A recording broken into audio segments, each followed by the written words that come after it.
Down a darkened drive, you'll find their candlelight. From a widow's peak, you'll see it burning bright. Through the double doors into their dusty tomb, you'll feel eyes from paintings follow room to room. On the creaky stairs, you may think twice as you tell yourself those bangs are mice. In the upstairs hall, you'll see shadows dance. There's a light from the candle, this is your only chance. You run and you cry as you curse this dark night, only to find at the end there's no candlelight. Instead, there's some headphones you put on full of fear. When suddenly it's every nightmare rolled into one that you hear.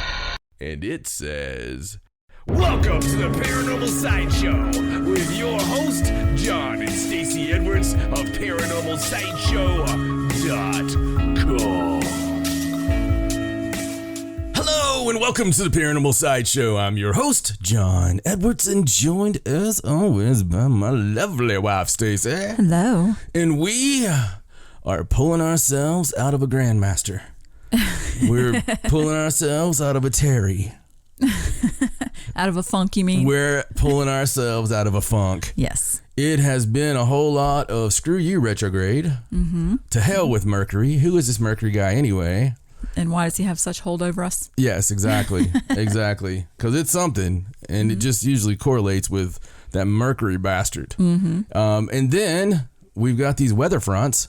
Yep. Which I'd like to see the back of, because they're also coming through, and both of us has been hurting. Mm-hmm. We've been having these phantom pains. Well, they're not phantom pains. They're like leg pains. Right. Back pains, pains. It just sucks. Your pain has pain. The pain has pain. Yes. And I think it's all derived from some kind of depression. Mm-hmm. And it's not like depression like we're sad. Right. It's that depression you can't define. Right. Like when you should be happy, but you're just like, oh. Mm-hmm. And I think Stacey's getting sympathy stuff off me. I kind of think I know what mine is. Because at hashtag Bruce Wayne job, some stuff happened. Not bad stuff. Mm-hmm. Like it was really good stuff. And it was really a great step for me. Mm-hmm. And I went through this long process of this long stuff.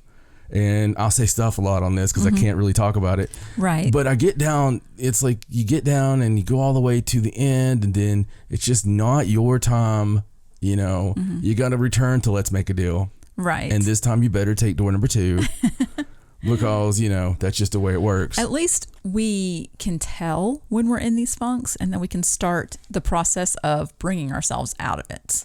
Absolutely. Yes. I mean, and we've done that. I think we've done that really well. Pulling ourselves out of things is doing some cleansing stuff and, just putting yourself out there, getting you going on the right track. Absolutely. We've really done the cleansing things. Well, not cleansings, but protections. We used to not know how to pull out, but we figured it out over the last few years. Thank God, because it was getting a little ridiculous. So, that's how that thing goes. But, doing the show always helps. It does. It does. It always helps me. I'm in a great mood. Oh, yeah. We love doing the show. Yeah. Not been in a bad mood either. It's not been that. It's just, it's undescribable. Maybe everybody else out there has been feeling that. I put something up about it and had a lot of people go, yep. Yeah. Yep. Like it's just this overwhelming, It's weird how that works. Weight or something. People normally are, especially, maybe it's the laws of attraction, right? Maybe it's just something, where we're around like-minded people, even on social media. So they're feeling the same stuff we're feeling. And right. So I put that up and they're all like, yeah, dude. Yeah, absolutely. I relate to that. I do relate to that. I will talk about some positive things. Okay. Because, positive things are good. Yes.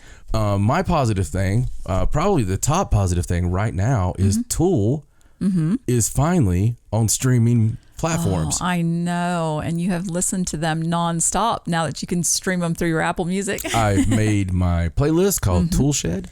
Yes. I have made another playlist that's secret. Because I got different moods, man. It's like, and Tool's new song came out the other day. I'll let Stacey listen to that. It's over 10 minutes. You got to sort of really good. Yeah, you got to sort of get in that frame of mind. Like you got to the same frame of mind that makes you want to listen to The Wall by Pink Floyd. Right. Like when I'm in that frame of mind, I think the last time Stacey and I were Bigfoot hunting, and we were, somewhere lost in North Carolina. And, and there's no film footage of this because it was a really bad decision on our parts. We ended up in this weird road.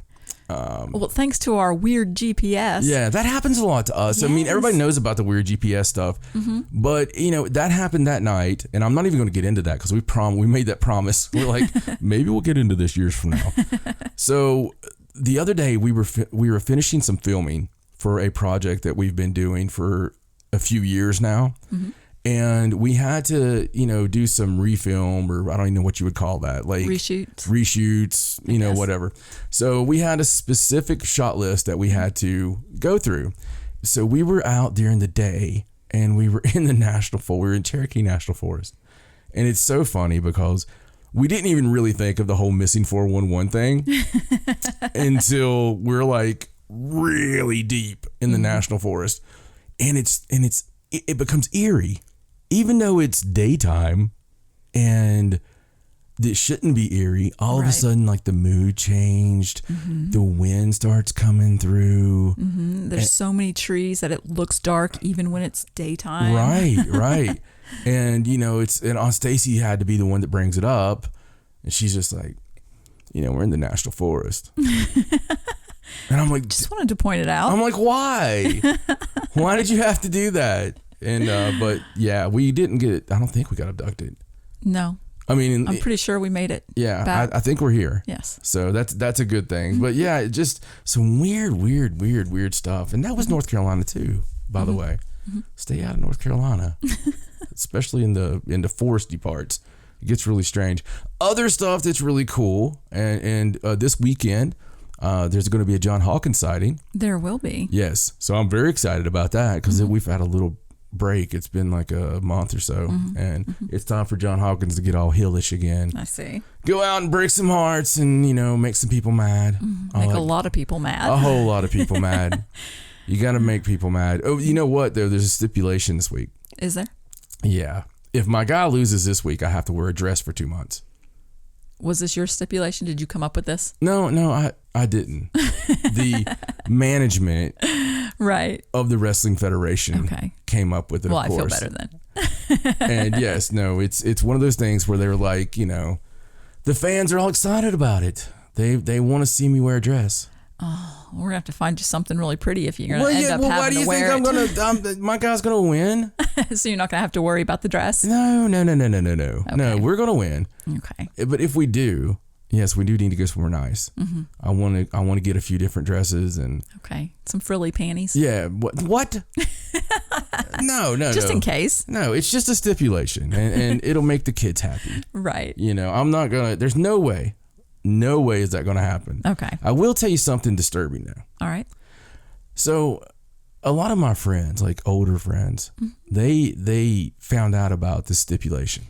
Right. Okay. And being my friends and the fact that they've known me for a long time, just like my family, they don't come and support me. So, even if I do the wrestling or, I can be a local icon, legend, which I am. But, my family, they won't come. Just playing. But the funny thing is, all of a sudden I start noticing, how you see that interested, going, all that stuff on events. I start noticing all these old friends of mine that haven't been around in 10 years. Right. All like clicking going. To your event. And then I'm getting messages from people like, hey, is there front row left? Or, hey, is there tickets? And yeah. So even like, Tim Clark. Yeah. Like, so for this particular event, yeah, where you might end up having to wear a dress. Right. That's what I'm talking about. It's funny because the last time I remember Tim coming to wrestling was when I had to wear a dress stipulation in like 2006. That was the last time that happened. That's when they slammed my face into that birthday cake. Oh yes. I believe we have pictures of that. On my birthday, yeah. That was horrifying. What was horrifying about that was I didn't realize how loose my boxer shorts were. And I had to do this little deal where they slammed my face into the birthday cake, the baby faces, and then I jump out of the ring and my dress comes up. Well, I had on boxer shorts. I wasn't thinking about it. Well, all of a sudden I see this horrified look from all of the old ladies and children on the front 2 rows. Oh no. And I mean, it was, I'll never forget it because it was literally it was a Sunday afternoon show. Right. And there was people still in their church outfits. And I'll never forget these looks. And I'm like, I'm wondering if they're very concerned about what just happened to me, you know, if I right, and all this stuff. But no, I noticed they're all looking in the general direction of my junk. And it's almost like when you have that dream in school, right, you know, that you show up naked. I had that feeling all of a sudden because there's been no pregame tug. There's been no, you know, it's all of a sudden when you're a guy, right, you're just out there in the elements and all this stuff. I feel this, you know. And all of a sudden, there's that one dirty old lady. You know, I see the you Packers out, and you know, so I quickly pulled my dress down. Did the boxers not have like the button fly on them, or was it just wide open? No, it was one of those boxers where there's no button on the front. I see. And I didn't realize that at the time. Right. Well, you know, to be fair, you're not used to wearing dresses. No. So this is not a common occurrence for you. It made me very, very, the plight of the female who has to wear the dress. Right. I kind of understand that a little bit now. And, you know, I think it was a good thing that happened because now I feel bad for these women that get caught in wind, you know, when they're putting groceries in the car or, you know, when they're I just wear Spanx. Yeah, well. I need to get you a pair of those. You have to because you sit like a guy. I don't sit like a guy, but I don't pay attention when I bend over and stuff. Right. And I tend to flash people when I don't mean to. Well, that's one of the reasons we're together. I thought that was signals. Oops. It's good stuff. So John Hawkins, you know, comes this weekend. So other things, well, I think we're going to finally do a Ghost Adventures marathon because Stacey and I let everything build up. We do. So we like to watch shows like 10 in a row. We like to binge. And so we've got a whole DVR full of Ghost Adventures, and I think it's time to get those caught up. So that'll be fun. So. Yes, I'd like to get caught up before Halloween. Yeah, absolutely, because we have to watch Corey. Because we got to watch the live. Corey in the Conjuring House. You know, can't wait for that. God, that's going to be great. It is going to be very good. It's going to be fantastic. So something cool. I had watched a show a while back and on Netflix, and me and Raja had watched it. It was one of these nights it was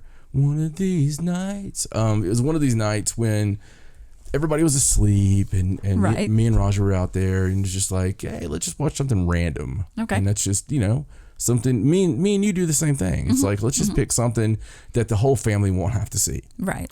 So there was a show and it was called Dairy Girls. And it's on Netflix and it's based in Northern Ireland in the 90s.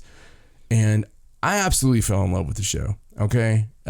Absolutely fell in love with it. And there's a lot of reasons there, especially like, you know, you guys know about my ancestry DNA kind of stuff, you know, with and Northern Ireland's like a big part of that. But anyway, very excited. It was just a great show, and it was really hard to understand them because the dialect of Northern Ireland was so thick. Like they weren't trying to make sure the English understood. Yeah, no, and I think the more you listen to it, the easier it gets. Yeah. But like the first few minutes, you're just like, I don't understand anything that's happening right now. So I was so taken with the show when I first saw it that I got on Twitter, and I never do this, and I found them and I followed all of them and said something about the show, and like a couple of them followed me back, like the dude and all this stuff. And you know, that's how small the show is. Right. Or was. Right. But it was one of those things like I call it an Eddie and the Cruisers moment because Eddie and the Cruisers bombed in the theaters. Right. And they put it on like nonstop rotation, like on Cinemax or something. Because I remember it used to come on like freaking 5 times a day. I remember that, yeah.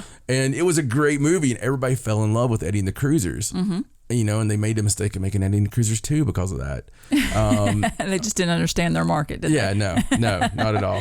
But, you know, ever since then, I've noticed, because that was the first time that I had experienced growing up, you know, something that wasn't originally popular, right? Become popular later on, like a cult classic kind of thing. And it's happened so many times. You know, White Zombie's a good example of that.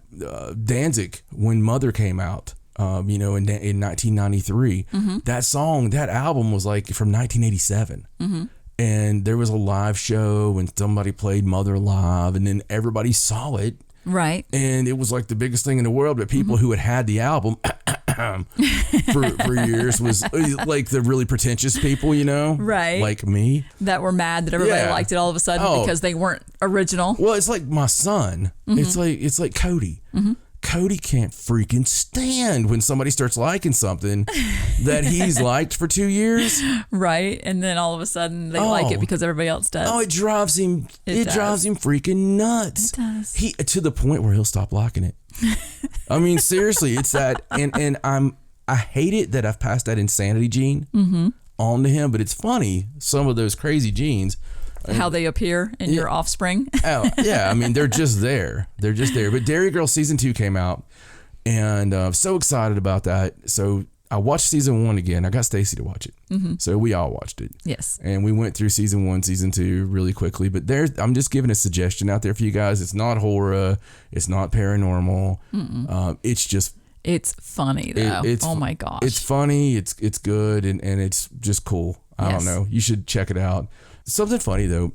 So I watch, the documentaries like nonstop, right? Right. When I'm alone, it's documentaries. And I've been watching a lot of old, war type documentaries and historical, this is what happened when the Romans faced the Celtic, just all kinds of stuff like that. Right.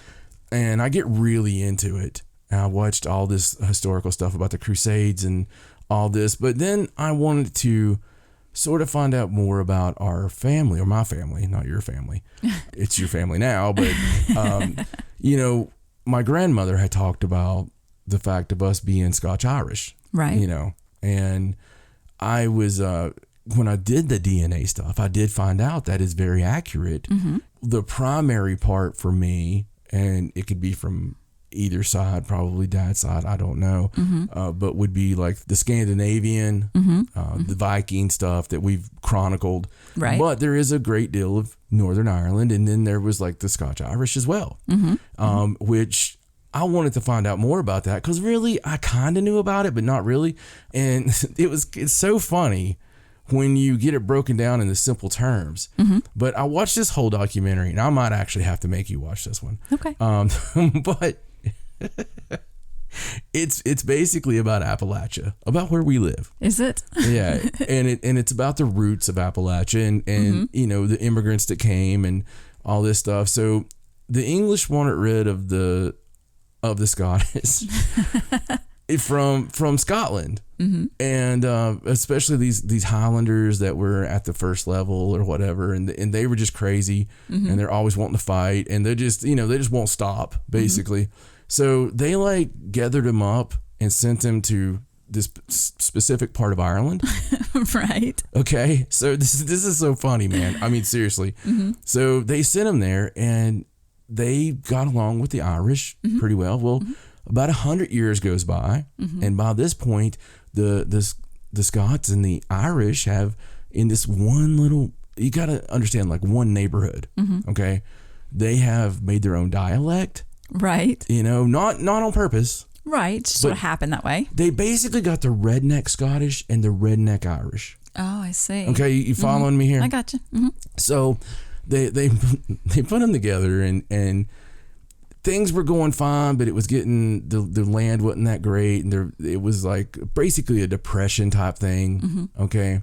So they needed to get the hell out of Dodge. 100 years had gone by, and the Scotch-Irish, however you want to say it, they're both are acceptable, by the way. They got on a boat, came over, like 17th century, okay? And they went straight for the mountains. They're like, hey, that looks cool. There's nobody there. So they went up in the Appalachian Mountains as far as they could. And it's kind of cool because they kept a lot of their traditions. They brought like, the fiddle. And a lot of our mountain music all comes from these traditions. And it's so wonderful because those songs are so haunting, and they're always about real events. Like And that's one of the things they covered, but we already knew that. We talk about that a lot. Right. Like you get bluegrass, and some of them was evil lyrics you ever hear. And even when I delved into it and wrote a couple of songs, it was like The Mistress of Dark Holler. It was fun. Right. It's like storytelling. Yeah, storytelling. Yeah. And they were talking about it. They were on there, and even Johnny Cash was on there. They're like, yeah, if somebody got thrown into the Ohio River or something, they just sang that song, Right. But the real funny part is there was like English immigrants there, and there was German, and there was the Scotch Irish, and they were like, the English were like interested in their guns or whatever, or farming or whatever, and the Germans were really interested in like their building of their houses and like German technicians are still to this day, engineering and all that. And the Scotch Irish, they were interested in whiskey. Of course they were. They were interested in brewing beer and fighting.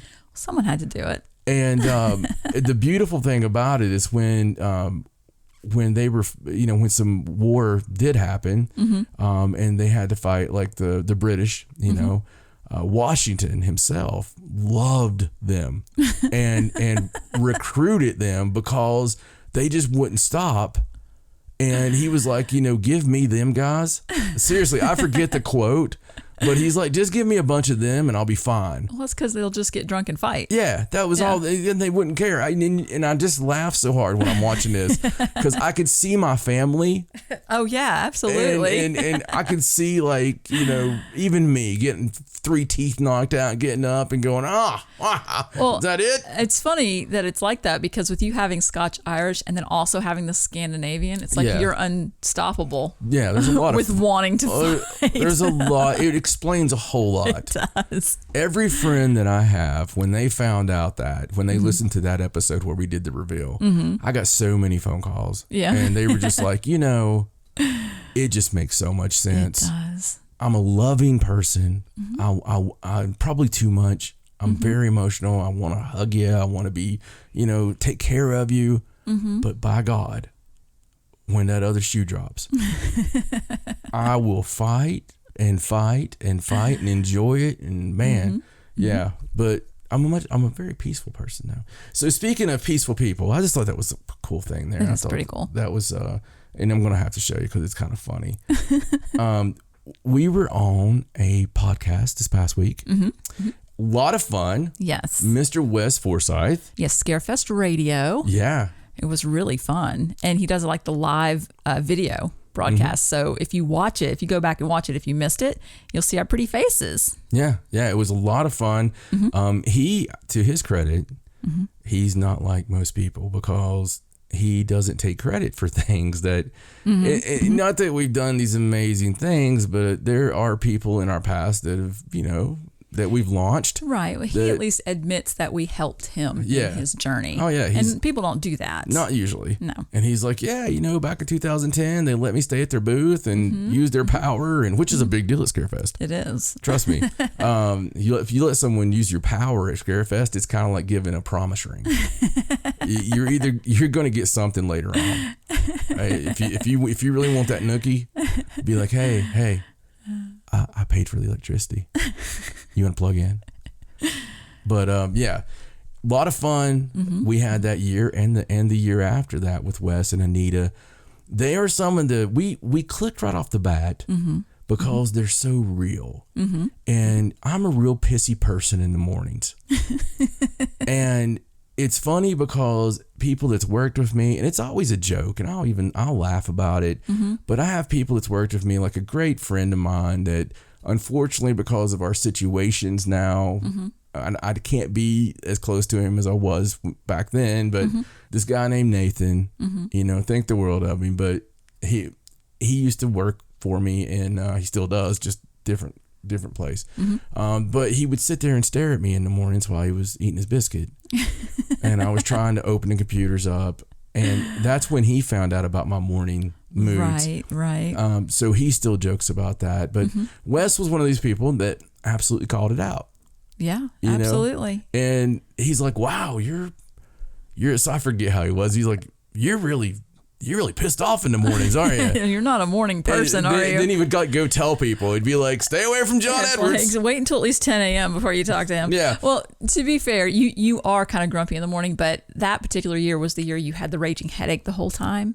And so it just made you that more irritated.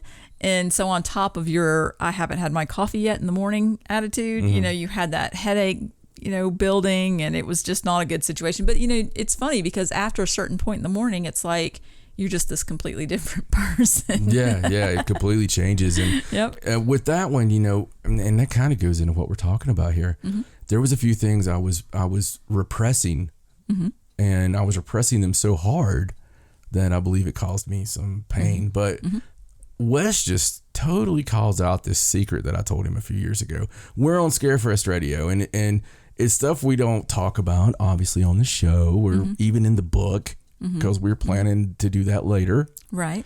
But, I have an attachment, and, you guys know, the longtime listeners know, I've talked about. We've alluded to it. I've alluded to Betty before. And, and it's funny because there are people that still get a hold of me from throughout the years, and they'll be like, do you still got that demon with you? I don't know what you're referring to, sir. Right. The demon. Demon told you its name was Betty.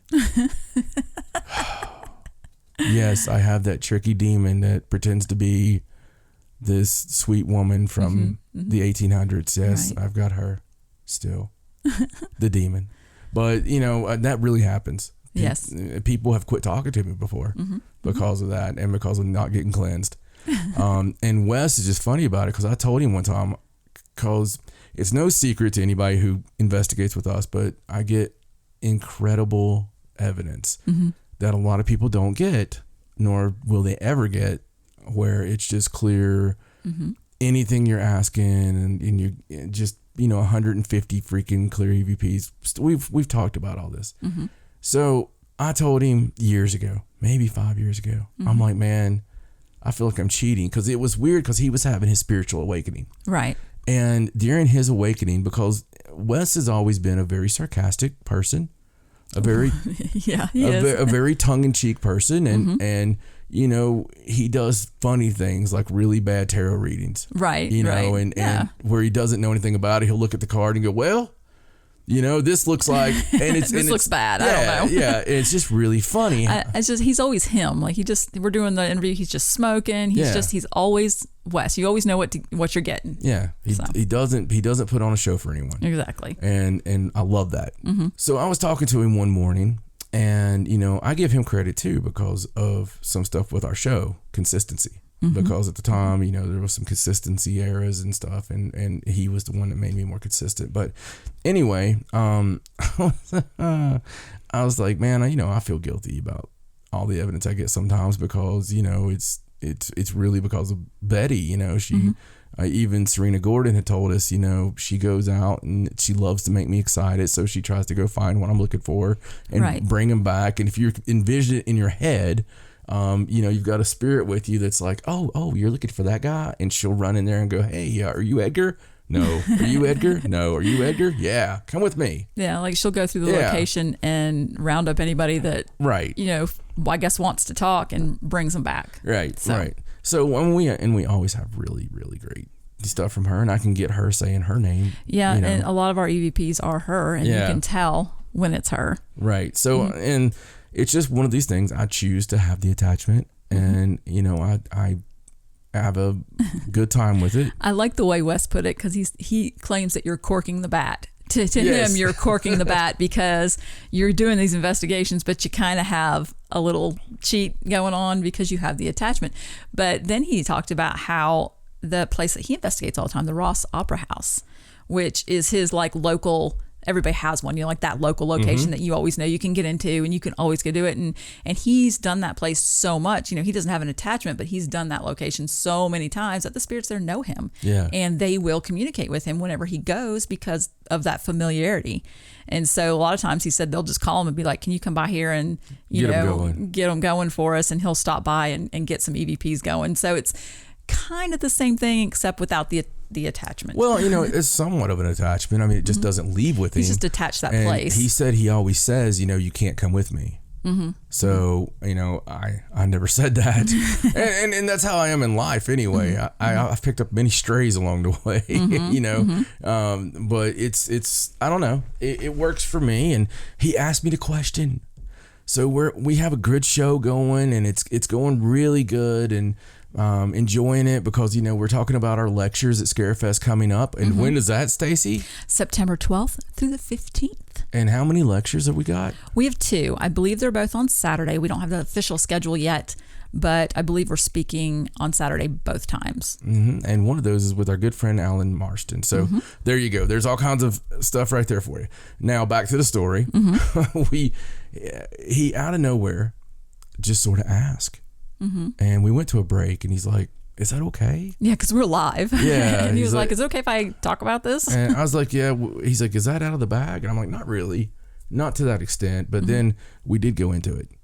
And we went into it pretty deep. So if you want to find out about that, you should go check out Scarefest Radio and watch the episode with me and Stacey on it from a week or so ago. Pretty interesting stuff, but it's just funny because I love that guy. Yes. He's just going to say it and whatever he's thinking. But it got me thinking because he talked about one of my theories and that also had him thinking. Right. And the paper boo. Right. He loves it. Okay. He absolutely loves the theory. And we're very aligned on many theories. We call them different things. And it's funny because, we don't talk on a regular basis. Like we're those kind of friends that occasionally we'll talk and catch up and then we won't talk again for a while and then we'll talk and catch up. And it's funny how as he's evolved and as we have evolved, the ideas have evolved exactly the same, even though we don't discuss them constantly. Exactly the same. Yeah. And even, even things that are not popular among paranormal investigators. And we somehow come into the same conclusions. And I think that there again, like-minded people seem to find each other. That's true. That's true. And it's very interesting. But on the paper boo theory, and if you're not familiar with that, Stacey can give you the 30,000 foot real quick. Okay, so the paper boo theory is basically talking about locations where you pay to investigate and what that does to that location. Like you have a seemingly innocuous location to start out, and then people start going in there every single night and paying to investigate every single night. You have a different team in there, different energy, people trying to communicate. And over a period of time, you notice that this particular location all of a sudden has become more sinister or darker or having more spirits and different energy. And we call that the paper boo theory because you don't know what kind of energy is being put in there, what you're opening, what you're bringing, what people are really doing in there. And there's a lot of different aspects to that. It's not just people investigating all the time and there always being those doorways open. It's also the type of energy they're bringing, the type of expectation they're bringing. What are they doing during their investigations because they've paid all this money to show up and they're expecting this huge, investigation and they want all this evidence because they've paid all this money and it's this famous location. Maybe they're going a little further. Maybe they're provoking a little more. Maybe they're doing things that you wouldn't normally do on an investigation. So all those things lend into, these locations becoming more active than maybe they would have if they had just been left alone. Right. Exactly. And, it's something we've noticed, just from doing these locations and all of these theories of ours developed over time as they do for anybody who does it. Quite often you're going to develop your own. And, with us, this is one of the prevalent ones that because we did a lot of public events and things just because of the way that our team or the way that John and Stacey is presented, you have to kind of do public events. So, we were in more of the bigger locations and things like that. So, year after year after year, we've noticed these things. And like Stacey said, sometimes, you're going to have people come in that are just buttholes and they're going to try opening a portal or they're going to try putting this in there, or they come in there and they're in a horrible mood and they've got negativity with them and they're feeding that negative into the walls. And, so the big thing about it is we really don't know, even though I came up with this theory a decade ago, but still, I still consider this new. we had the big paranormal boom in like about 2005 when Ghost Hunters first came out. And that's when it happened that they were in places like Waverly Hills. They were in places that you could actually go to and pay money all of a sudden. Right, which right. was never a thing. Right. Okay, before that happened, that was never a thing. And that boom that I talk about was when everybody got their acronym team and they got their little matching shirts. And I'm not, you know what, when I say that, I don't mean anything negative about that at all. No. It was fun. It was a great time. And everybody talked to everybody else about the shows that were on and every little thing that happened. But, you know, that's when that happened and everybody wanted to go to what they seen on TV. And there was not an overpopulation of paranormal shows. There was Ghost Hunters. And so you watch Ghost Hunters every Wednesday night at 9:00 and you would want to go to that location. So like when Waverly Hills happened, I will tell you the truth.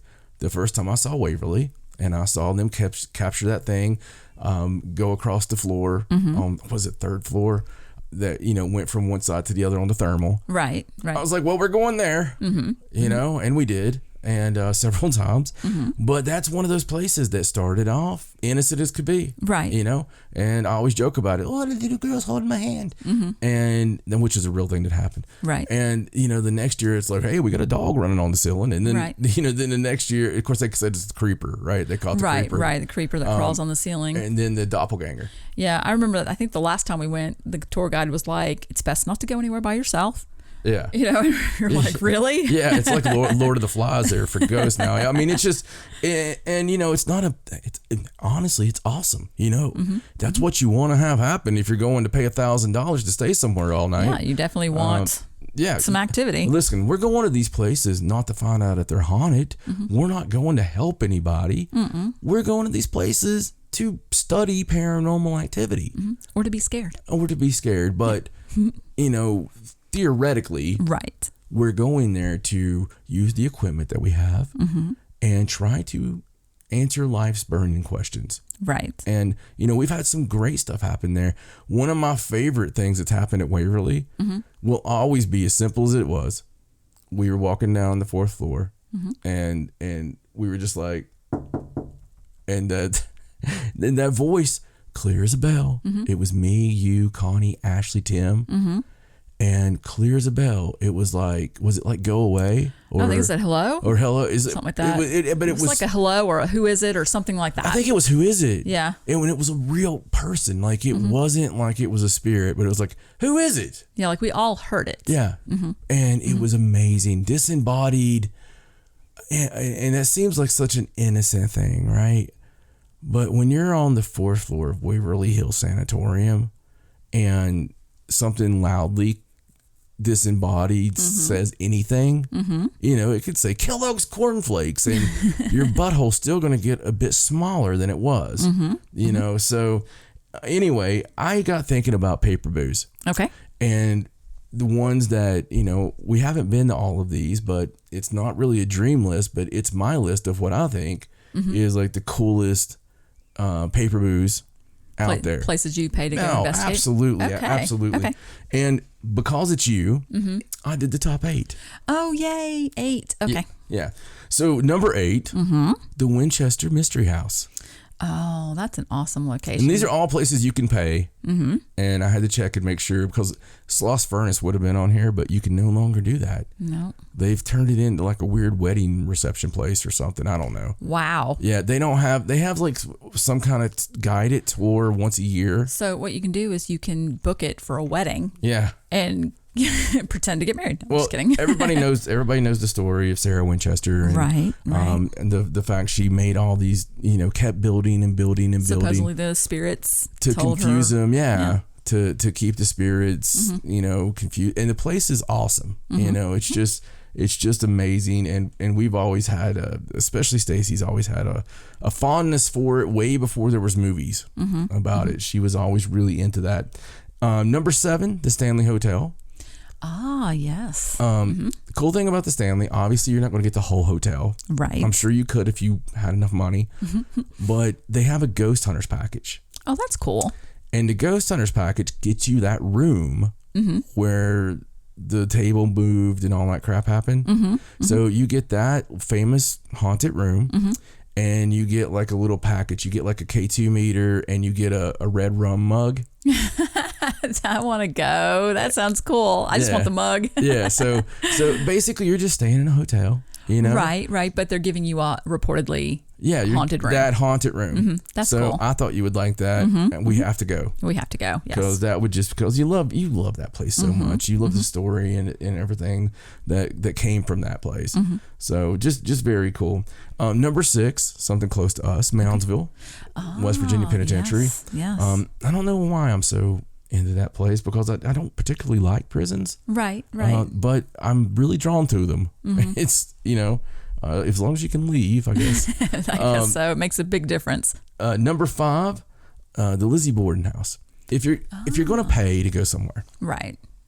That's just one of those. It's kind of cool. And I, you know what? I'm kind of attracted to the violent, passionate, quick, murders that happen there. As far as what does that leave? Right. That's a bit different than what we normally investigate. You don't have many places out there where there was a violent, quick, gruesome. Right, because most places you investigate are like hospitals or prisons where people obviously were put to death or died or, were in a fight or something.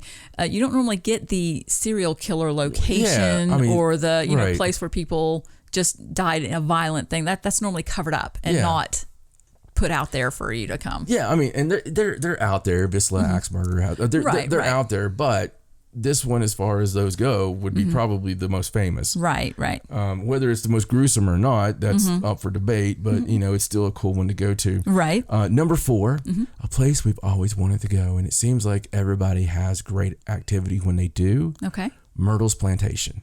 Oh, yes. We're actually pretty close to that now, aren't we? And you can take 30 minutes and look that place up, and you're going to find incredible evidence that's happened there. So just really cool place. Number 3, Trans-Allegheny.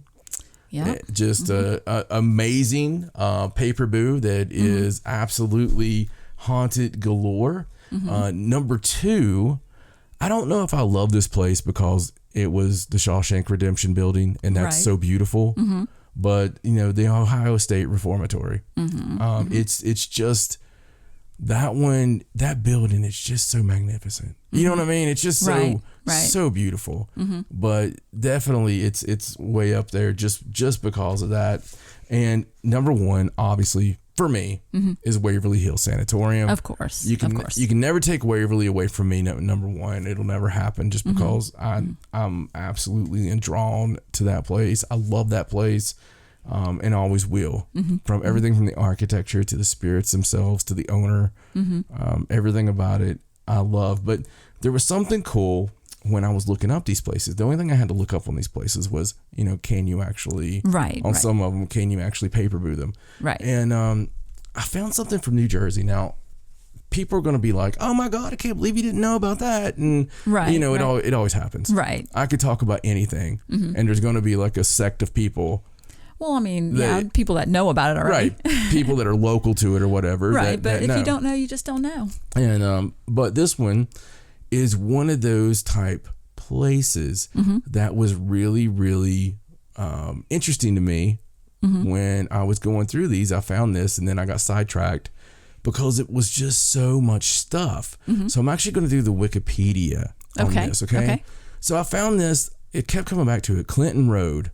Okay. In New Jersey. Have you heard of that? I have not heard of Clinton Road in New Jersey. Okay, so us being up there so much, right? That's what made it kind of weird to me. I was like, why haven't I heard of this? Right. But I'm just going to sort of pass through some of this. Okay. Clinton Road is located in West Milford County, New Jersey. It runs in a generally north-south direction, beginning at Route 23 and running roughly 10 miles to its northern terminus at Upper Greenwood Lake. Whatever that means to anybody. Right. It's basically just 9.3 miles, dude. And it, maintained by West Milford Township. I mean, pretty unassuming stuff here, and it looks like a little, just a road with trees. It's like a little country road. Yeah, a little country road. North End is Warwick Turnpike. So places we've been all around for, but I love the known for. Okay. Known for paranormal activity. Oh, wow. So the road and the land around it have gained notoriety over the years as an area rife with many legends of paranormal occurrences, such as sightings of ghosts, strange creatures, and gatherings of witches, Satanists, and the Ku Klux Klan. Oh, my goodness. It's just weird to have that lumped in there. I mean, hopefully not at the same time. Yeah, no. So it is also rumored that professional killers dispose of bodies in the surrounding woods. It's New Jersey, man. Of course. With one recorded case of this occurring. It has been a regular subject of discussion in Weird New Jersey magazine, which once devoted an entire issue to it. Wow. In the words of a local police chief, it's a long, desolate stretch and makes the imagination go nuts. There are a few houses along the road, and much of the adjoining property is undeveloped, publicly owned woodlands, either City of Newark watershed or state forest. Wow. And the road itself is a narrow 2-lane highway that receives little maintenance, is not part of New Jersey's county route system, and was until fairly recently unpaved for some of its length, connecting two areas of minimal population and growth, and thus having little traffic even at the busiest times of day. Wow. It is also notorious for having the country's longest traffic light wait. This occurs at a double intersection where Route 23 crosses the road.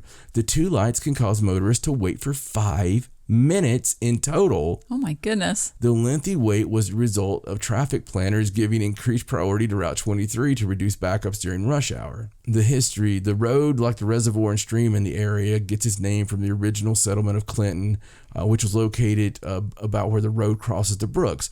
Legends and folklore. Here's where we get, I was giving you the backstory there. Right. The different areas along or near Clinton Road have been much cited as the settings of urban legends, especially by the publication Weird New Jersey, which has devoted numerous articles to the subject. Couldn't they just call it New Jersey magazine? So, Ghost Boy Bridge. Okay. According to Weird New Jersey, there is a legend that if you put a quarter in the middle of the road where the yellow line is at one of the bridges over Clinton Brook, Dead Man's Curve, near the reservoir at midnight, it will supposedly be promptly returned by the ghost of a boy who drowned while swimming below or had fallen in while sitting on the edge of the bridge. In some tellings, an apparition is seen. In others, the ghost pushes the teller into the water if they look over the side of the bridge, in order to save them from being run over as he was in life. So I want to try all those things. Yeah. So was he run over or did he drown? Well, there's different stories. I see. So I'll film you while you try every single one of those. Right. Besides the ghost boy, there have been other ghosts described by the Weird New Jersey readers. One claims to have seen a ghost Camaro. Nice choice. A big Camaro fan here. Driven by a girl who supposedly died when she crashed it in 1988. Any mention of this wreck while driving on the road at night is supposed to trigger a manifestation. Of the Camaro? Yeah. Wow. Of the chick in the Camaro. So you could like really knock out a lot of legends right there all on the same trip. Dude, our whole urban legend thing. Yeah. It's like you have to go and do a whole series. All of them. Another claims to have encountered 2 park rangers one night while camping with friends near Terrace Pond, a glacial tarn on a ridge accessible from the road by hiking trails. One in the morning turned out to have been the ghost of 2 rangers who had died on the job in 1939. Oh my goodness. Other readers claim to have seen people dressed weirdly at odd hours who simply stare at those who see them and do not speak. Oh, that's creepy. Who either disappear or are not seen by the others present. So it just gets better. Okay. The Druidic Temple. Oh. And now think about how much this has come up recently. Right. In different places. Now, dude, this is like 4 times. Yeah, it seems like we've been talking about this a lot. This is the 4th time I've talked about possible Druid temples and stones in the United States. Now, some of it's not been on the air. Right. But us personally, we've talked about it quite a bit. This is what caught my attention to start with. The Druidic Temple, a conical stone structure just east of the road, south of the reservoir, was said by Weird New Jersey readers to be the site where local Druids practiced their rituals and horrible things might come to pass for any intruder who looked too closely or came by at the wrong time. The building is actually an iron smelter built in 1826. It was listed on the National Register of Historic Places as Clinton Furnace in 1976. It is currently fenced off by the Newark Water Development to prevent any entrance and the liability for injury that might result. I bet you can get in there. Probably. Not that I encourage that. No trespassing. Ghost truck. Wait, let me ask you a question about the smelter. Do you think it really is a smelter, or do you think it's really a Druid temple and they're just saying it's a smelter so people won't go there? Wow. See, this is why you are awesome. I mean, it says that it's on the National Historic Register, but that doesn't mean they couldn't have just put it on there just to keep people away from it. Yeah, dude. I mean, I don't trust anybody. I mean. All right. Can you say anyway, ghost truck? Yes, ghost truck. According to the Travel Channel show, Most Terrifying Places in America Part 2, phantom vehicles such as pickup trucks or even floating headlights not attached to any vehicle supposedly appear from nowhere in the middle of the night and chase drivers to the end of the road, then disappear. Wow. So they go the 10 miles and then they disappear. Strange creatures, from hellhounds to monkeys and unidentified. Hold on, I heard something weird in here. Yeah, I heard something weird. Okay. So I have to say this is really funny, and I'm going to go back to the strange creatures again. Okay. So Stacey and I sitting here as always, but tonight what we're doing is I am recording with a digital recorder. Yes. Because weird crap happens to us so much every show, and we had this disembodied voice in here. I said monkeys, and when I said monkeys, there was a monkey sound in the room, in the background, and we called it on the digital recorder. Very cool. I don't know. I can leave that part of the show in. Yeah. Hopefully you'll hear it on here. I don't know if it's on here or not. If not, we'll have to see what we can do with the digital recorder. Right. So let me get back to Clinton Road here. Strange creatures, from hellhounds to monkeys, and unidentifiable hybrids are alleged by Weird New Jersey to have been seen at night. If not of supernatural origin, they are said to have been survivals of a jungle habitat, a nearby attraction that has been closed since 1976, which have managed to survive and crossbreed. They closed an attraction and left the animals? I mean, that's even scarier. I know. Because it's plausible. Than Ghost. The crossbred monkeys. And, The Cross Castle. Okay. In 1905, good year 1905, a man named Richard Cross built a castle. I love the North. So we called it Cross Castle. Yes. On high land near the reservoir for his wife and 3 children. Later in the 20th century, it fell into ruin after a fire had destroyed part of it, and thus became a popular destination for hikers and local teenagers looking for secluded locations to camp out and have sex. Does it really say that? It says have parties. Oh. Visitors have written telling of strange occurrences in or near the castle site, such as people going into seizures. That's not funny. That's just weird. I was just laughing because how weird that was. Yeah. It was a nervous laugh. And having bruises appear on their bodies afterwards. That may be the sex. It should have nothing to do with the fact they're partying up there. Or having strange, disturbing visions.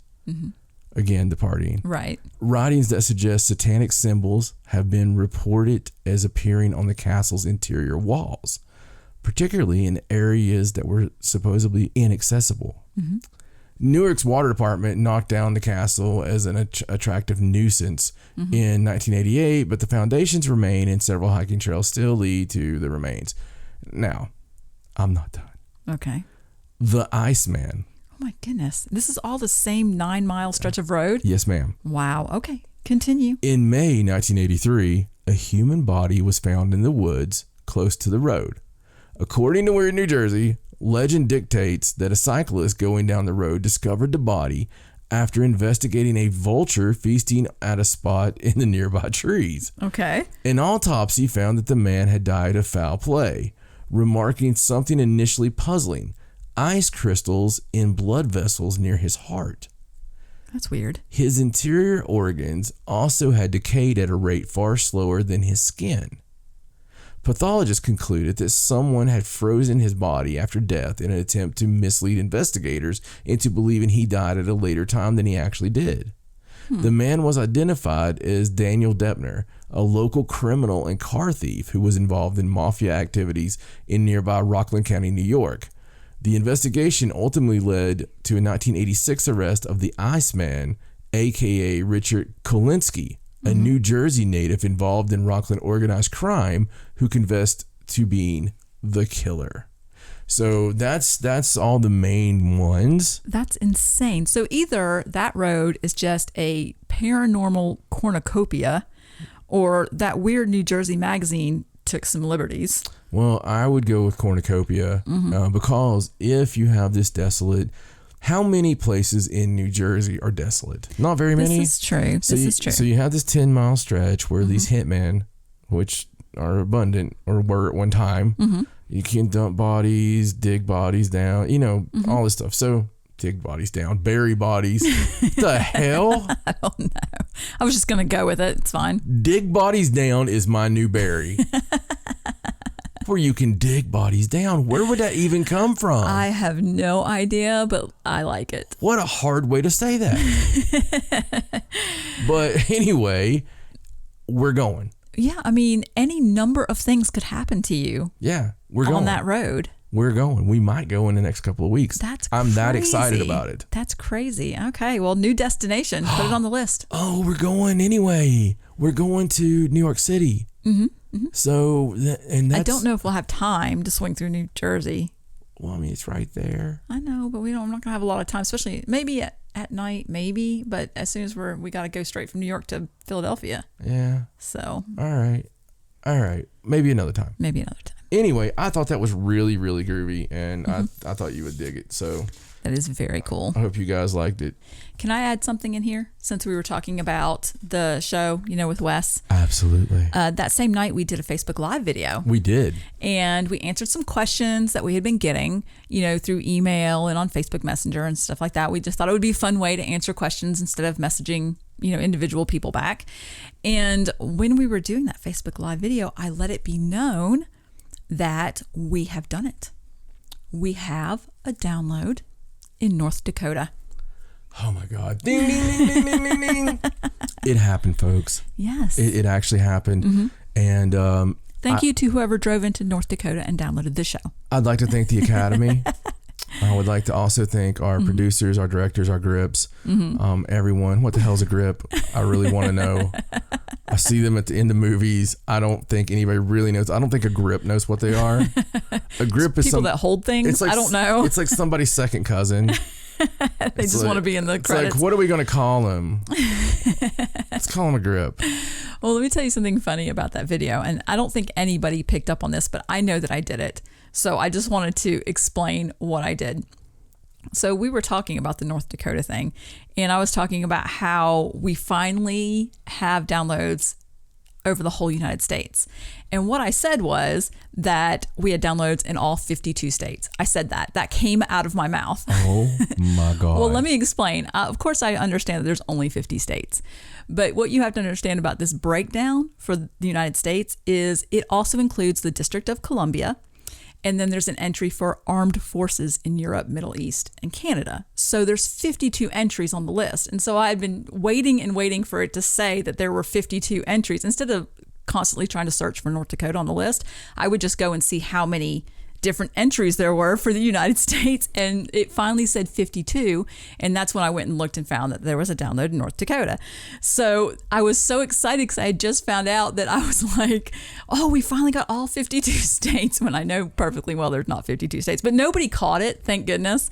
But I wanted to explain myself because that was probably not the only stupid thing I said on that video. So when did you catch that? I remember saying it when it happened, so I went back and listened after we were done, and I I couldn't tell if it sounded like I said it, but you can tell Dude, that I said it. I can't believe you didn't catch it when I said it. I am so disappointed in myself for not catching it. I am disappointed in so many people right now. So many people that watch and listen. Maybe they were just being nice. No. They were like, oh, sweet Stacey, let's not say anything. Nobody's going to be nice about that. You said 52 states. I did. So now we are basically everywhere. I think anywhere that allows you to listen to us, we have people listening now. So thank you, North Dakota. If you happen to be our North Dakotian, I just want to say hello and how much we love you. Hope don't run away. Don't be scared. If you started at episode 1 and you've went through this whole time, and it's actually sometime a year from now that you finally made it up here. Right. We're happy to have you. Happy to have you. Hope you stuck around this whole time. Hope you have some friends. I know they might be 100 miles away because I know how North Dakota is, and that's fine. We're okay with that. Just find some dinosaur fossils and, dig some oil, whatever you guys do for fun. And keep listening to the Paranormal Sideshow because we love you. And speaking of love, Patreon.com, that's your destination to go and show us some of that love. Patreon.com/Paranormal Sideshow. That'll give you all your levels, people. And you can go on there and you can support and make sure Stacey gets that operation. Facebook.com, we've been having all kinds of fun there. Our reach is ridiculous. We're up in that ridiculous shares and all this stuff. It's a lot of fun. So I go bananas trying to find you the greatest memes that I can possibly find, and I do a pretty good job at it. So if you want to just have some fun, be part of our community, Facebook.com/Paranormal Sideshow. We put a lot of effort into just building that one up, but that's while we're waiting for ParanormalSideshow.com to relaunch with the Raja-isms and to have our spectacular new merch up there and all this stuff, and it'll be before Scarefest, so pretty cool there. Remember, Amazon.com, that's where you go and you can look up Till Death and Beyond, and you will find our book. If you don't have it yet, shame, we all know your name. You need to go there and get the book, and you can listen to the book. You can't. You can hold it, flip the pages or whatever. Listen to it talk to you, people. It will talk to you. And speaking of talking to you, it's now time for some really good, by the way. This week, which has not even been a whole week, this week since the last 5-hour episode, there's been some crazy crap happen. And now to tell us about the crazy crap is the lovely, intelligent, and beautiful Stacey Edwards with Paranormal News. She's the GOAT of paranormal news, traveling the globe to find you the stories you didn't know you needed to hear, and the stories she knows you'll never forget. It's time for Stacey Edwards and Paranormal News. Let's get to the news. Let's talk about something that I forgot to talk about. Oh, okay. Yeah, sorry. You're bleeding over into my section. Yeah, well, I bleed over in your section a lot. So, something cool. There is a movie coming out that I am very, very excited about. Oh, and what is that? It's another Robert Eggers film. You remember, like, The Vitch? He's got a film coming out in October, which right around your birthday. It's like October 18th. Oh, cool. And it's starring, this is the real cool part. Okay. One of our favorite actors, Willem Dafoe. Oh, I love him. Yes. He plays the best bad guy, but he also does really good in other roles too. Like, I think even my favorite role he did was Boondock Saints. Of course, he wasn't the bad guy in that. No, he was the gay detective. He was just quirky. He was amazing. Yes, amazing. God, what a good movie. Damn that movie. Damn, that movie's good. But yeah, anyway, it was. It's almost as good as Snatch. I had to watch Snatch for the 1,000th time the other night. Doug. Sorry. What? But yeah, Willem Dafoe and Batman. I'm sorry, Robert Pattinson are playing, and Robert's actually playing the role I like him best in, which is the side, what do you call it, the co-star. It was ever scene in the film that they show him. The supporting actor. Yeah, every scene that they show him in the film, he's being quiet. And he's just like stoically standing over there, like, right. And that's what he did in The Lost City of Z for the most part. And I love him in The Lost City of Z. He was, just that other person. It was, Jax Teller and the other person. I gotcha. And in this one, it's Willem Dafoe and the other person. Right. I like it like that. But it looks haunting, scary. And here's the best part. Man, I love this guy. I love the fact that I was in his first movie. Jesus Christ. I was the thing in the woods. You didn't see me much. I just shook trees. You just made the creepy feeling. Yeah. Me and the goat got along really well. He's here now living with us. But we all know that's not true. You have to love any movie that you can sit in the theater while people get up and leave. And not because they have to pee or they want popcorn or they're talking about the wrong political stuff. No, because of the pure, unadulterated Satanism. When you can sit in a movie and somebody's like, oh no, I gotta go. And Stacey and I mean, it was several people it was like us and the serial killer that were left. And he's like, I don't know what's wrong. It's like, it's all right. Well, I like his movies because they're a little bit strange. Like they're not very straightforward. But this one, we watched the trailer. Isn't it in black and white? Yeah, not just black and white. He shot it in 35 millimeter. Oh, it looks awesome. Yeah, it looks awesome because it doesn't look good. That's what it is. Like, I think it's because it looks like a reel-to-reel, like King Kong looking. It just makes it scarier. Like some old Universal picture or something. Right. So excited about that. Let me tell you something crazy. This is also just, monologue. I was watching something the other day, and I think you were halfway watching it. Sometimes you're falling asleep, and I'm watching stuff. Right. I think you're watching it, and then all of a sudden I hear. Right. Anyway. That's my interested noise. Yes. It was about vampire movies and like movies that were lost, like films that were lost in time. Right. Did you remember watching that? Yeah, I watched that with you. It really bothered me how many Dracula movies there were before even Nosferatu. Right. Because I thought Nosferatu was the OG. It was silent. Yeah. So, yeah. So that and all those Frankenstein movies. And then there was that monster movie they had a trilogy of in like the 1910s. And I forget even what it was called, but it was horribly funny how the suit for it. But they had 3 films and it was really crazy. They did a trilogy back then, but there was a bunch of like Frankenstein movies. There was a bunch of that stuff. And it's really, really cool. And what's really sad is how many of those were lost, Right. Like you just don't hear about them. Nobody knows where they are. And then they found, every now and then they'll find one in an attic somewhere. Or in somebody's personal collection. Oh, yeah. And they just didn't know where it was. Well, it's kind of like this NASA guy. And this was really strange too. This NASA guy I was reading, it was something about moon hoax, if the moon was a hoax, not the moon itself, but the moon landing. Right. And there was a guy that used to work at NASA, and he passed away, and they were going through his stuff down in the basement.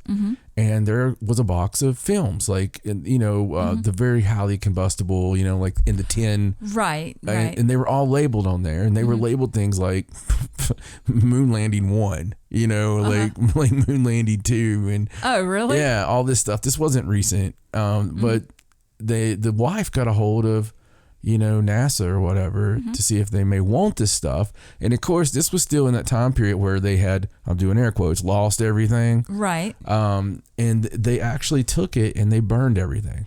Oh my God. They burned all of it without watching any of it.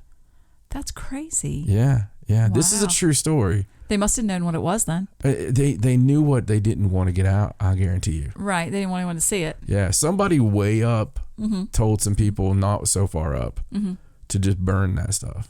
That's crazy. I mean, as historic as it is, okay, they say this is the greatest invention or the greatest, feat of mankind since, I don't know, fire. I mean, it's like that big, like going, traveling outside and going to the moon. And I mean, right. It's a big deal. I'd say the wheel, fire, sex, somewhere in there. Right. It's just crazy that you would destroy any of it. Well, can I ask you a question? Because I read something online that kind of bothered me, but I don't remember enough about the moon landing footage to know if this is a real thing. So when you see the footage, of the moon landing, of him getting off and walking on the moon that they showed on TV, isn't it filmed from the side? Like, how did they do that? Like, did a camera guy get off first and they just pretended like nobody got off the shuttle? Like, somebody was like, where did the camera guy come from? And they probably had a camera on the outside because they also showed the descent. Mm-hmm. So if you remember when it's landing. Well, that's why I'm asking. Okay. When it's landing, it also shows the descent. So there was just another piece? Yeah, dude, they had cameras everywhere. I mean, one of the most famous things ever. Remember when MTV would go to break or come on, and they had the camera on the launch pad of, having the rocket go up and everything? Right. It should have melted the piss out of that thing. I mean, that's something that bothered me. Like, I mean. Well, I didn't know, because I thought it was just the one capsule that went down. So I was that's why I said I didn't remember it well enough. Like, I was trying to figure out how that would be positioned. Well, here's the thing.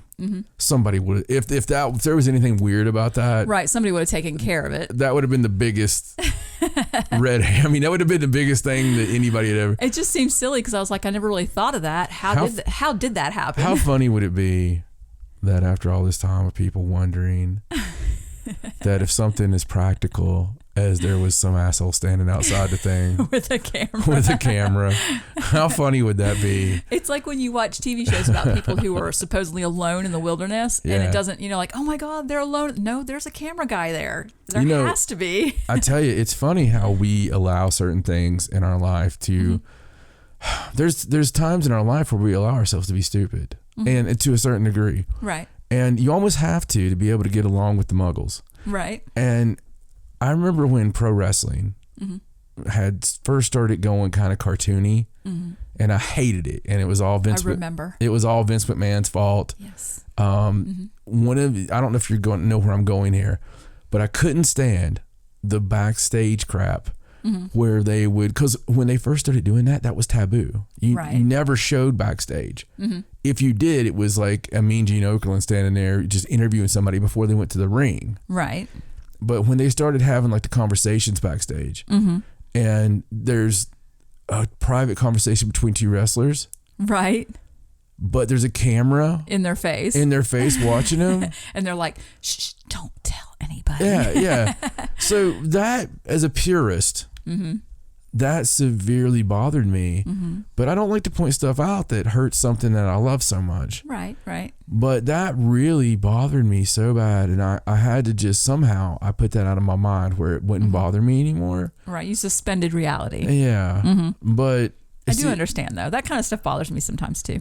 I mean, if it was me doing it, the funny thing is New Japan doesn't do that crap.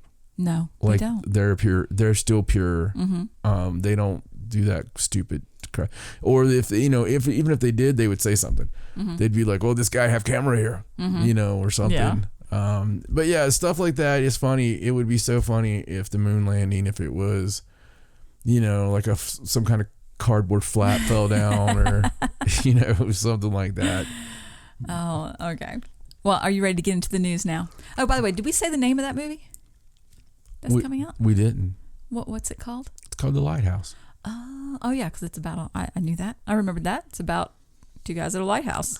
Yes, it's called The Lighthouse, and it's going to be amazing. Yes, it is, and it looks really creepy. It looks amazing. All right, well, let's get into our first story. Let's. All right, have you got your soapbox? Because you're probably going to need it. It's always near me. Okay, so this story is about Japan. Oh, I love Japan. Japan has now approved a groundbreaking experiment where scientists can bring human-animal hybrids to term. Wait. You mean China? No, you pronounced it wrong. This is Japan. Japan wouldn't do that. They did. Now, there's a stem cell biologist. His name is Hiromitsu Nakauchi. That's Japan. And he has been waiting for this. He's very persistent. He's been wanting to do these experiments, and he's been waiting for a really long time. So after years and years of planning and being persistent, he's finally received approval from the government, allowing him to do some work different experiments with human animal embryos. And now a lot of countries, they frown on this. They've banned it. They've outright just banned it, defunded it, restricted it. It does raise ethical concerns. But his ultimate goal is one day to grow customized human organs for people that need transplants. I believe in this article it says just in the United States alone, there's over 116,000 patients waiting on the transplant list. And basically, when you get a transplant, you just got to hope somebody else doesn't need that organ or passes away. He's just using stem cells. Right. He's using human stem cells. Now, he is the lead stem cell researcher at the University of Tokyo and at Stanford University. And the way his experiments are going to work, he's going to start by injecting human stem cells into rat and mice embryos. And all of these embryos have been genetically manipulated so that they can't make a pancreas. Then they're going to watch it for 2 years. Like, this is going to take a long time. So for over 2 years, they're going to watch the rats and mice, see what happens with the stem cells, monitor their brains, and if everything goes the way they want it to, then they'll ask for approval to do the same thing with pigs and, step it up. One of the problems with this experiment is they're not exactly sure what's going to happen when they put the human stem cells into the animals. They don't know where exactly in the animal the stem cells will go. They want to target it to a specific organ, but they're not sure that they can do that. And they have to monitor the brains, because if the embryo's brains are detected to be more than 30% human, then they have to exterminate that embryo. That is the condition that the government gave them. They can't make a human animal embryo to term that has more than a 30% human brain. So basically, they could inject these animals with human stem cells. It could go to the brain and make a humanized animal, which is what they want to avoid. That's the ethical concern. So he doesn't think that's going to happen. And it says in this article that last year, him and his colleagues at Stanford successfully made the first human sheep embryo, but of course it was destroyed because it's not allowed for those things to come to term. So now Japan is saying, yes, you can let them come to term, you can monitor them, as long as they don't get humanized, then it's fine, and you can try and grow your organs. So, he's hoping that since the experiments are going to go kind of slowly, that perhaps people will not be quite as concerned about it and can keep up with it and that kind of thing. So it's interesting that they're allowing this sort of, experiment. I see a lot of ways this can go wrong. I don't, because it's in Japan. So my soapbox doesn't have to get out. I'm not finished. I have another article here from China. Well, let me go on the Japan thing first. Okay. So being Japan, they enforce what they say they're going to enforce. The research being done there, I think, is great. Bravo, because I just read something the other day where a kid that was never going to be able to walk actually walked again because of stem cells. And, so there is so much we can do with this research. And if it was your kid that you're waiting on a liver or whatever, an organ or heart or something. You would love this. And so if it can save lives, and I'm all for it. Okay. But it has to be done ethically, the correct way. They will do it ethically. It's funny because, I'm such a big fan of Japan anyway, and the way those people are. And I was talking to Chase about it, my friend Chase, who wrestles for New Japan Pro Wrestling. He's always over there. He's full time now. So I was just talking about how clean the subways are. Like, I was watching a vlog, and this guy's like, "This is the subway," and there's like no graffiti, and everything's and everybody's so polite, and they're and they don't throw trash on the ground. And, So Chase was talking about the trash thing. He's like, "There's not a whole lot of trash cans around anywhere, and you'll see people walking for miles with trash in their hand, and they keep it with them until they find a place to dispose it, because they will not put it on the ground." That's awesome. It just shows they have respect. They're taught to have respect. Isn't it cool? Yes. I mean, to me, that was just that we should all strive to be that way. I agree. And so I don't know. Very cool stuff. But so China, I don't trust. So tell me what China's doing. So there's an article here about an experiment that's going on in China. Now, the scientists that are doing the experiments in China are from Spain, but they're not allowed to do these experiments in Spain, so they've gone to China. Of course they have. And it says that they've created the first ever human monkey hybrid that was grown in a lab in China. So it says they successfully formed a hybrid human monkey embryo, but that they did abort the process after they created it. But they do believe that the creature could have grown and been born. So their ultimate goal is also to create transplantable organs like hearts and eyes and pancreases. You know, we find these, like they just found that those chimps that were 6 feet tall and they walk upright. Mm-hmm. And there's not many of them, but they're deep in the jungles, right? Right. And 6 feet tall and walk upright. Mm-hmm. And they're smart and they're strong and they're, you know what? I don't think we just find these things. Right. I think that we've been making these bastards the whole time and then we dump them somewhere in Mongolia. Right. You know, and just we're like, oh, look what we found. You know, the missing link. It has the face of Al Pacino, you know. Well, the weird thing about this is where they used a monkey. Hold on a second. I'm not going to get this chimpanzee with the face of Al Pacino out of my head. Oh, all right. They claim that these particular scientists have done this stem cell research with pigs before and done like a human pig hybrid. Like pig doctors? Oh, no. They've used pig. Yes, like to make the embryo, not with pig doctors. But that the human cells take hold much better in the monkeys because they're closer. Yeah, because they're us. Yeah, to humans. So they say that their experiment was very promising and that they want to continue with their research, but I guess because it's in China, maybe they weren't, I don't know if they were allowed, it doesn't specify whether they're allowed to bring that to term or not. I don't know if these people are going to switch to Japan now. No. China, the thing is, that's the story you're getting. Right. They have to tell you something. Well, my concern is, I mean, scientists are very... Dude, they've got monkey armies. Right. They question things. You know, they want to find out. And if you have a scientist that creates a human-monkey hybrid... You're talking about a mad scientist? Yeah. Maybe their better judgment doesn't win out and they really just want to see what's going to happen if they let that go. People don't realize that the scientists are really the ones that do the wars. Like, right. You know, even with Germany, right? What do we always talk about? Mm-hmm. The scientists, the German scientists. Who was the only ones we didn't kill? Right. The German scientists. Exactly. It's like all the rest of you guys did really terrible things. You guys, we're going to change your name and give you a house in Mar-a-Lago. I mean, it's just ridiculous. You know, we should never have taken them on, Von Braun and all that. I mean, because, you know, their names are Von Braun. No, I mean, it's the stuff that they were a party to.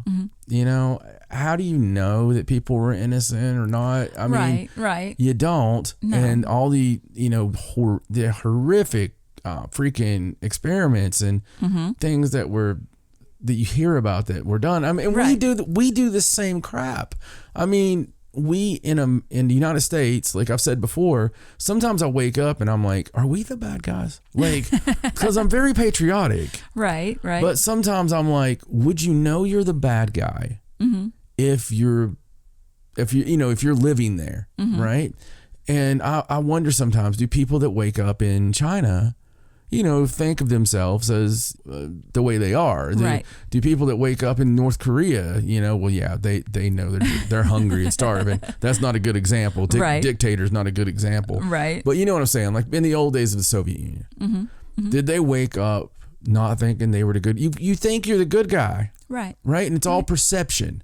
So they perceive us as this and we perceive them as this. And sometimes I just think about how stupid all that is. Right. But I mean, we do the same thing. MK Ultra, anyone? You know, I'm not talking about the light beer that that's experimenting on people. Yeah, people that not animals. Like sleeper agents that go out there and you say, you know, roadkill, and it's just like, you know, it's ridiculous. I agree. We do the same stuff. God knows what we're doing right now. Dressed up like an alien somewhere, like doing all these experiments on humans, so they think they got abducted. I mean, I wouldn't put it past them. Is all I'm saying. Right. It's like, Bob, get the big light, put it through the window. Let's put let's give him the roofies. Where's Cosby? Right here. Boop, doop, doop, doop, doop. Knock him out. All right. Oh, I don't know. I just saw these stories, and although the end goal is a positive thing and they're saying that they want to do this good stuff, I just feel like there's a lot of room for nefarious people to step in and do things that shouldn't be done. Yeah. Which I guess is the truth for anything. Always. But animal-human hybrids, that's scary. And they really don't know. I mean, it's just the beginning stages. They really don't know what's going to happen with it's that. It's very scary unless they make an orangutan named Wadsworth that wants to be my butler and can talk to you. Yes, talk to me very distinguished, and he wears like must a little, have a British accent. Oh yeah, and he wears a little suit. I mean, come on, and every now and then I feel like there's a market for that. When he's upset, he just sort of, he still has those little things. Right. I want an orangutan so bad. Please get me an orangutan. I don't know that I can just buy you an orangutan. Can we move where orangutans walk around? I mean, I guess. I mean, I want a house where there's like an orangutan village, like relatively close. Live with the monkeys. I would go live with them now, and just be their king. Oh, I see. I would love to be their king. I love orangutans. I do. Sorry. That's okay. All right. Are we ready to move on? Right turn, Clyde. We'll get away from the animal-human hybrids. Yes. Okay, so this next story is about cattle mutilation. Oh, way to go. Yeah. I'm sitting here in my head literally having this fantasy where me and my Clyde were like in suits of armor. Right. And we were like pretending to be medieval knights, and we were sparring in our yard. Mm-hmm. And then you... I hit you with cow mutilation. Yeah. All right, so this is from East Oregon, a ranch in East Oregon. 5 bulls have been found dead and mutilated, and there's no explanation Thank for God it. they were dead. Yes. It sucks when you find them mutilated and they're still alive. So what happened, Bessie? Oh Jesus, your tongue. Well, where's your oh God, where's your junk? Sorry. Some kind of cow serial killer. All right, so 2 carcasses were discovered on July 30th. That's horrible. And on July 31st, 3 more were found. And the cause of death is unknown. Well, they're mutilated. They are. I mean, that's the cause of death, right? So it says that there were no outward signs of a struggle, no rope burns on the trees, no scattered hoof prints, no strangulation marks, no blood. The bulls, he said, looked like they just simply fell over and died. At first, they thought perhaps they were poisoned, but there weren't any natural causes for that. Like, it's a huge ranch. It's thousands and thousands of acres. They weren't even found for a couple of days. But they searched the area. There were no poisonous plants to be found. That would explain why they would have fallen over. It wasn't like a suicide pact. Yeah, they all drank the Kool-Aid. But the really strange part about them being dead with no apparent cause is that only a few parts of the carcasses were removed on each animal. And I'm sure you could probably guess what parts were removed. Like the bull penis, the tongue, the eyes. No, it doesn't say eyes. The anus. Anus. Yes. So on this list, it was the anus, the scrotum, the testicles, and the tongues. I believe aliens are like somehow really kin to me. And it said one bull was also missing its penis and the tip of one ear. And I feel you, buddy. So some of the investigators were like, well, marriage. It's not unusual because coyotes and wolves find it and then they go for the easy bits and they chew them off. But can you imagine a coyote right now listening? Excuse me? Go for the penises. My cousin Ted did. They said that none of the missing parts. What'd you say? They don't appear to have been chewed off. That when they were examined, they appeared clean cut as though they were cut out. Mm-hmm. So, that's typical for cattle mutilation when you don't really understand how they were taken out. So there was no signs of any predatory eating or chewing. But by the time that the bulls were found, it had been too long for a vet to come in and do any kind of, like, they had been laying there for a few days. That's what I would say too. There was no way that they could come in. Excuse me, is this Dr. Jackson? Determine any kind of cause yes, it of is. death. I've got a problem with some bulls. Oh, okay. What's going on? Right. Oh, we found them mutilated, and it's been about 5 days. Oh, I'm sorry. Excuse me, I'm on my. I want a hunting trip. Yeah. Well, here's one part of the article I thought was really funny. Really? In that article, you found something funny? Yes, this is funny. So one of the investigators, he said, whenever there's a case like this, all the conspiracy theorists come out. You know, he's poo-pooing the conspiracy theorists. He said, some say it was done by aliens, and others say it's a cult doing a satanic practice, and some even think it's the government. He said it's kind of ridiculous. But he's confident that some person or group did this. They're just not sure who it is, and they're going to get to the bottom of it. Mm-hmm. So aren't all those things groups? Yeah, I guess it's that group of rowdy, medically trained, non-satanic ninja teenagers. Yeah, exactly. That leave no marks. So I thought that was kind of funny. He's like, no, I promise it wasn't Satanists or aliens or the government, but it's a group of people. Look for that group of Mensa teens that are here as exchange students from Japan. There you go. It's got to be them. Can we please write a screenplay where it actually ends up being them? Right. They just go around randomly. You find out at the end through the whole thing, you think it's some kind of UFO thing, the movie. And at the end, you know there's going to be a sequel because all of a sudden you find, I don't know, Yu Yamaguchi. And he's just like, they're onto us. He just has this big jar collection of like bull penises. Dude, he has a necklace. He has a necklace of bull penises. And for some reason, his sister collects ear tips. I don't know. It's weird. I want to know which friend collects the anuses. Wow. The cool one, obviously. Well, it says in here that this ranch is 140,000 acres. So it's a very big open space. You know, the bulls are not going to be watched all the time. And it was a huge loss because each one of the bulls is estimated to be worth about $7,000 each. Can you imagine? Like, what if it's like the one delicacy in the universe? Like, listen, like there's certain things in the universe that we don't understand that are just drinks and food and hors d'oeuvres and stuff that we just don't know about, that are just, they are the primo of all primos. Right. And so these grays come down because the grays are like the universe waiters. Okay. Mm-hmm. And they're actually like, they usually have them in the back cooking and stuff. They're like, hey, you damn gray, hurry up with that, and it's the anuses, bull anuses. Can you imagine like the exotic? It's like Earth bull anus, and it's like the barbecue anus and all this stuff, and it costs a fortune because they have to go so far to get it. These guys from like what's one of those moons that has people on it? Europa, right? Like at the European diner, they're just like, this anus has not been used. It's just, I don't know. It's going to end up being something like that. Like we were wondering what else are they going to use it for? Unless they're making anus monsters. I don't know. Which is really cool. Or anus guns. Well, even if it was Satanist, what kind of ritual do you use bull anus for? I could find one. I don't know anything about black magic. I know what I would use like bull pecker for, but I mean, right. But there's all kinds of like stuff you'd use that for, but it's usually good magic. Like, no.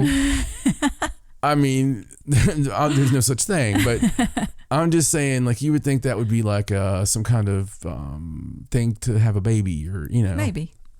I don't know. All right, well, let's move on. So this is a story about China again.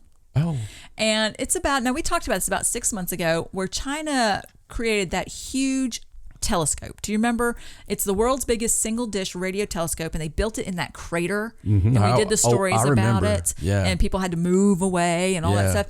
And it's called the 500-meter aperture spherical radio telescope. They call it FAST. Yes, of course they do. So China has recently unveiled its latest plans for the world's biggest radio telescope. And what they're going to do is look for habitable planets beyond our solar system by finding out if they have a magnetic field. Mm-hmm. And their thinking on this is that because Earth has its magnetic field that provides, protection. They're going to throw like a giant fork up into space? Or yeah, I think so. Something like that. See where it goes. Our magnetic field provides protection to life on the planet. So they feel like if they find another planet that has the same kind of magnetic field, possibly there is life there. Right. So it's very logical. She floats, she's a witch. But since it's the biggest telescope, they're hoping that they're going to be able to find potentially habitable planets that have not been found before. So it's good quest to go on there, I suppose.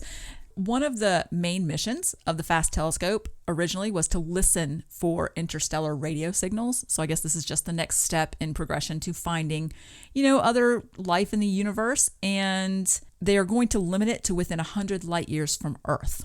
So it'll be interesting if they find anything. Do you think if they do find something, they'll tell us? Well, like publish it or put it in the news or let anybody know? I don't know if we'll get the actual story. Right. Because China would probably want that to be, theirs first. Right. And right. if they get it out there and say something, that could, possibly cause some problems, like a war. I mean, it could. Because, if you actually found the goods, but it don't matter because we've been sitting on it forever. True. It's like the other conspiracy theory of, we were going so far with our space travel and doing so good and, really getting the hang of this whole moon thing. And then all of a sudden, we just stop exploring and it didn't really make sense. And the conspiracy theory for years has been that we actually went to Mars and, there's supposedly leaked footage that of that trip, some of it of going to Mars. Wasn't there a theory that people stay on Mars? Yeah, like there's a base up there. Even that one picture, like where the thing is fixing the camera or whatever. That's never really been debunked. I mean, it's not. People laugh at the stuff, but I mean, do you really feel that? I mean, it's not something you really hear about a lot. That could be the biggest proof that it might be true. Is it's sort of just been. Yeah, shoved away. You actually have those guys who, and the one guy from Washington, and they all say they were part of that space program growing up, and that always sounded so preposterous to me that it could be real. Right. And right. They were like, oh yeah, we did this, we did that, time travel and stuff, and it's like it's so weird that it could totally be real. That's true. And one of our friends posted something about deja vu earlier, and that I don't know why this just triggered it in my head. Okay. Because it bothered me when I read it. Okay. It was talking about how deja vu, how they were talking about the fact that they believe that when it happened, it's because of parallel dimensions. And at that time, you're just, you're bleeding over into that other dimension.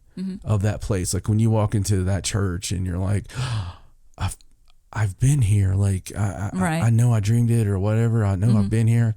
That you're actually just in real time bleeding over a little bit into the parallel dimension. And it's an interesting theory. Because I always feel like I've dreamed it, but I can't tell you when and where. And sometimes I'm like, oh, I know I dreamed this like 10 years ago. And, and I can, but there are times when I'm like, I can tell you what I said and all this stuff, and it seems like that's right. But there is a possibility that it really is happening right then in another place, so it feels like a memory. Right. And which is mind-boggling. It is. It's hard to wrap your head around it's about as easy to wrap your head around as actually dreaming this actual events word for word that came true, because I know it's happened to me where I knew what you were going to say. I knew where we were and all this stuff. Now, if that's the case, there's no free will. Right. And that's weird, So, and I believe in free will. So it almost makes me think there's something that's the deja vu is something else. And it's so funny because with anything we have, we could all have a horn on top of our head that has a propeller. Right. Okay. And for short bursts, we could fly for like 10 feet. If it was always there, it would be the most normal thing to us ever. Most normal thing. If no one had ever gotten embarrassed about boobs and everybody had just, always went shirtless or whatever, it would be normal as hell. Like we wouldn't even have that taboo. Right. If from birth you're always are looking at that, Right. And that kind of stuff is stuff I think about all the time. But the deja vu one really got me. Yeah. Because it was weird. I like to think that deja vu is more of a premonition kind of thing. Like, I feel like everybody has the ability to have a psychic power, like a third eye kind of thing. Like I think we are built to be able to do that, just that people aren't ready, I guess, to be enlightened like that. But I think it's there in everybody. And so occasionally when you have these little bursts of deja vu, it's because you are like your mind is one step ahead of what's happening. So it seems like it's happened before, but really you just already know what's going to happen. Do you understand what I'm saying? Yeah, no, I got you. So, and it doesn't happen for everybody, but I feel like it's just those little like bursts of your psychicness trying to get out. Yeah, I totally agree with you that we all have the third eye, and it's just whether you are open to it or forced open, and people have near-death experiences and then all of a sudden have it. With me, it was just a really tough time. Well, everybody's circumstances are different, and different things warrant different levels of being able to use it. Everybody's at a different place. It's kind of like, something else I had read where like some boys have like a little hole in their ear or whatever, and they think it's from when we had gills. And that's weird. Just crazy stuff like that. Appendix, anyone? Right. There's weird things that we can't explain. There just is. But the third eye thing, you are absolutely remarkably right about, because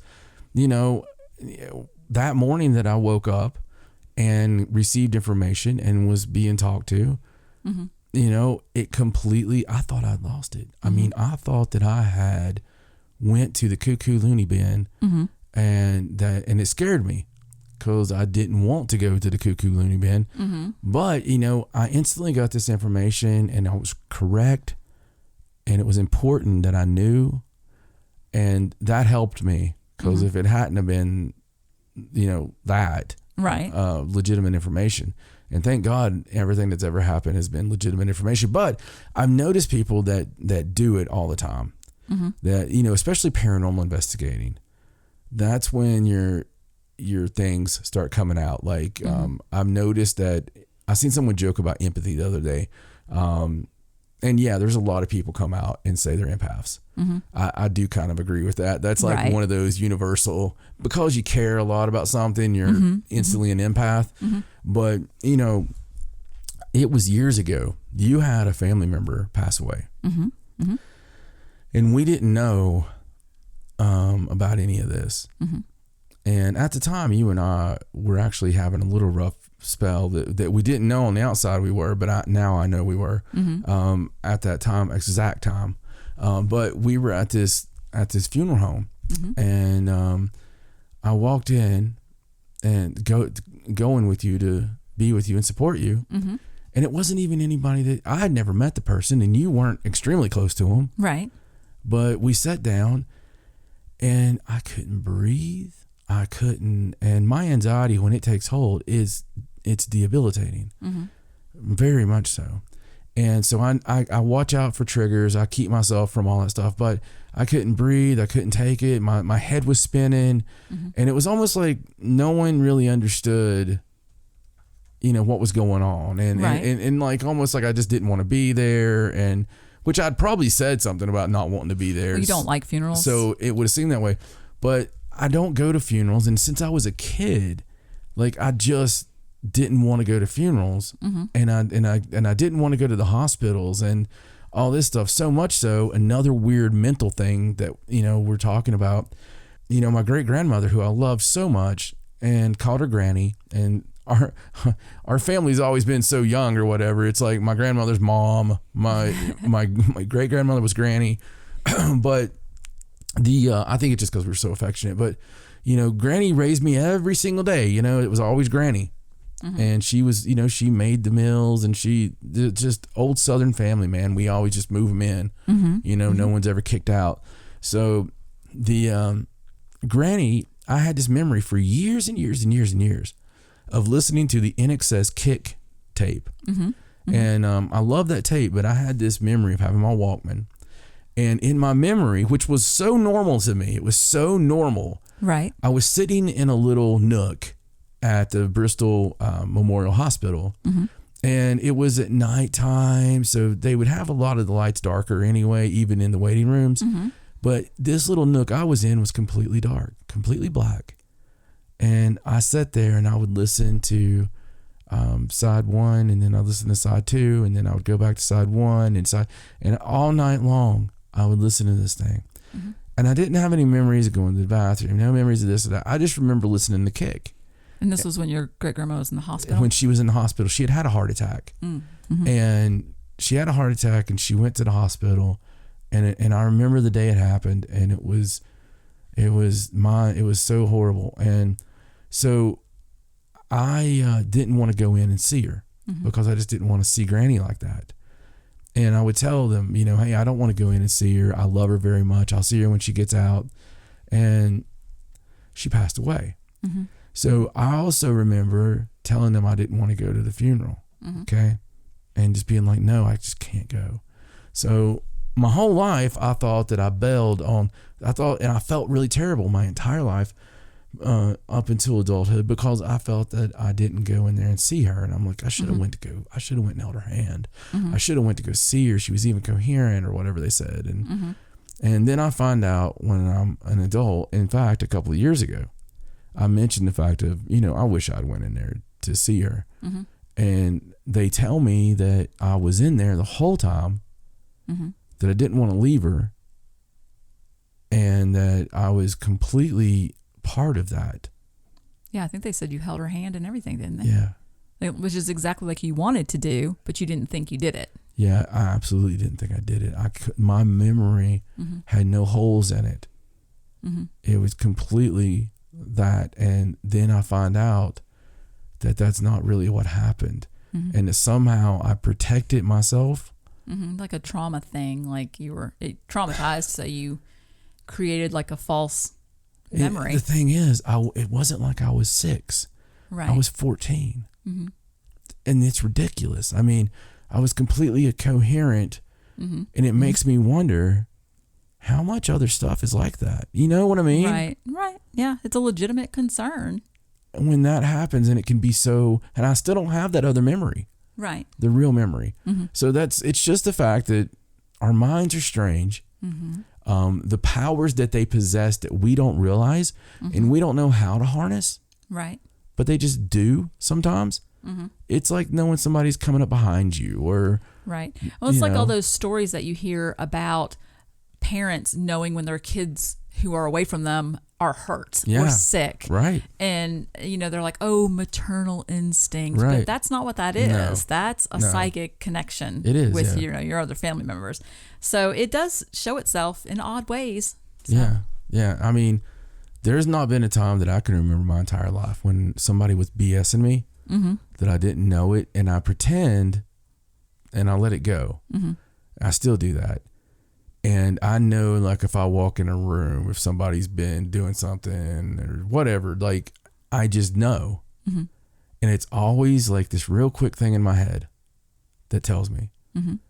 And I just keep going. Like, I don't put it over. And even the times that I'm going to get screwed, I hear it and I know it and it happens, but I just kind of let it happen. Mm-hmm. It's weird. It's very weird. But I have this instantaneous thing.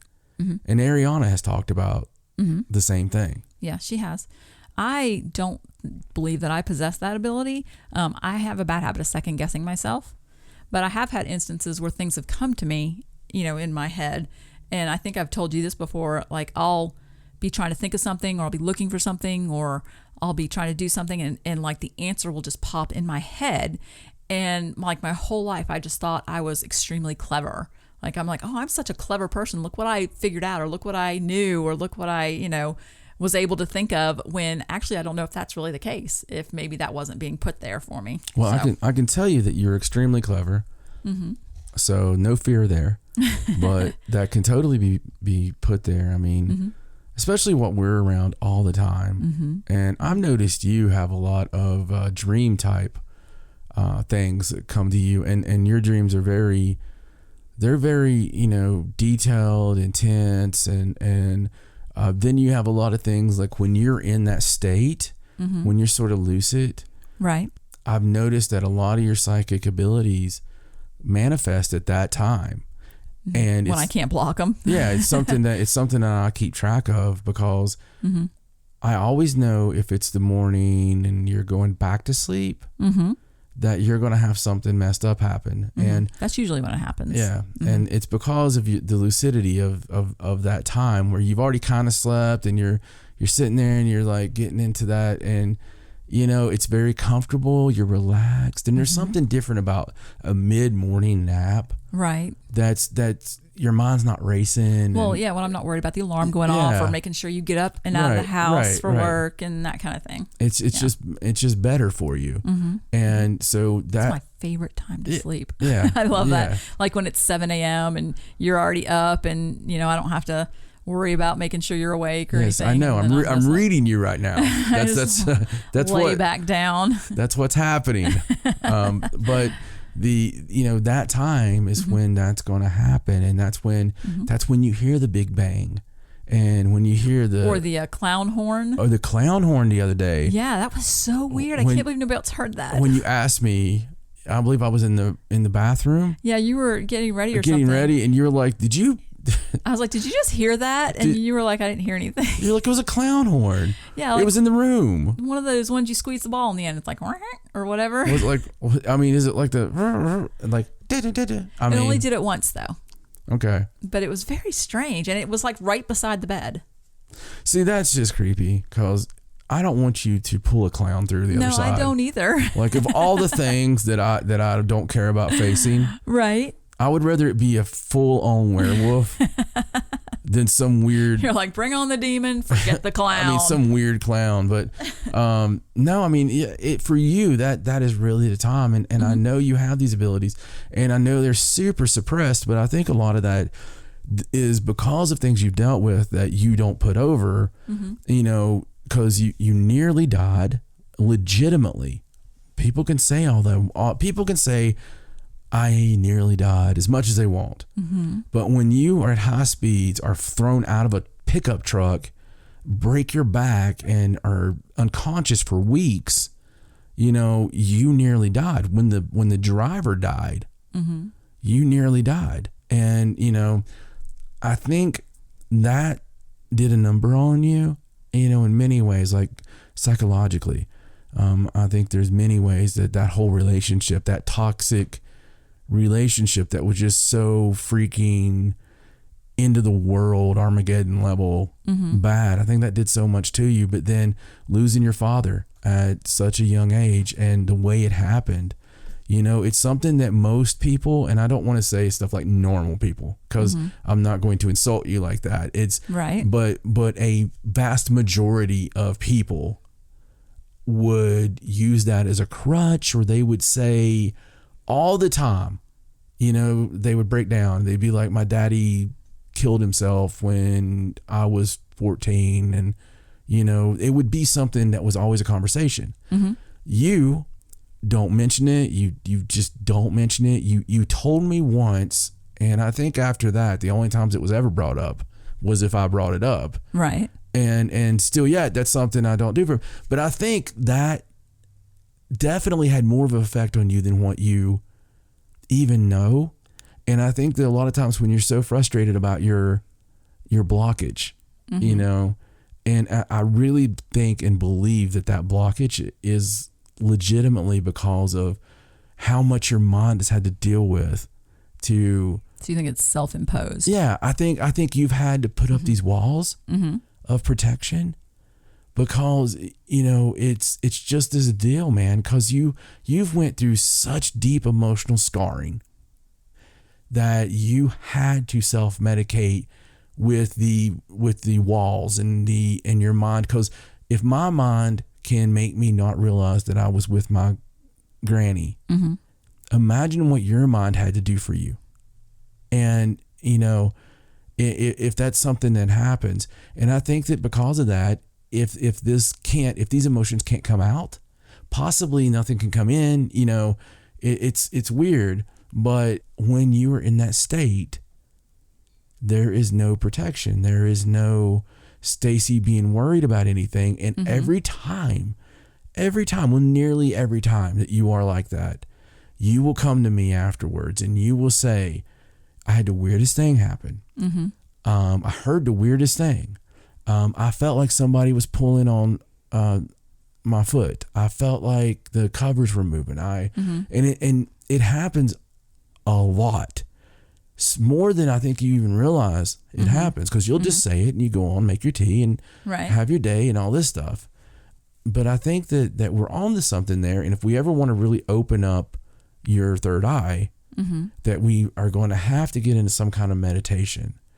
More than what we try to do now, but some deep, Hindu, hardcore medication. Jesus, we could get into that too. Yeah, that's true. That's a totally different thing, though. But the meditation, where you don't fall asleep. I don't know. That's hard. Maybe some of the Reiki. Maybe. That something like that it's worth looking into. It really is, and I think it would be great. I would love to. I would take you to do that without doing it with because I think if I did it with you, it may affect it. So I would almost just let me wait in the car and let you do this. And the problem with you being with me is I use you kind of like a psychic crutch now. Right.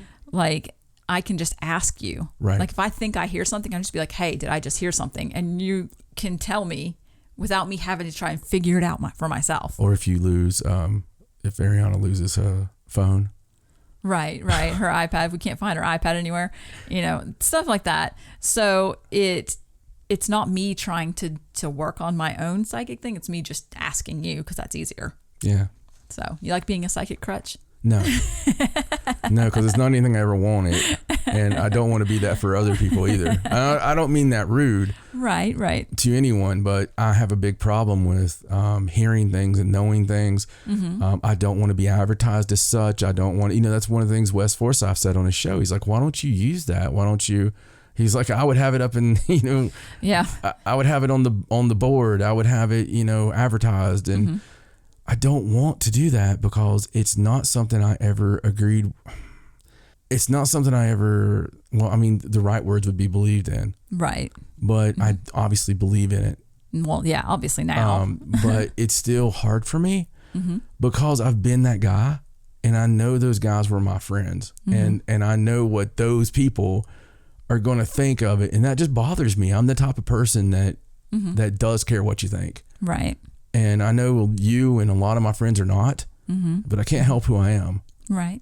So it does bother me because I don't, and plus I hate the thought of being wrong. And what's so funny about this is every time we've ever had anything, it's always been correct. That's always.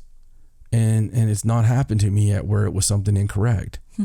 And, but still yet I've got that fear. Maybe what I need to do is go to one of those, psychic fairs or something and let them work with me without them knowing I have anything going in, go in as a novice and be like, oh, I just want to work with these. Right. Be like the star pupil. My favorite part is when your source, your attachment, the person that tells you things, gives you the "I told you so." Yes. Because you're always so surprised when when it turns out to be true, and she's always just like, "I told you." Yeah.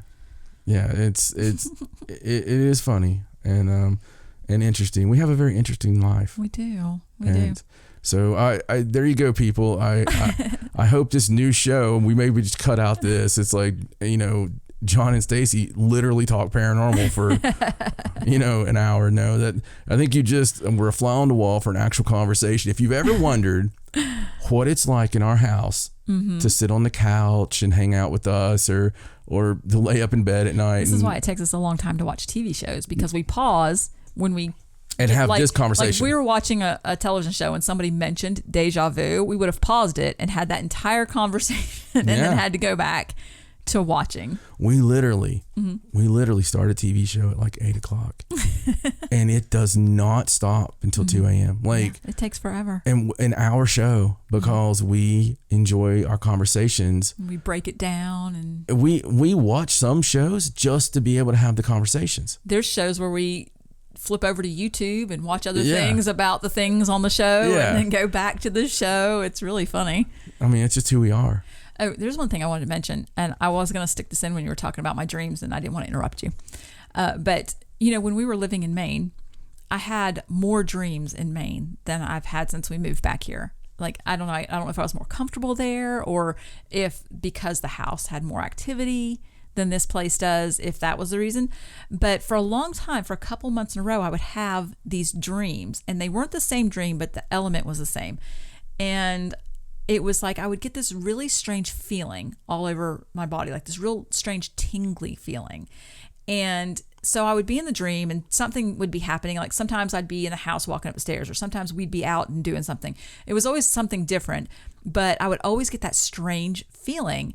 And then whenever that feeling got real strong, like I would be lifted up off the ground. And that's how my dreams always went. And at first when it was happening, it would freak me out. But after a while of having the same kind of dream, then I would almost consciously try to make it continue. Like it was sort of like, oh, look, I'm in the air. And I would try to make it continue or try to control it like in my dream without consciously knowing I was doing that. And it happened like a ton of times. And then once we moved back here, it stopped happening. But I always thought that was really strange because I feel like that was symbolic for something. Yeah. But I never did get a chance to figure it out. I've just decided that if we're ever on an investigation and I start getting that feeling, then I'm probably going to get out. Yeah, no, I mean, like I said, your dreams have always been heavy. Like, you know, that you've had them where you're in a boardroom and it's always symbolic. You've got a lot of like people wearing horse heads in your dream, like that kind of stuff. Right. You know, everybody looking at you from everything's a metaphor. Everybody looking at you from the table and they've all got a horse head, you know, like shoom, all at one time. Like you've got this weird, I don't know, like like your dream. It's because I like puzzles, so all my dreams are obviously puzzles. Your dreams are a Pink Floyd song. And that's the best I can put it. Like if to listen to The Wall is to probably be in your head during one of your dreams. So that's very strange. Yeah. All right, so let's go on to this next story, and this is sort of just an update. And this happened, it's funny enough, is right after we recorded the last show, and we talked about how Aleister Crowley's house had been sold. That's right. Do you remember? And like immediately after that, I think I was still even editing the show. This story came out, but it was too late to add it into that episode about how the house caught on fire again. So these three investors, you know, we talked about how they had bought the house and they were going to bring back all the Aleister Crowley stuff, all the religion, and, you know, they were going to make it a place of wellness and health and, black magic and whatever else they did there. So apparently somebody was not happy about this because it is thought that these fires, there was 2 fires, one at the house and one at the coach house that's like right next to the house. And they were started deliberately. Somebody set them on fire. So do we know if those people were human living people? It does not say. They have no idea. Like they're looking for people that may have witnessed something. Although that place is not exactly on the beaten track. So I don't know how there would just be a witness. I've seen the place. I mean, I've seen the place in film, I thought. Probably. I'm pretty sure I've watched something before where they go to that place. And is it on a lake? Yeah, and it's like on its own little, and it's near the lock, I think. Yeah. No, I've seen that place. And Jimmy Page owned it. Yeah. So, it overlooks Loch Ness. Oh, like the actual Loch Ness. Yeah, like Loch Ness. Yeah. Now the house was already badly damaged, so I believe that the fire at the house just sort of destroyed the rest of the roof. But I feel like that was something that was already going to need to be replaced anyway. Like the house was not in good condition. The roof was on fire. It was. The roof, they just let it burn. The roof was on fire? Yes. Did they need any water, or they let No, I think they used water. Oh, okay. Now, the fire in the coach house, they were able to save the coach house. They were able to get that fire out, and they saved that structure. So I don't think that the whole thing's a total loss. Like I said, there was already work that needed to be done. But it's just sad that people feel like they needed to try and stop whatever was happening there by setting fire to the place. I mean... To be fair, I mean, we're talking about some next level... We are, and it could be a paranormal thing. It could be. And they say it was deliberately set, but... I mean, it could be a victim. It could be a sacrificed person. Could be. That is just like, oh no, you're not going to do this to anybody else, or right, trying to stop them from. It could be the family of somebody who was seduced by those people to go there. You know, it could be any number of things, but what it is interesting, and it is. Whether it's somebody living or somebody that's no longer around, It's very, very intriguing to me, and I don't know why. I guess because he's so intriguing to me, always has been.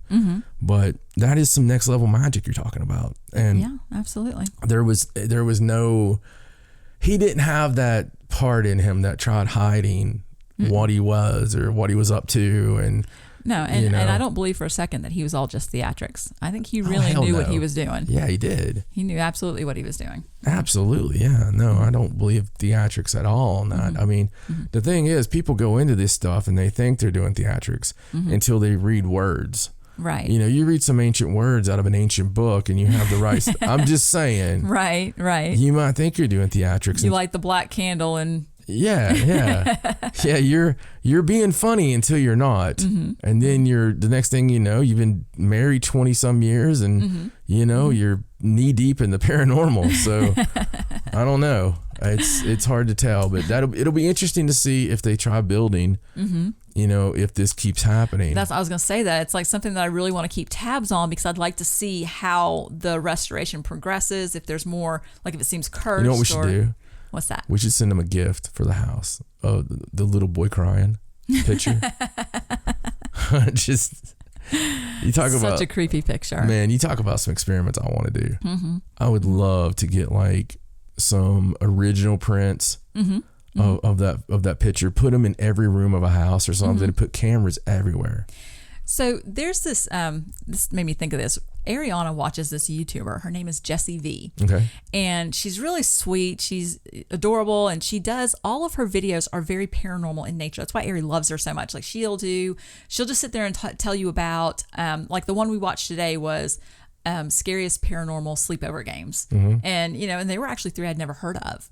And she did this one video on paintings, on like haunted paintings, the ones that you never wanted to hang in your house.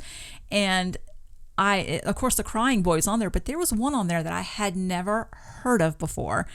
And it's the creepiest painting. And it's called The Hands Resist Him. And there's an urban legend that goes with it that even if you hang up like a print of it, that your house will be haunted. And I think the story she told was about some guy that owned the painting, and he had a daughter, and the daughter claimed that the kids in the painting would come into her room at night. And it was just very scary for her, and so he had to get rid of it. But the painting was painted in 1972 by a man named Bill Stoneham. And of course, he has a whole thing about what the painting's about. It's a little boy and a doll standing in front of a door, and behind the door there's a bunch of hands, and all you can see are the hands reaching out, and it's very creepy painting. I don't know why. I mean, it's kind of cool, but she was talking about how haunted it was and how all these weird things that would happen to anybody that had that hanging in their house. So I don't know, it was really crazy. But the thing about the Crying Boy made me think of it, because she talked about the Crying Boy painting. And did you know there's more than one Crying Boy painting? It's not just the one. No, there's like I didn't. A whole series of them. Oh, really? Yeah. Somebody should have got that kid a Happy Meal. It was different kids. Oh. But I don't know why that particular artist just... I thought there was one little brat that was crying all the time. No, it's like one, but it's one painter that all he wanted to paint was little boys crying. I don't that guy went to pizza parlor. But yeah, no, that's crazy, and that is a creepy thing. I could have went with that. You showing me that? Yeah, it's a creepy painting. That's really good. For some reason, as soon as you showed me that, I got really bothered. Well, we'll never have that painting in our house. It's in my head right now. Yeah. It's like when someone says a name of a demon or something. I'm like, no, please don't.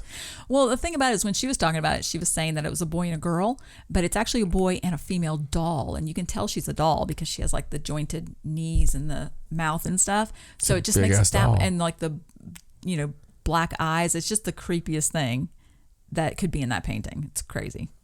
And this has happened to a lot of people. As far as the urban legend goes, yes, it was sold on eBay, I think, and it's been passed on to different people, and people just tend to want to get rid of it because it works with prints, right? I think that was the one. Yeah, if you printed it out, it would haunt your house as well.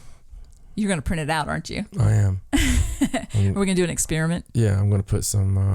I'm going to film it and put some EMF stuff around it. Maybe put a REM pod near it, and just see what it does. Put it on all around it, and leave some kind of. We'll put it in a dark room. Okay. And put IR on it and let it record for maybe 24 hours. Just keep changing tape, and see what. I mean, it's a hell of an experiment. It is. It is. If it works, then we'll take it to your mom's. We'll give it to her for Christmas. We'll look at. She'd look at me so strange. Like, why'd you give me this weird painting? Can we do it anyway? Because that's a hell of a. Because just get a really nice version of it. Tell her it's this famous painting. Start giving them paintings. Like, let's just go through the list, and all the haunted paintings. every year, just be like, we've really gotten into art, and we've got this. This is a crying boy. They're very popular in England. We've just keep giving them all this stuff. Oh, that's terrible. Yeah. What painting? Is there a painting that creeps you out that you know of? I know you're not really big into art, but not that I can think of off the top of my head. I mean, I have seen pictures that creep me out. There was another one on that list in that video called like the Rain Woman, and it was really creepy. So there's another painting. I don't know if you remember this one. I think you will when I tell you. Okay. But I don't know if you ever knew the sinister side to it. Okay. The guardian angel, if you think about at my mom's, she has like a very old version of it from an antique store that one hanging. that she loves. Yeah. It's got the kids going across the bridge and the guardian angel over top of them. Right. So in this area, if you grew up in the mountains of Appalachia, there's things like that are constant, like your grandmother would be dipping snuff. So there's probably somebody in your family that ran moonshine at some point, right? And you're going to have that damn painting in a house. I do remember seeing that quite a lot. I know what you're talking about. It's in every old person's house, I believe. But it's all nice and everything and comforting, and it's got this sinister side to it that you can look up and find out more about it. But there's something sinister about that painting? Yeah, there's tons of faces. There's hidden objects in it.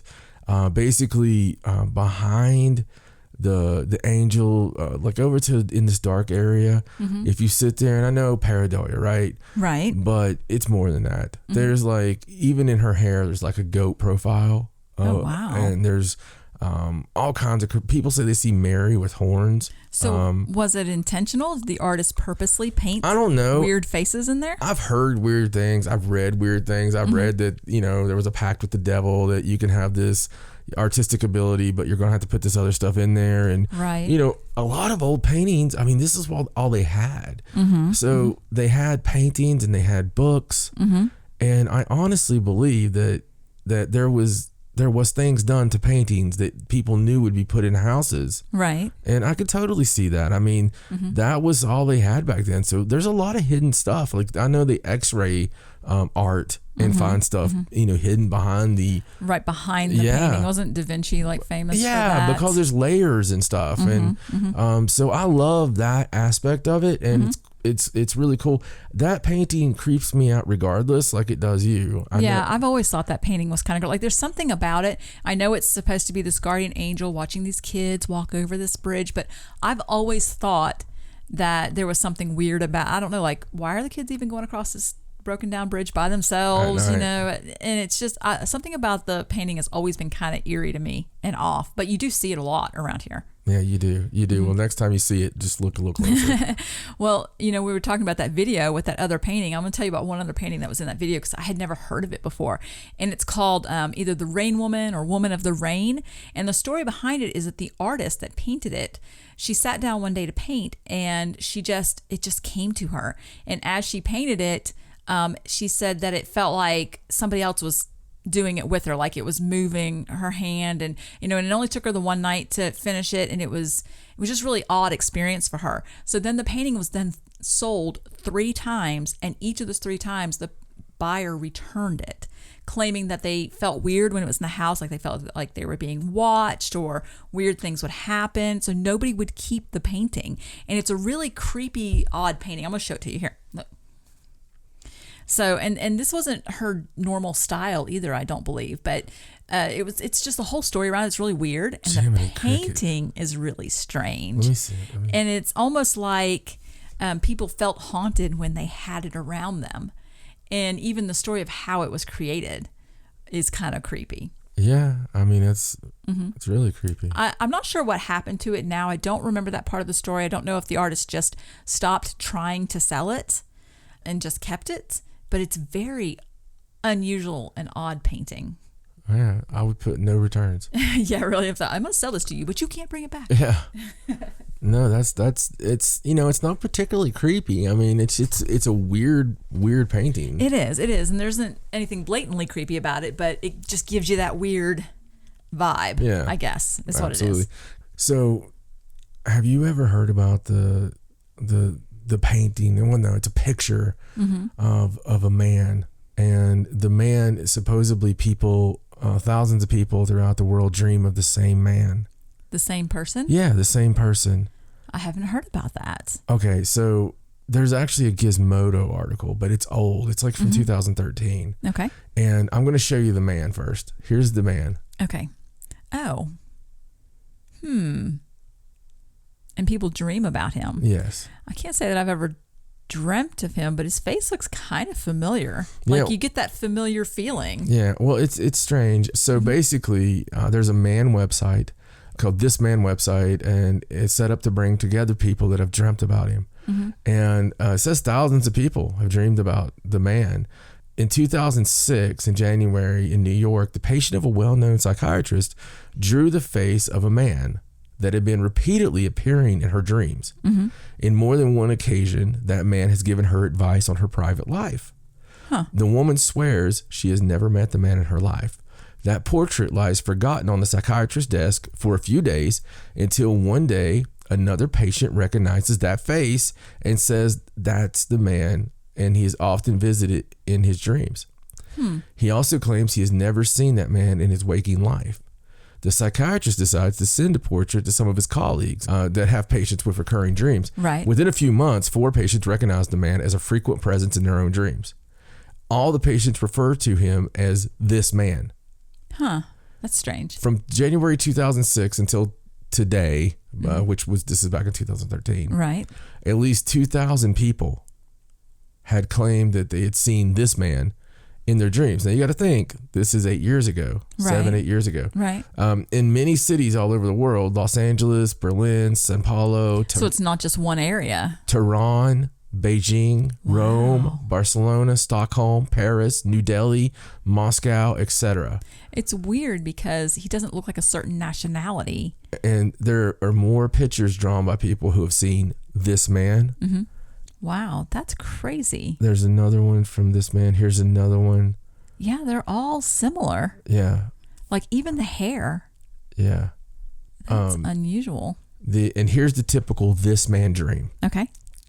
The first time I had a dream about this man, I was having a hard time at work. I had a dream about getting lost in a huge and deserted shopping mall. Suddenly, this man appeared and I started running away from him. He chased after me for what seemed like an hour until I found myself against a wall in the kids' area of the supermarket. At this point, he smiled at me and he showed me the way out towards the cash desk, and I woke up. Ever since that night, this man has appeared in all of my dreams, and he always gives me directions to get out of the dream and wake up. Other people dream about this man flying with them, comforting them after a tough day, or even taking them out to dinner and having sex with them. What could be causing this? The site advances several theories. Their favorite is the dream surfer theory. According to this theory, this man is a real person who can enter people's dreams by means of specific psychological skills. Some believe that in real life, this man looks like the man in the dreams. Others think that the man in the dreams looks completely different from the real life counterpart. Some people seem to believe that behind this man, there is a mental conditioning plan developed by a major corporation. And the whole thing about it, it's just nuts. I mean, you go there, they've even got their own website and all this stuff, but there's people that say it's just a hoax and that it's done by some kind of marketing firm. Right. You know, but then you still see it out there everywhere. And it's kind of one of those tulpa type things. If you don't read the fact that it's a hoax, maybe, you know, people do believe that and end up making it real, you know? Like the power of suggestion kind of thing. Oh, like yeah. You hear that all these people dream about it. So now you've seen the picture. So now you're going to dream about it. Absolutely. I mean, could totally happen. In recent years, it's happened, you know, supposedly many times with tall men and such things. So even if it did start as a hoax, it could now be a real thing. I believe that totally. I believe that, again, we were talking about minds earlier, and we don't understand the pure power. We're dealing with something else that's brand new. we're dealing with this information superhighway of things that was never like this. So everybody in the world is basically tuned in with their mind at all times.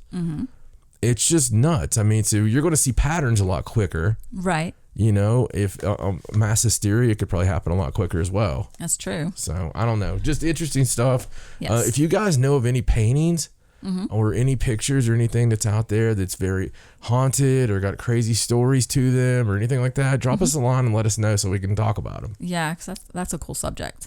All right, so let's get on to our next story now that we kind of I'm not sure how we even got off on that, but we'll go on to the next story.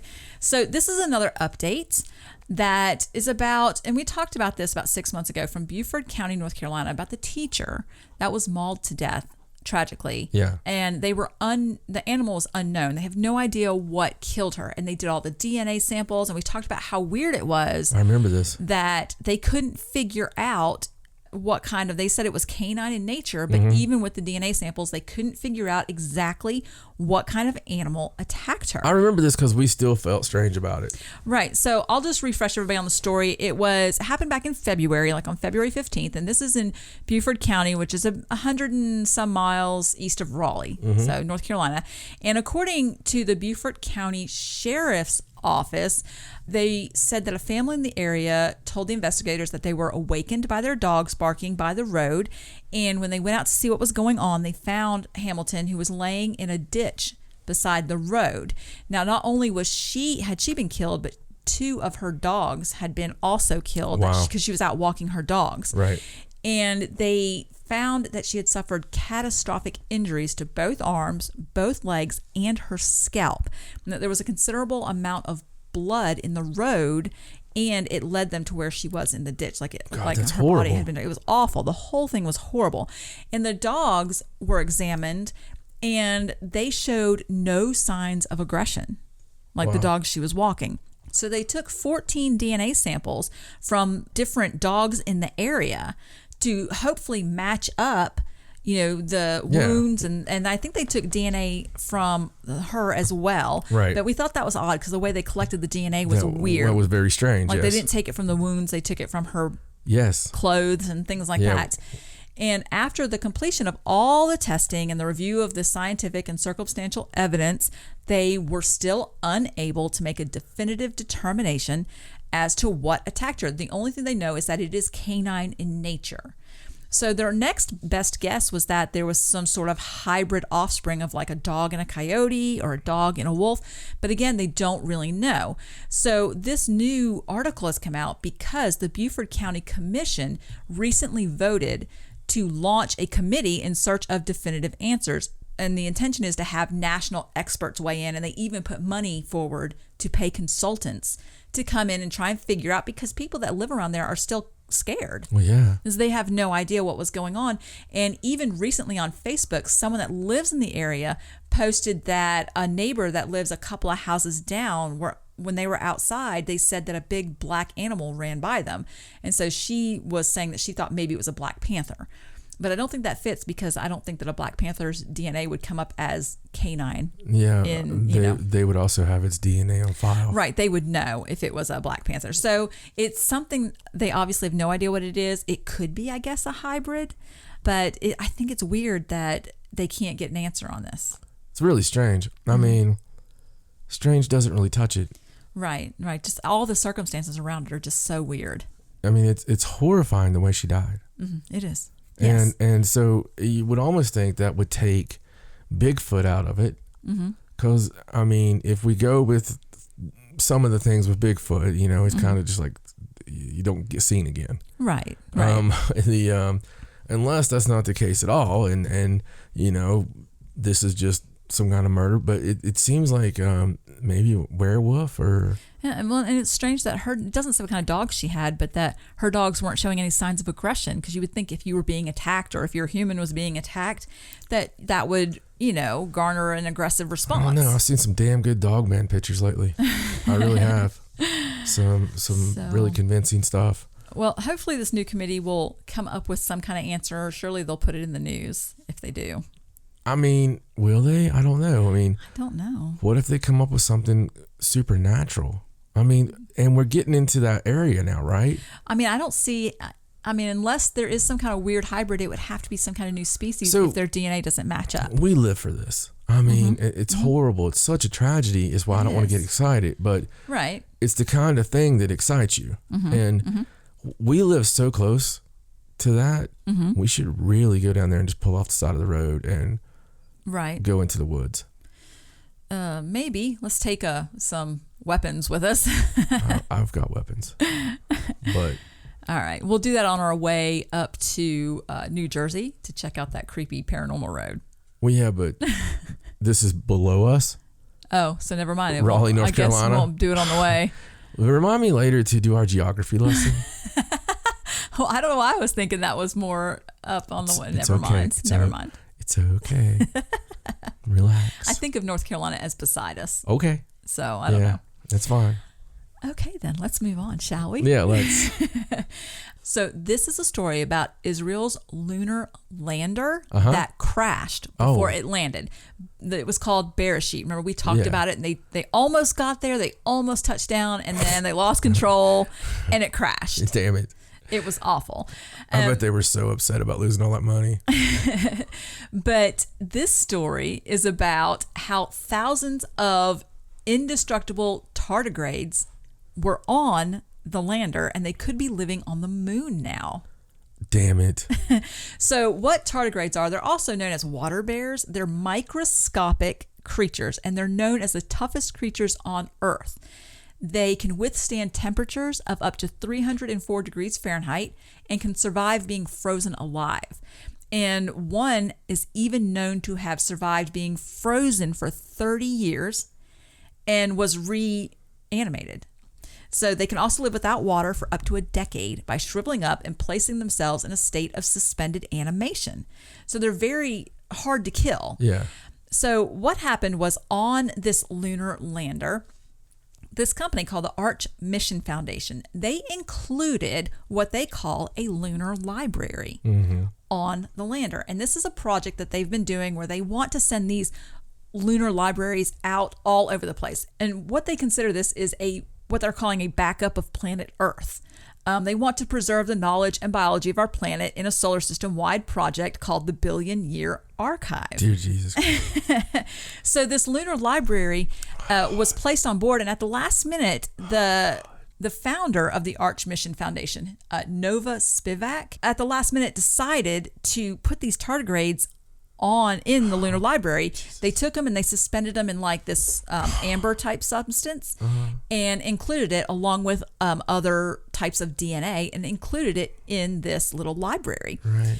And now they believe that because of how extra sturdy it was with the extra layers with the amber, that they believe it survived the crash and is on the moon with all those little microscopic creatures.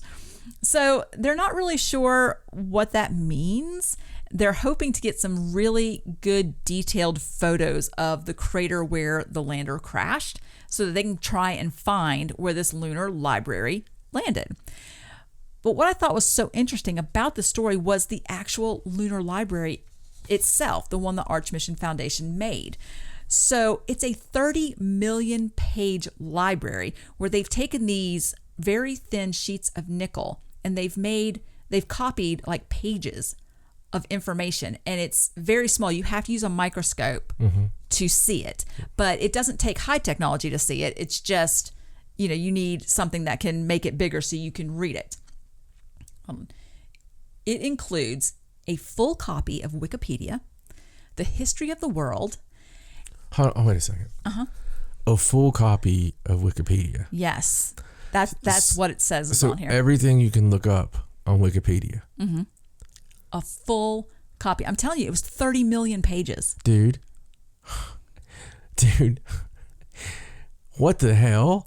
No, I mean, come on. Every freaking thing on Wikipedia? 30 million pages that they inscribed on these little, it's like the size and shape of a DVD, but it's like 25 stacked thin nickel films. And on these films are all these little pages of information.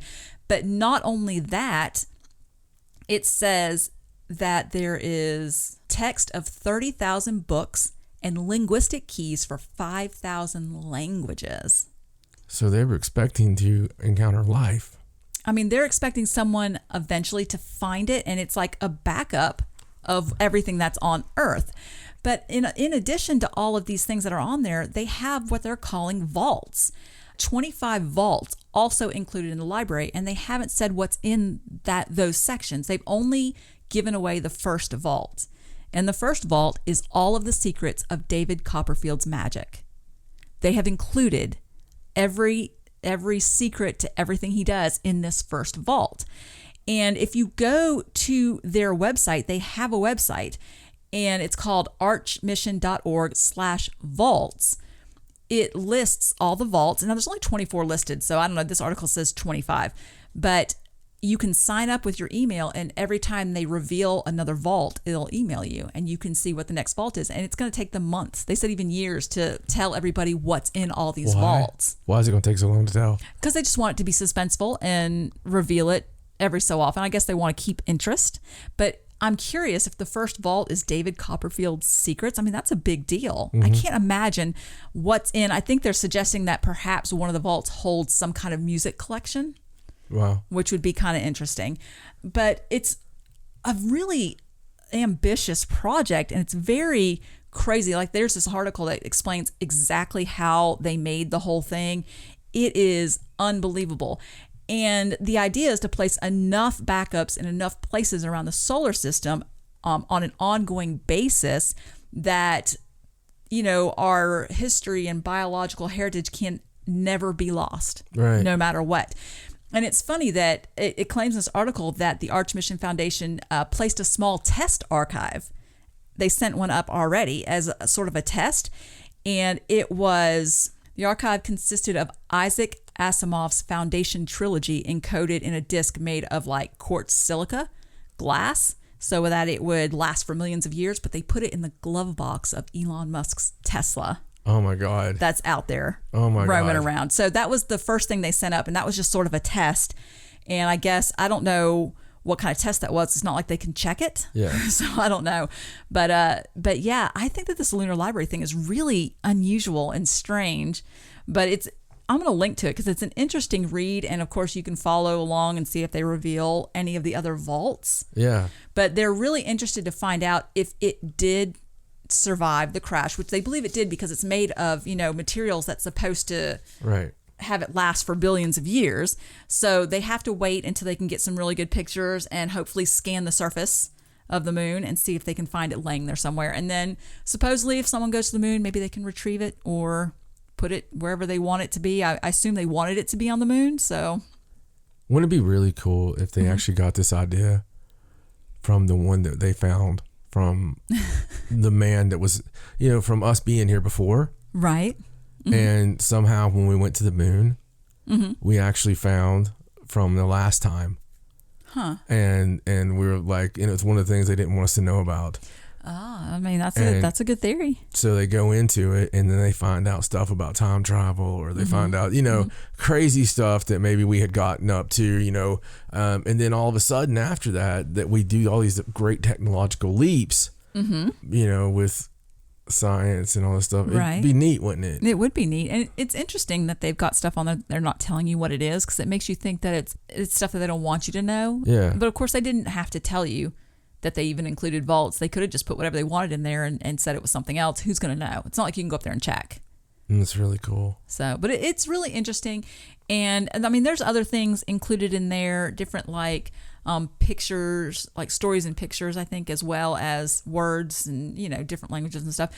Anything that you could possibly need to perhaps read it if you were not from Earth, I guess. Wouldn't it be cool if one of the boxes, in box 22, was Who Shot Kennedy? Wouldn't that be really cool? That would be cool. Well, I subscribe to the mailing list, so anytime do you know why it'd be 22, right? Yes, because November 22nd. Okay. Yes, I do know that much. I subscribe to the mailing list, so anytime they reveal a vault, I'll know what it is. Do you ever notice getting signed up for mailing list that you didn't realize you got signed up for? Do you ever notice you get emails and it's like... Oh, I get tons of junk emails. Yeah, tons of it. I sign you up for stuff to be funny. Yeah, I thought at first I was just randomly getting things, but sometimes I can tell that it's you. For years. It's just one of those things. I have a weird sense of humor. So I'll do things to people and never let them know. Like never. In fact, it's surprising that I'm telling you now, but I'll do it and I'll get tickled to death, and it'll be the best thing. It'll make my whole day better. And there are things that with people that I have done that I just never tell them, but with me it's the funniest thing, and it's always innocent things. But for years, probably 15 years, different email addresses, I've signed you up for random.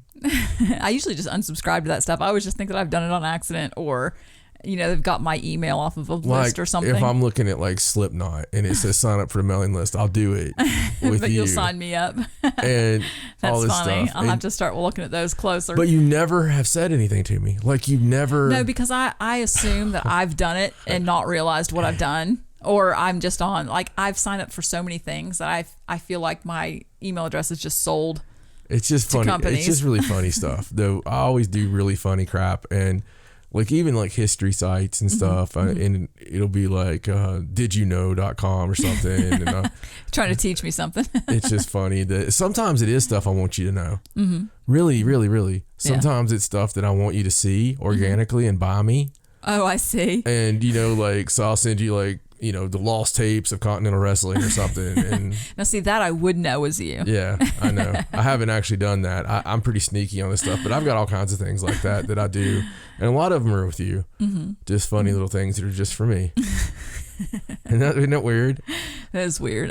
Is that revenge for getting on your YouTube and looking up cat videos so that all your recommended videos are cat videos? No, I hate you and I hate my daughter.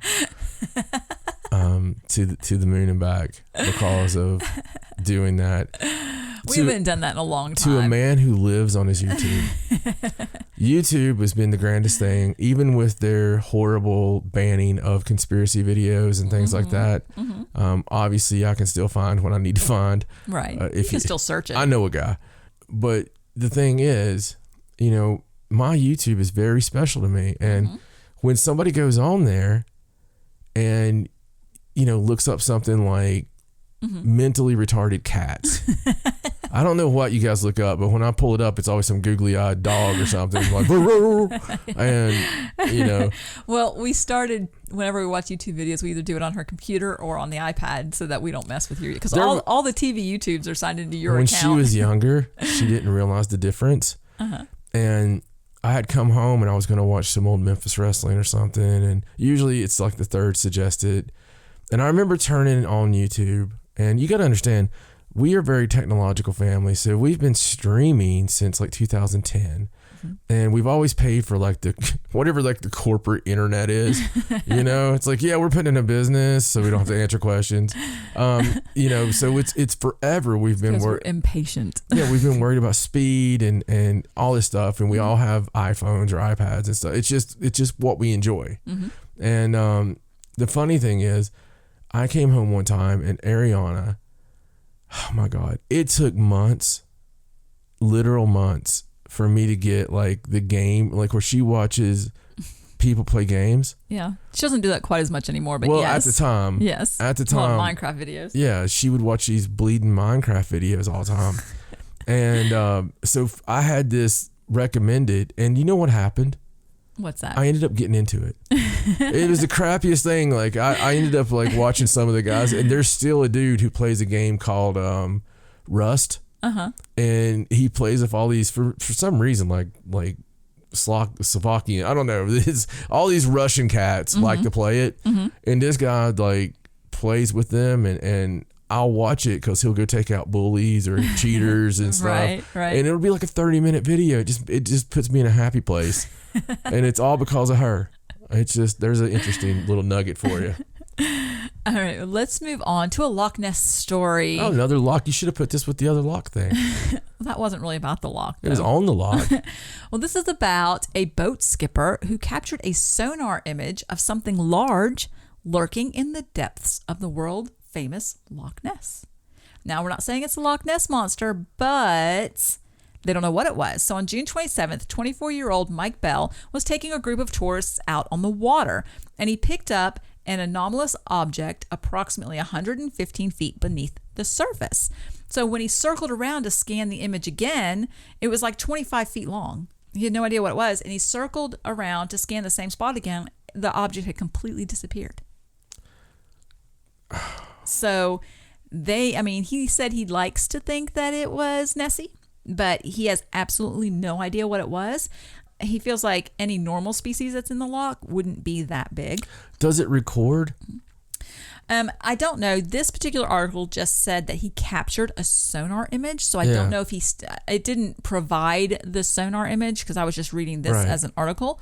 So I don't know. So that's awesome. And that could have been top story. It's just amazing that, I mean, come on. You capture 25 foot something in Loch Ness. I mean, there's nothing in that thing that's 25 foot. If it was, all these people have been diving to try to find Nessie. Right. And, this year we've had tons of sightings. We have. But, you got to think the loch is like the deepest body of water that's not ocean on the planet, right?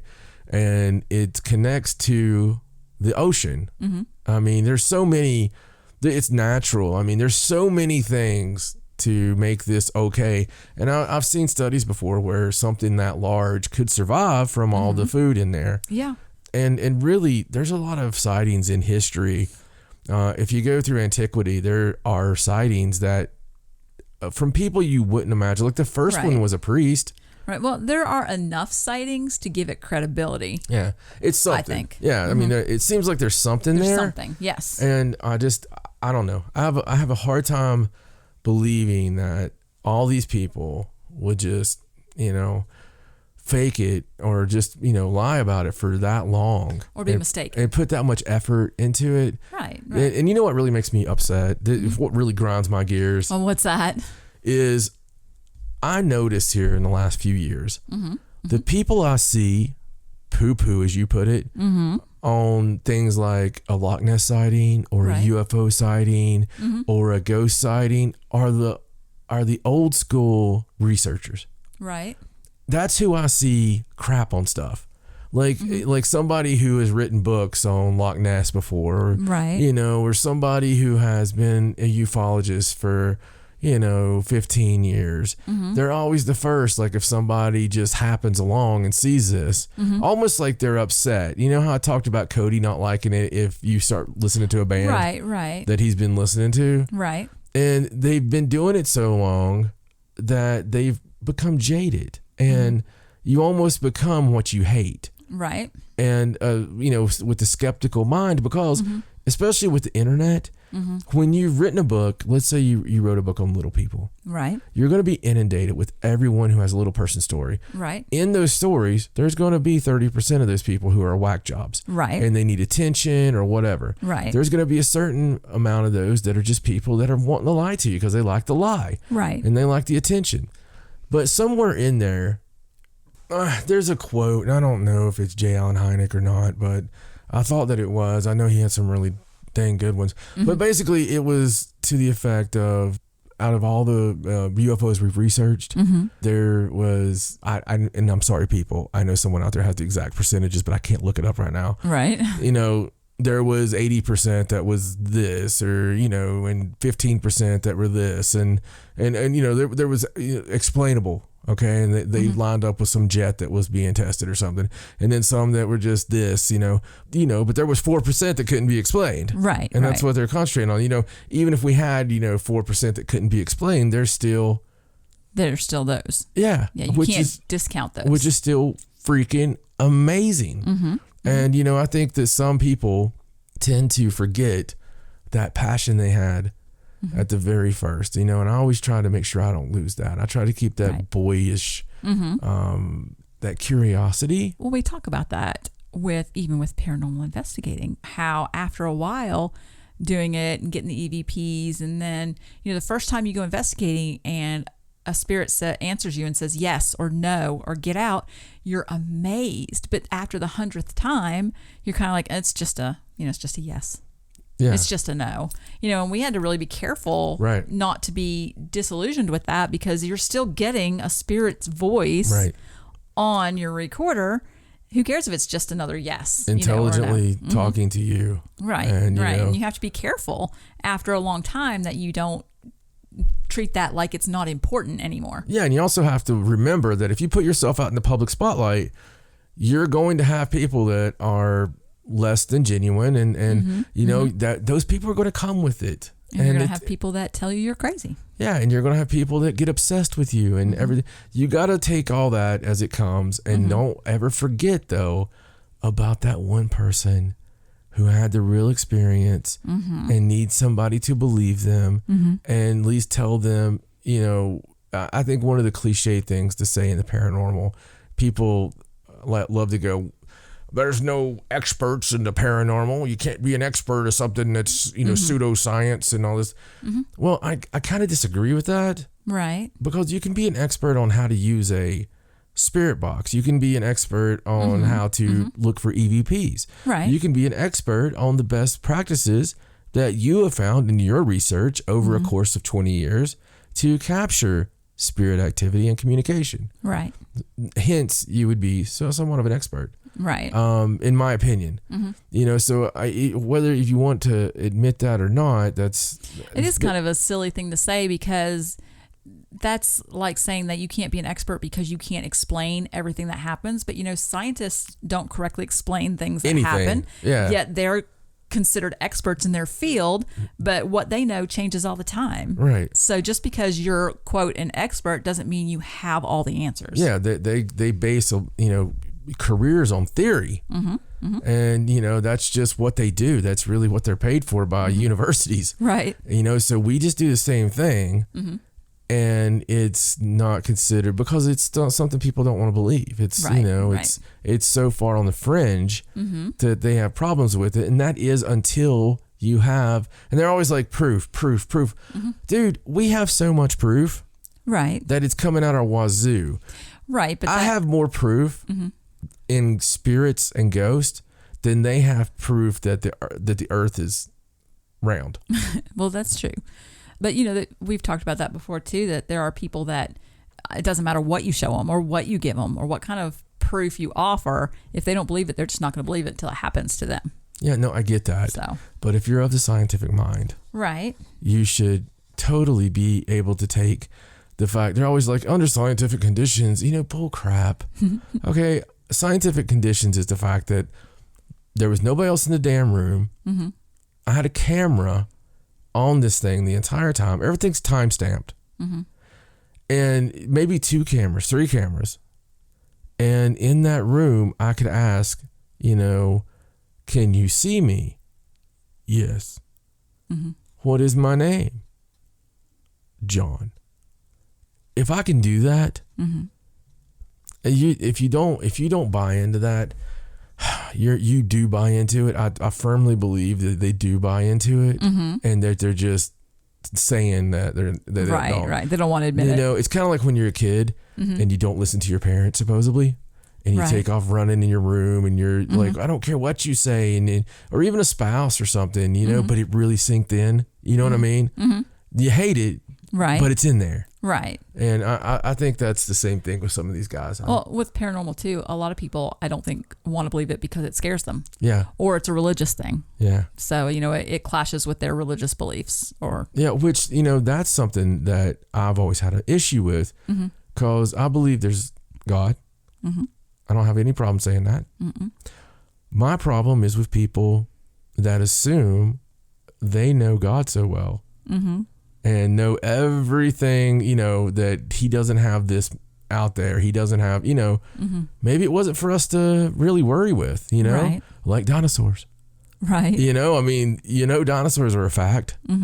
They were here, and it's not mentioned anywhere in the Bible. So you're either going to... I thought we talked about that. The devil did that, right? Yeah, the devil places the bones. Isn't that what you always say? Placed them everywhere. It's just crazy because there is, you know, absolutely paranormal activity in the Bible. Yeah, absolutely. All through it. And, you know, so it's out there. I don't believe that they're all demons.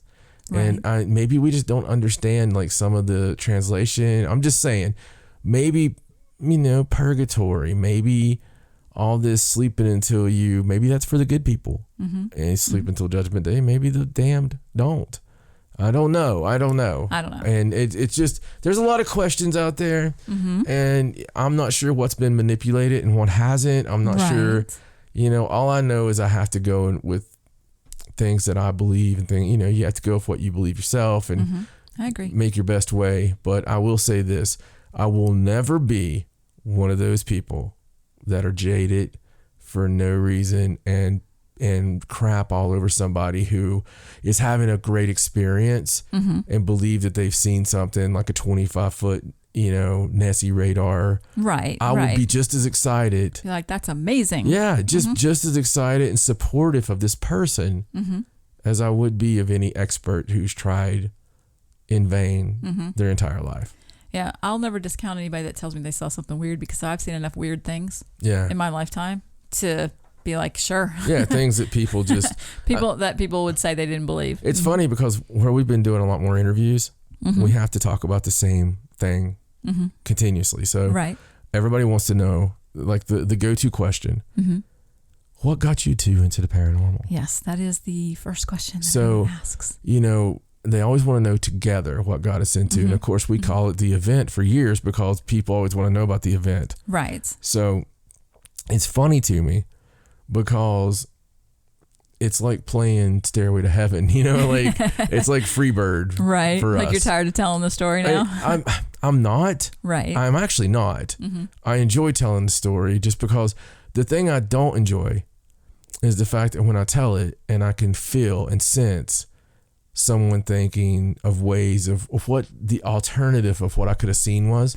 Right, like trying to find an explanation for what you saw other than what we actually saw. That's why as the story has progressed through the years, the progressed part of it is me explaining things before I get asked. Right, all the extra detail about the sun and what came through. That's why I always say, when it ran past me, it blocked the TV out. Right. Because that's an important detail. Right. Anything else wouldn't have done that. Right. So. And I always talk about it being solid as well. And, it's just it was such a strange thing to experience.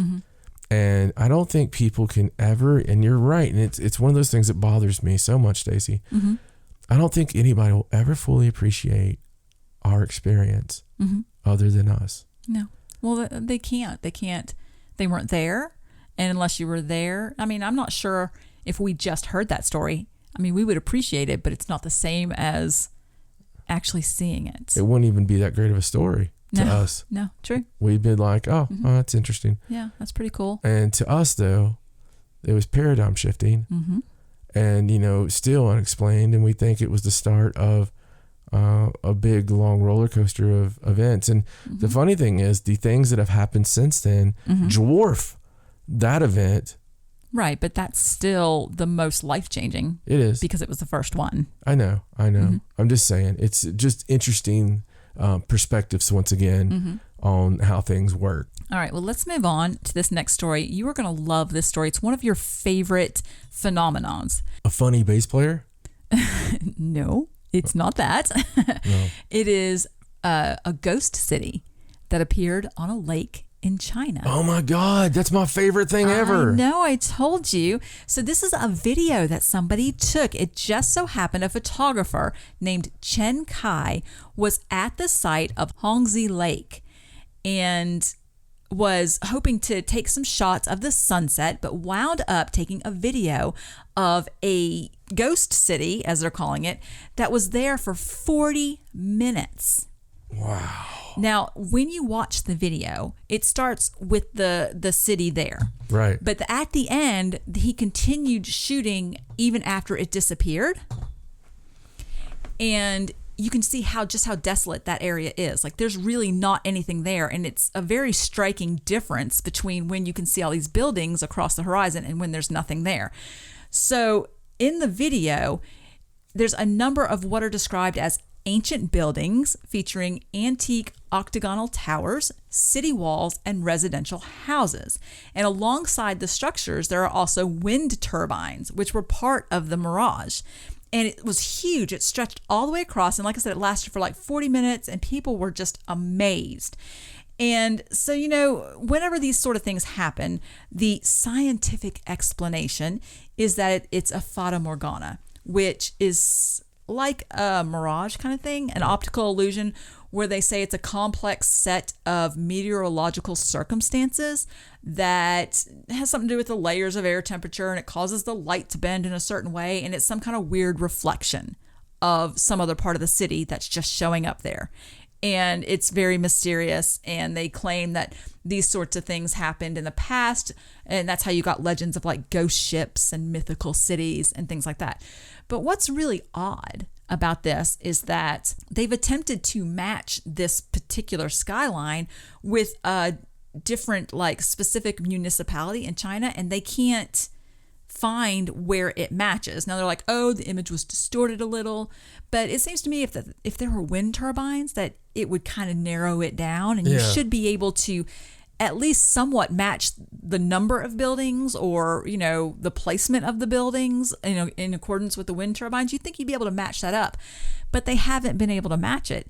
And if it's really some kind of weird light bending reflection, shouldn't it be something in the general vicinity? Right. I mean, it's not like you're going to reflect something on the other side of China onto this lake. No. So I'm not sure how much I buy the whole Fata Morgana theory.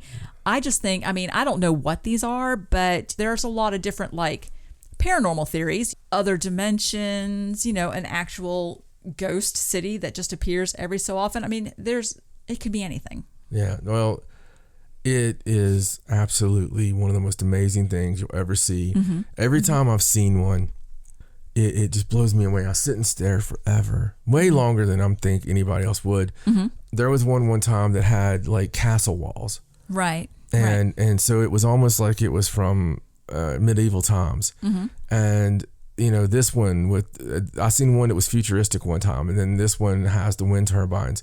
Mm-hmm. I'm telling you, 100%, they absolutely don't want us to ever think that this is possible, but they know about it. It's just like when we see in the sky out of nowhere, like over in Norway years ago, you had that portal appear. Oh yeah, like the spinning portal appear, and there's no explanation for that, but it was on video, and that's not the only place that those things have appeared. There's things out there that we just don't understand. Absolutely. And it seems like that's been the theme of this episode, but these cities, these ghost cities, are some of the craziest stuff that you'll ever see. And if you don't think that it's something odd, you're believing too much bunk, because I'm telling you, I would stake my 100% claim that this is some parallel dimension. And I truly believe that the reason we're seeing these is because of things that are happening at CERN. I believe it's because of things that are happening or about to happen at the Knoxville facility. I believe that, we talked about it last week, I believe that these playing with atoms, I believe that playing with trying to open up portals. There's even people that claim, as a conspiracy theory kind of thing, that 2009, I believe that it was like some kind of Church of Satan thing with CERN, that opening portals and human sacrifice, and then they didn't help the case any when they did the mock one. And HuffPost of all things came out to defend them and going, oh, they were just goofing off. Yeah, stress relief or whatever. I don't know. My God, that's how we reduce stress. but that it makes you think. So I don't know, man. I don't know. We'll find out one day who wins the pony. There you go. All right, so let's move on to this really interesting invention. So some Romanian engineers. Ooh, like that's usually not good. Remember Frankenstein?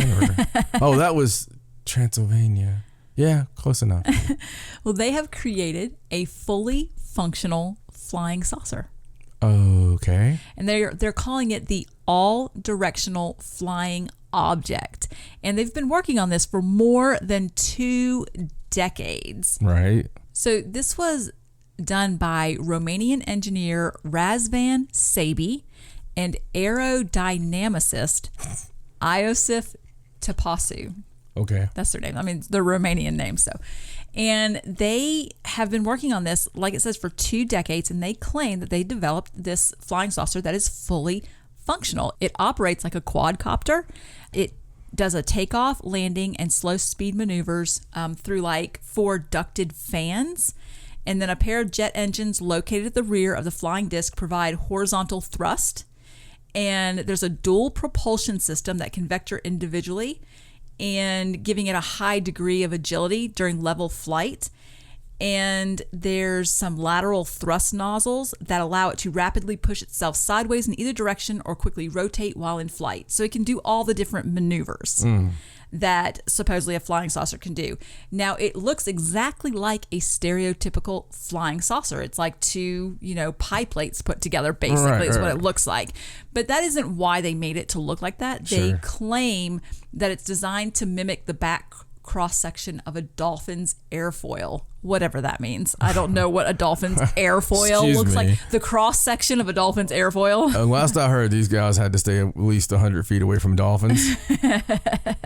And their airfoil. I was like, sorry, Flipper, is that the guy? I can't do dolphin voice. So all they've unveiled so far is a 4-foot operational prototype, but it does work, and they fly it and show it to people. And I guess the next step now is to hopefully build one big enough for somebody to fly. So I had to go through that whole story to hear that it was a 4-foot toy that they created.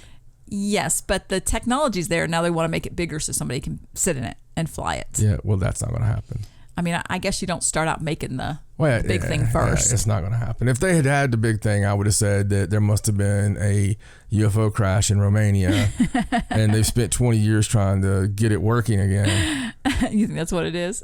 Well, no, I don't. Now that I found out that they created a micro machine.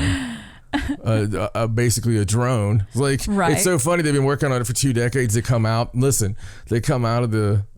their, they've been locked up this whole time. Right. And as soon as they walk out, there's a kid playing with a drone on his phone. Right. Of a UFO and something. And they're like, what? Yeah. It's like, sorry guys. There's these things called computers now. And yeah. That's funny. I think it's funny that it says it operates like a quadcopter. I mean, isn't it a quadcopter type thing? What is a quadcopter? A drone.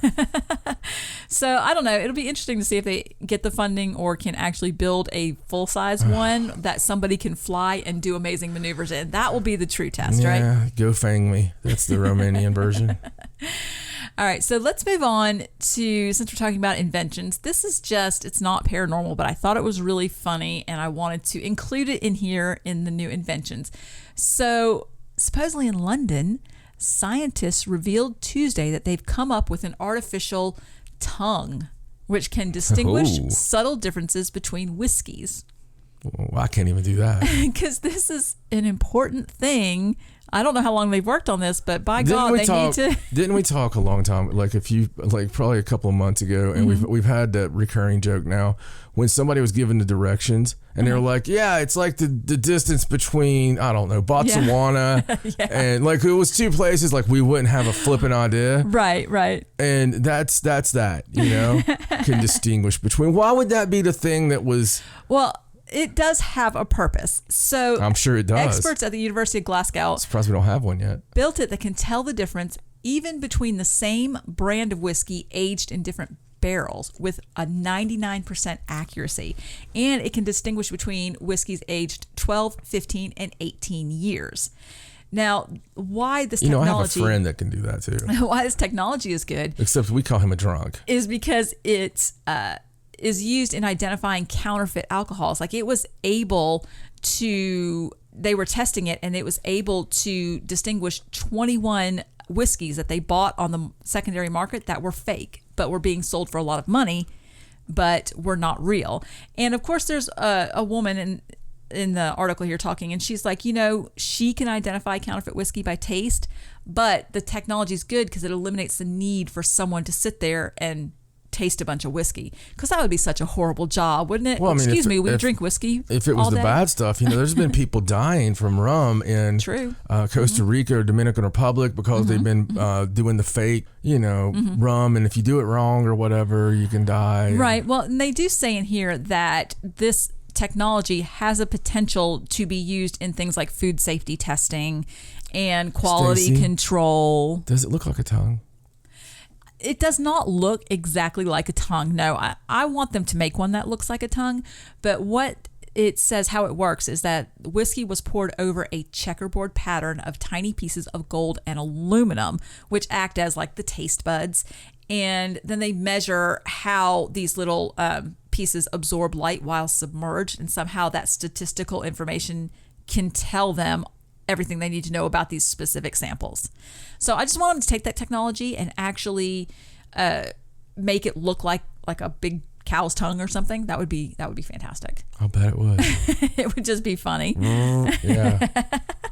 I don't know. I thought that was kind of a weird and interesting thing for people to be spending a lot of time on. They only said tongue so people would read about it. Probably, yes. There's nothing about that's a tongue. Well, it's because they're calling them taste buds. Yeah, I got you. And that's where you would find taste buds. So, all right. So let's move on to a ghost story. Cool. All right. So this is about the Tihar jail in New Delhi.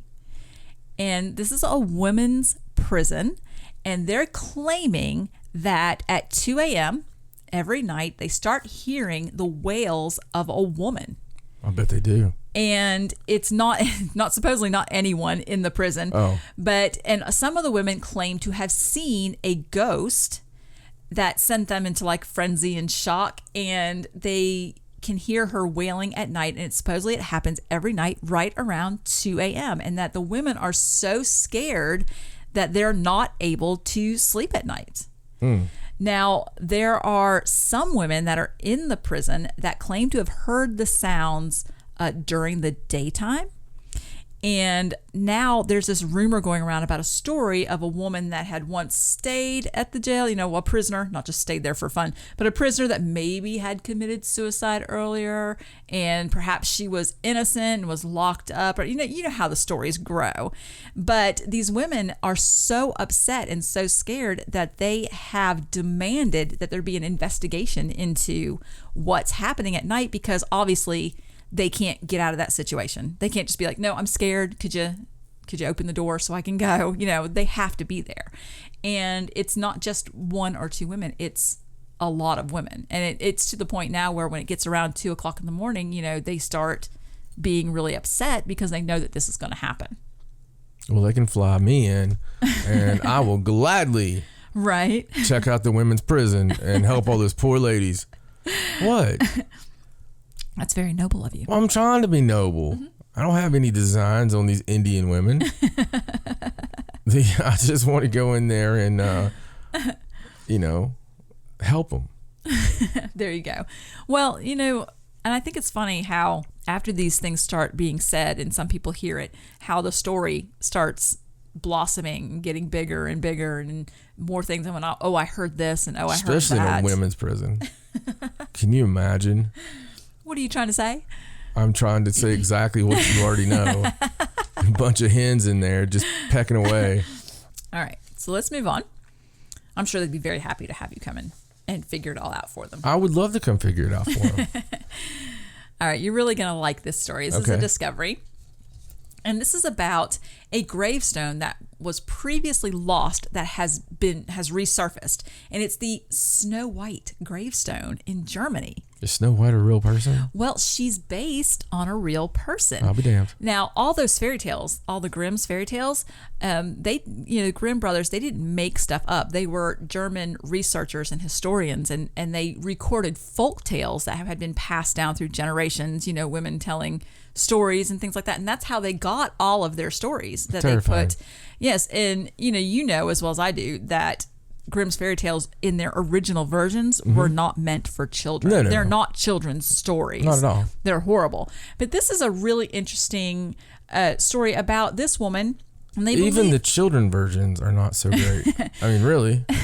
Well, the Snow White tale is said to have been based on a woman named Sophia Maria von Erthal. I love the name. It's a beautiful name. She was born into an aristocratic family in 1725. She was the daughter of Prince Philip von Erthal, who owned a mirror factory. Oh. And her brothers were Prince Bishop Franz Ludwig and Archbishop Friedrich Karl Joseph. Like, she's a very affluent family. Yeah. And they believe that this whole tale, because during her lifetime, she lost her mother. Uh-huh. And her father remarried when she was about 18. And she had a difficult relationship with her stepmother. And so that was a true note from the story. And also, the museum that is displaying this gravestone now, they also claim that there's the presence of mines in the local area, which may have lent to part of the story. And in some of the mines, children were workers there, so they would be very small people. And that in one area there is a mine where visitors would have to cross 7 hills to get to the mines. So there's a lot of these little things that add up to make this folk tale of Snow White. And so they believe that she was a baroness, that her story turned into this Snow White tale. And so the Baroness, she went blind and she died in a Bamberg monastery in 1796. And the church where she was buried was demolished in the early 19th century. And although the gravestone survived, it was lost for many years. And so now it has recently been rediscovered. And so they're putting it in the Spessart Museum in her birthplace, just to show it. And, they feel like the whole fairy tale reference is more of just a funny side story. Like, they really want to display it because she was a prominent person.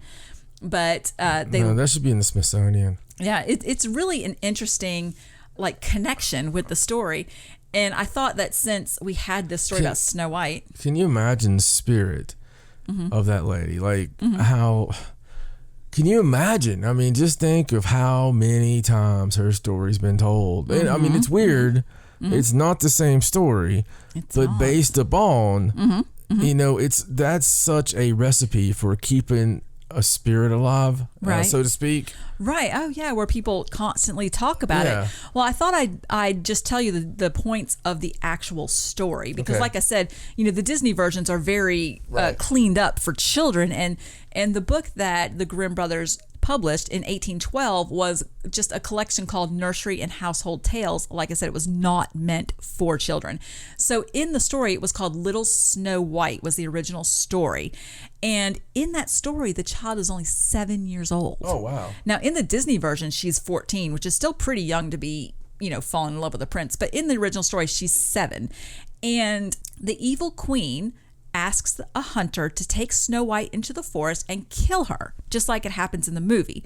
But she orders the huntsman to bring back Snow White's internal organs, saying, kill her, and as proof that she's dead, bring her lungs and liver back to me. So just like in the movie, he takes her out, but he has pity on her. He doesn't kill her. He kills a boar instead and brings back to the queen the boar's lungs and liver, which the queen thinks belongs to Snow White, so she eats them. Which is horrible, and just thought that she was eating Snow White's organs. So when she finds out that wasn't Snow White, that Snow White was still alive, in the story, the queen tricks her 3 times. The first time, she has Snow White try on a corset, which is so tight that Snow White passes out. And in that time, the dwarves save her by cutting the laces, and she's able to breathe again. So the second time, she sells Snow White a poisonous comb, which Snow White puts in her hair, causing her to pass out. So then that time, the dwarves find her and they take the comb out of her hair and she comes back. Right. So the third time, the queen does give her a poisonous apple, like you see in the film, and she takes the bite and she passes out. So this time, the dwarves didn't see anything wrong with her and they presumed that she was dead. They put her in a glass coffin. And when a prince happens to come by in the book, he insists on taking her away with him, even though he's never met her. He didn't kiss her or anything like that. And the dwarves agree. And as they're carrying her coffin out of their house, one of them stumbles and she's jostled around, and the lodged apple comes flying out of her mouth, and she's instantly revived. Like she didn't need the prince. Like she just happened to come out. But in the folklore, Snow White and the prince fall in love and get married. Doesn't matter, girl's 7 years old, but she falls in love with the prince and they get married. So now in the movie, the dwarves end up killing the queen somehow, knocking her off of a cliff. But in the book version, the queen attends the wedding of Snow White and the prince. And her punishment for everything that she had done was they put a pair of iron shoes into burning coals until they were red hot. Then they brought forth them with tongs and made her put them on and dance until she fell down dead. And that was her punishment for trying to kill Snow White. Isn't that a fun bedtime story? I'm just a little shocked. I mean, wow. I didn't know the original Grimm version of the Snow White story. I didn't know all of that. Isn't that weird? I know Cinderella, there's a lot of gruesome stuff in Cinderella, like the stepsisters cut off parts of their feet to try and get their feet in the slippers, but I didn't know anything about Snow White. Isn't that crazy? Yeah. I mean, it really is. I mean, that's nuts. Mm-hmm. It's a different time. It's a more gruesome time. It was. But what I find so interesting is that is the story that was passed down through generations, the folklore that women told, other women and their children and stuff, with that horrible story. Which, I mean, I guess turned out good for Snow White, but... Yeah, well, I mean, you got to think. So every day then, they were faced with mortality. And I suppose. A lot different than we are now. So you could go outside and, never come back. And, people didn't live to be very old. That's true. I suppose getting married very young was normal a long time ago. Maybe not 7 years old. Probably not 7 years old, but like in the original Disney movie, 14 probably wouldn't have been out of the realm of possibility. So, all right, so let's move on. Okay. So this is a story about a mysterious light. Oh. Yes, kind of like our Brown Mountain lights. Yes, like the Brown Mountain lights. So this is a story about a mysterious light that still attracts tourists despite scientific explanation, as they claim. Right. So since the 1960s, there's been a bright white light that appeared outside of a tiny town in Michigan. Because, Michigan's not weird. Right, not weird anything. at all, yeah. Local folklore, like the most popular legend, involves the death of a railroad brakeman. And the legend states that the valley once contained railroad tracks, and the light is the lantern of the brakeman who was killed while attempting to stop an oncoming train from colliding with railway cars stopped on the tracks. And another story claims that the light is the ghost of a slain mail courier. And then there's a story that it's the ghost of an Indian dancing on the power lines that run through the valley. I mean, all those different. I like that one. Yeah, I like that one. One story that was in the Detroit Free Press says that it's a grandparent looking for a lost grandchild with a lantern that needs constant relighting because the light sort of seems to come and go. Right. So all these different popular folklore, paranormal stories causes a lot of tourists to want to go and see the light. Supposedly you can still see it. It's called the Paulding Light, or all Lights of Paulding, or the Dog Meadow Light. Like, it has a couple different names. Right. So this article is a transcript of NPR Morning Edition. They did like a little story on it where they're talking about this light and how it still attracts all these tourists that want to come and see it. And there's a particular place you can stand and you look, and supposedly you can see the light, and it comes and goes and comes and goes, and it's a very constant thing. Now, in October of 1990, a group of investigators using telescopic, spectroscopic, and travel time analysis claimed that the Paulding lights were head and taillights of vehicles traveling on US 45, which is north of the observation site. Yeah. So they're claiming it's just headlights and taillights, and that's why sometimes it's red and sometimes it's in, that's why you can see it and it comes and goes.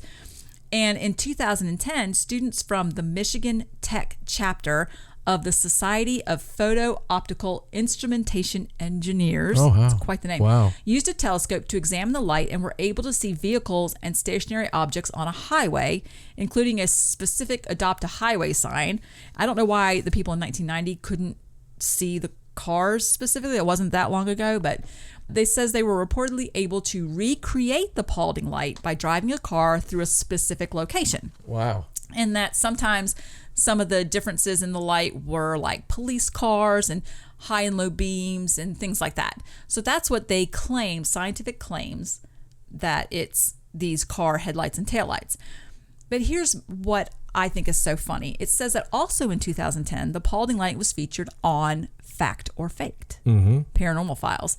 And totally remember that episode. Yes. And so they were trying several experiments to recreate the light, and they could not recreate it. Yeah. And they determined that it was unexplainable. And they were pretty good at recreating things. Oh, this will drive Ben Hansen crazy. I know. So supposedly these students say they did recreate it and that they do know what it is, but Fact or Faked wasn't able to. And, you know, I just harken back to the Brown Mountain Lights, where people claim constantly it was headlights or whatever. And, you know, we know for a fact that that's probably not true. Well, the scientists have actually come out and said they couldn't explain it. Right. At Brown Mountain Lights. So, but there is still a lot of interest in it. And I know that there's, like, they were talking to a woman that owns a store very close to there, and she says every day people come in and ask where to go to see them, and she directs people. I'm not telling them where to go. Yeah. So tired of those damn lights.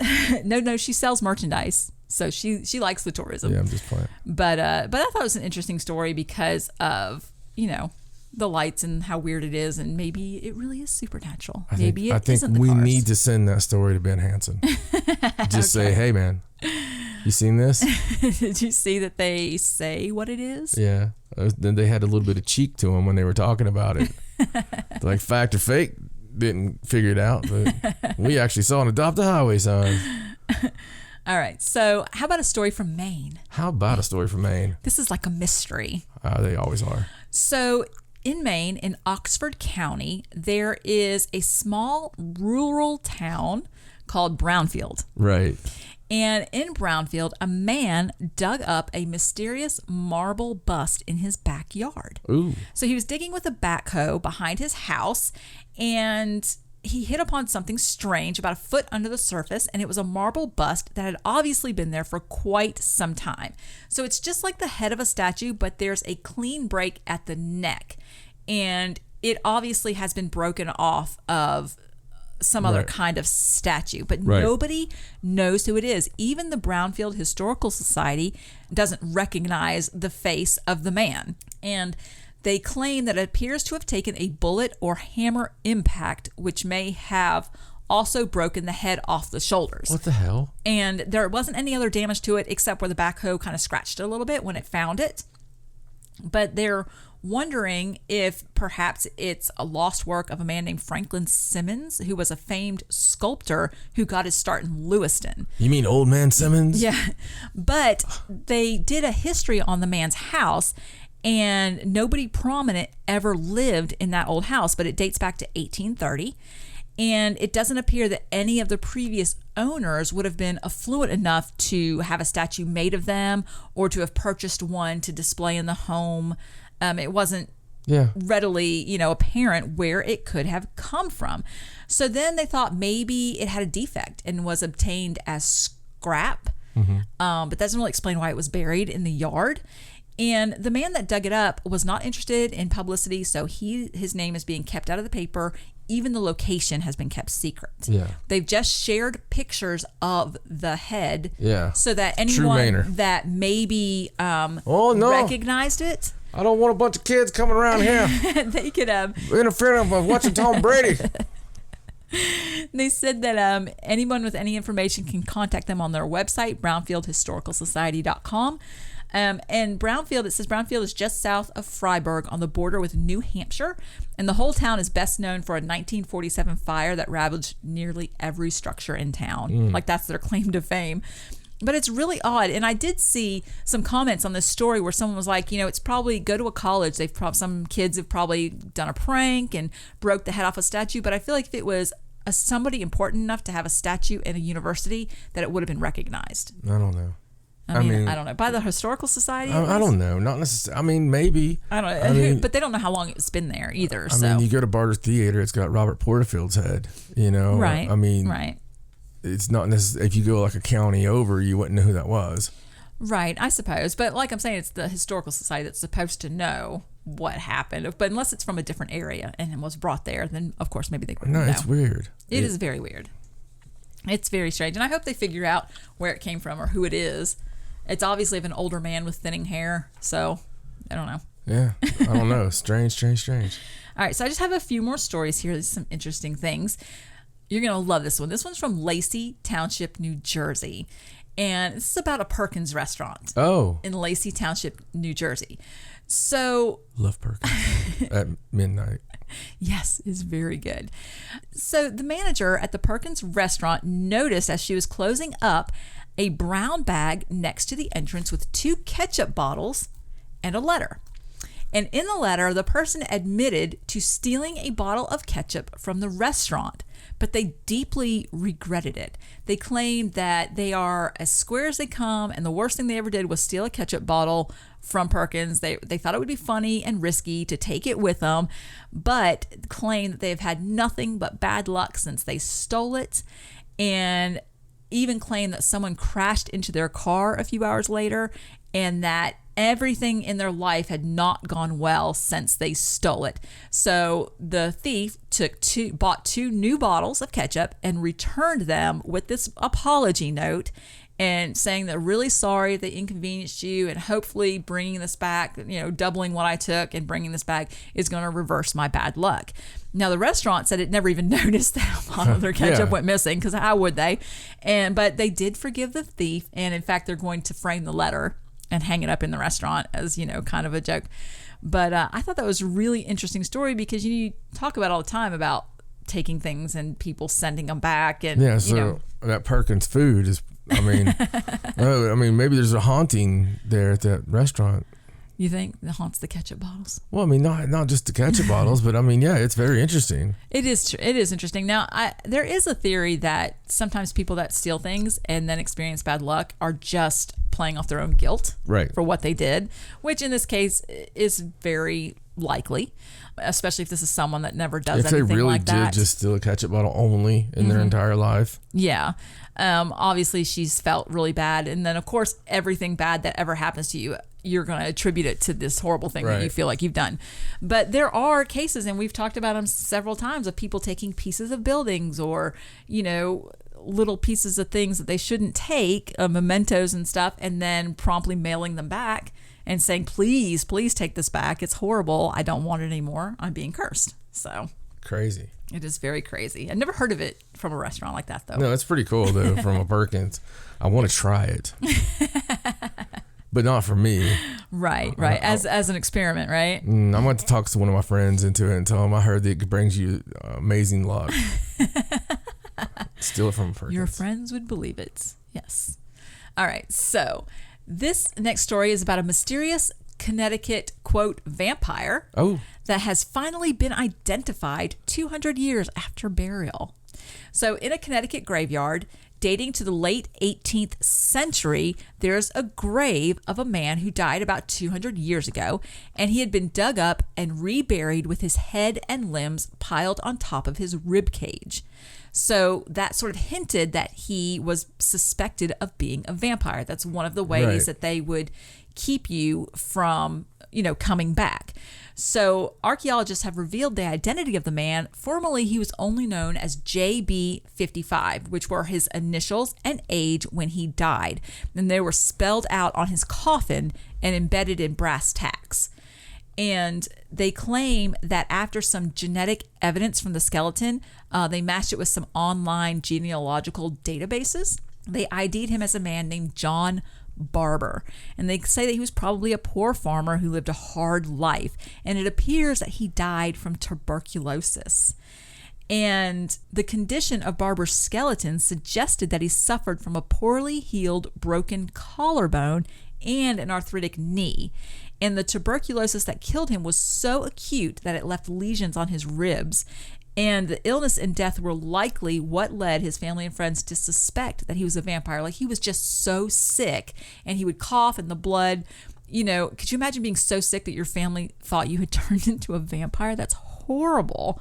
So he just had blood come out all the time. I guess. Oh, excuse me. So when he was buried, after he was buried, they dug him up and reburied him in that odd position. I mean, there's a lot of different things that people had done in history when they thought people were vampires. Yeah. I know one of my favorite is burying them with a sickle around their neck so that if they tried to raise up out of the grave, it would cut their head off. Right. I mean, how inventive is that? I never would have thought of that. But, like we talked about burying people face down or burying sigils on top of them or nailing them, stakes and things like that. So I feel really bad for that man, though, if he really was just sick and everybody was afraid of him. Yeah.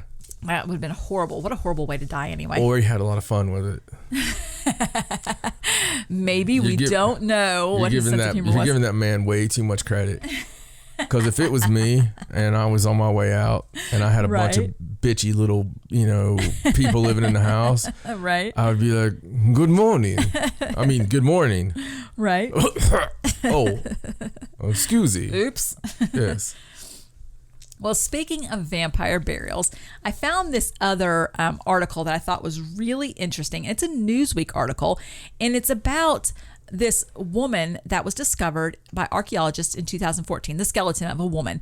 And at the time, researchers believed it to be the body of a man who became known as the vampire of Camion. And when they found the original burial, a piece of brick had been placed in the mouth of the skeleton and stakes had been driven through the legs, which is yet another way for people they thought were vampires to be buried. If that woman wasn't vengeful enough when they were like, look at this man. Well, after they have studied the body, they realize that this is actually the body of a woman who most likely was tortured as a witch before she was killed. She was at least 65 when she died. She was about 5 feet 6 inches tall, had blonde hair and blue eyes. And they said that the injuries to the body were sustained while she was still alive and that she likely died from them. Jesus. And so it says her accusers are believed to have placed a brick in her mouth to ensure protection from her black magic even after her death. So what they're going to do now is, and they're really excited about it, is they're going to reconstruct the face of this woman by using, 3D scanning and all the technology they have now. So since they have her skeleton, they're going to recreate what she looked like. Which I'm not sure why they're super excited about that, but it is really interesting. Because she's possessing them. Do you think so? Again. She wants people to look at her face. Again, I'm going to make a movie just based on 21st century thoughts. Because right now, all those guys, right? They find her in the 21st century. 2019, they're like, oh, this poor lady, she was accused of being a witch. Oh, those mean old bastards, they did all this stuff to her. Let's just recreate her. Do you think maybe we can use her DNA and remake her? I don't know. And just like the story a while ago, it's always just like, oh, that poor farmer. And, there's a very good possibility that was a witch, that was an evil, vile witch that was like cursing everybody in the town. And, and now she's like, oh, that's right, sweetie. I'm going to have you recreate me on that face machine. Well, one thing I did like about this story was that where they plan to make the virtual reconstruction in a 3D model, they want to display it in a museum, and they feel like in the future that this can be the way that people are displayed because they don't think that they should display human remains in museums, that it's disrespectful. And if they can make this 3D reconstruction, then that can be displayed instead of the actual human remains. And so does Mary Bateman. Yes, which is something that I definitely agree with, especially after the whole Mary Bateman debacle. And I thought that was very good argument for doing this. Yes. So I hope that is a practice that starts happening in all museums. Yeah, it'd be great. So, I don't know if any of you out there can remember Paul Harvey. Do you remember Paul Harvey? I do. You do? Yeah, my parents listen to him all the time. He's very interesting. Yeah, my dad used to listen to him every day on his lunch break. And so I remember smelling that nasty sandwich he would make. It was like some kind of mayonnaise and something. I couldn't stand the smell of it. He always used American cheese too. You see, I've never liked American cheese. And something about the mayonnaise, the American cheese, and there was something, you know what? It wasn't mayonnaise. It was Miracle Whip. Ew. I don't like Miracle Whip. It was Miracle Whip, and it was a slice of American cheese and like bologna. Bologna. Yeah. And there's something about the smell of that. I cannot freaking stand the smell. I'm telling you. I don't like Miracle Whip anyway. I'd rather just have mayonnaise. So I don't eat bologna. There's something for people to know. I will not eat bologna. I don't care if it's between me eating a rat and eating bologna. I'll eat the rat. I don't eat American cheese. And I don't eat Miracle Whip. And if I can help it, I don't eat mayonnaise except for Wendy's. It has to be mayonnaise and ketchup only because of Stacey. It's good that way. Who messed me up for life with that. And if I'm eating chicken breast, I'll eat some mayonnaise. But I just had to tell you guys all that because of Paul Harvey. This is how my mind works. So because Paul Harvey puts that smell in my nose. Does anything like that ever happen to you? Like you can think of something, or you can do a memory and it'll put something in your... Yes. My mother used to make corned beef and cabbage. Okay.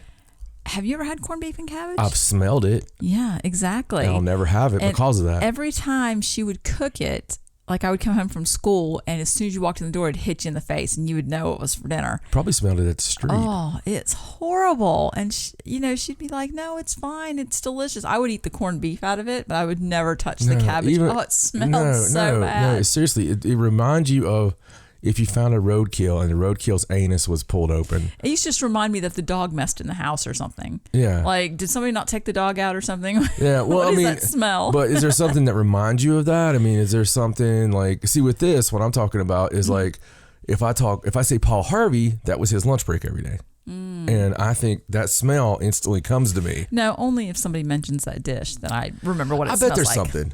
I bet there's something. There probably is, and I just don't. Can't think of it off the top of my head. Yeah, there's certain things that are associated with, for me, that, and it's weird how those things work. But that's the way I remember a lot of things too. So it's probably that, because of that somewhat. Right. But with like tests and dates, I love history. So with historical dates and historical facts, I always remember something wackadoodle.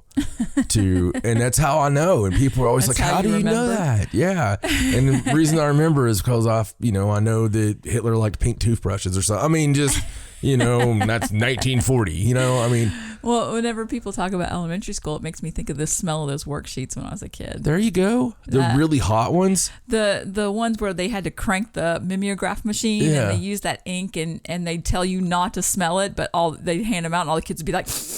Yeah. You remember what the sheets were really warm when you got them, right? I don't remember if they were warm. I just remember what they smell like. No, I remember them being warm. And I love that. And you got me wondering now on the smells. Like, I remember school pizza having a distinct smell. Like, I knew when it was school pizza day. Right. But a lot of the stuff, there was other ones. There was other ones at school, like with the cafeteria, and the ones you didn't like. I could think like spaghetti day. Right. You could totally smell spaghetti. And let me tell you, Washington County, Virginia, I don't know where you're from, county-wise, when you were growing up, but with mine, you don't want the spaghetti.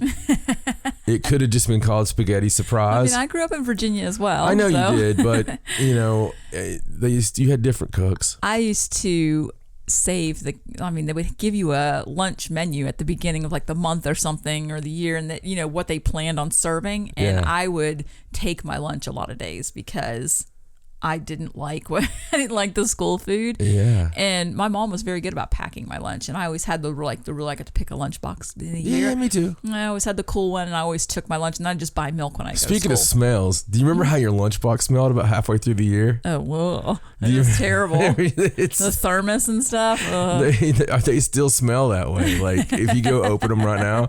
So I had, let me think, I had like Return of the Jedi lunchbox. I had... Oh my God. Do you remember some of yours? Well, I'm trying to think. I did. I remember having a Holly Hobby lunchbox. And I remember having... What is Holly Hobby? She is just this little cartoon girl. My mom loved her for some reason. And I had like a bed set of Holly Hobby and some books and a lunchbox. And I don't remember liking her that much. Yeah, it's almost out of date. Like your mom liked Holly Hobby. Yeah, and so... I had Felix the cat bed sheets. Right. for a long time. And you were like, who is this? I don't care about Felix the cat. And they're like, oh, it's Felix the cat. And it's like, Felix the cat's not on TV when I get home. It's like, what the hell is this? Yeah, and I had but then when I was picking my own, I had a Scooby-Doo lunchbox. I had a really cool Scooby-Doo lunchbox. I had like a plastic one, and it was domed like a haunted house. Like it was in the shape of a haunted house, and it opened in the middle, and when you pulled the top back, the thermos was in the top, and it had this little piece that held the thermos in the top, and then you put the food in the bottom. No way. Yeah, and it was blue and green, and it had Scooby-Doo and all the characters on it. I loved it. It was my favorite lunchbox ever. Dude, that's freaking awesome. Yeah, it was pretty cool. I wish I still had it. Oh my God. But I used it to death. That is awesome. So that was one of the plastic ones. See, those were the more expensive ones. Actually, I think the metal ones were cheaper than that. And I usually had metal ones, but I don't remember any of my other ones. But I remembered that one because I picked it out. Yeah, or 10 or whatever the hell they were. I had Masters of the Universe, and I had I think I had G.I. Joe. I had He-Man, like G.I. Joe, Star Wars, that kind of stuff. I feel like I had a Star Wars one year. Yeah. You know, just because I liked it. You kind of had to. Yeah. I mean, if you're around at that point, you kind of had to. I remember, I think I had one of Han Solo on the front because he was my dude. But yeah, that was some cool stuff. So Paul Harvey. Right. See, I can go back because I remember. So Paul Harvey and the rest of the story. Right. And that's one thing I always dug about Paul Harvey was, you know. They were always interesting stories too. Yeah, yeah. The rest of the story was the best part though. Right. You know, so right here, we got a little bit of the rest of the story for you because what's happened last few weeks, and I'll go back to pretty much Conjuring House time, and that would be about the right time. Stacey and I decided to, we had a lot of news and we had to pack it all in, so we had to do a 5-hour episode. We called it the 5-hour episode. It's been very popular. It has. So the next time we did one, because it took a few days to edit that and everything, because when you do 5 hours, or let's say when you do 4 hours, and you start editing 4 hours, okay, and you want it to sound halfway decent, then a day is going to go by. Maybe there's going to be some more news, so you're going to have to add another hour to it, because you don't want to wait a week. Right. So it became a 5-hour episode. Well, that little rut happened again the next week. Right. With a 5-hour episode. And then people are like, oh, I like the 5-hour episode. So, that's kind of what's happened here. And now, we've had a day go by, 2 days go by. And during this time period, it has some amazing news has happened. So this is kind of our rest of the story because we like to start out fresh. We like to release an episode and know that there has been no specters or no, demons run afoul. Right. Without us getting reported on them before we release an episode. So right. Well, we just have 2 more stories here, and they were very timely. Like, we really needed to go ahead and do them. So we're just going to add them into this episode and then just do another episode very soon. Yes. For the rest of the stuff. So this story, I just had to put this in here. It is about one of our favorite people in the world, and you haven't heard about him recently, but it's Mad Mike Hughes. Oh my God. It's our spirit animal. Yes. So Mad Mike Hughes, if you remember, how could you forget? Built his own rocket in his garage and did a launch because he eventually wants to, he claimed, launch himself into space to see about the Earth, whether it's flat or not flat. This is the guy who built the rocket out of like MacGyver materials. It was like coat hangers and kitty claws. Dog food cans and stuff. I don't know. So, and this was back in 2018. So if you remember back then, the Flat Earth Society was behind him. He has a lot of, he believes in a lot of different conspiracy theories, but that was the one he says he does believe that the Earth is flat. And he talked a lot about his launching and how he would, see once he was up there. And it got a lot of coverage and it got a lot of media attention. And when he did the launch, it was fairly successful. He lived. Yeah, it wasn't the one where he went up in space. It was just sort of a test of his first rocket. So what's happening now is he is going to do another homemade rocket launch. Now, this isn't the big project. Remember last time when we gave the update, we talked about him wanting to do this huge project with this thing called a rock-coon. Yes. And it's like a rocket and balloon mix where What'd you say? The balloon takes the rocket up into the air and then they fire it up and he's trying to launch. And his goal is to... I remember, yes. His goal is to get to the edge of space. You just can't even think about it without laughing. It's called the Kármán line, right where... So much has to go right. It does. Right where his goal is to get to right at the edge of space. Right. Ultimately, that is his goal. Yes. So that particular project, the Rock-coon, I just can't believe they're calling it that. Yes. Horrible name. He has to raise about $2.8 million to build it. So it's not been done yet. He's still working on the fundraising for that particular project. But in the meantime, he's set to appear on this TV show called Homemade Astronauts. And it's going to be a show on the Science Channel. It's a series called Homemade Astronauts that's going to debut next year. And so for this episode, I guess, I don't know if it's like an episode for a different homemade astronaut or whatever. Right. I'm not sure how the show's going to work. But he is doing another rocket launch to be filmed for this show. It's part of the Discovery Network. So it was supposed to happen this weekend. It did not happen this weekend. They've had to reschedule it because there was an issue with the steam-powered rocket's heater. And so they scratched the original launch and they're going to do it next week.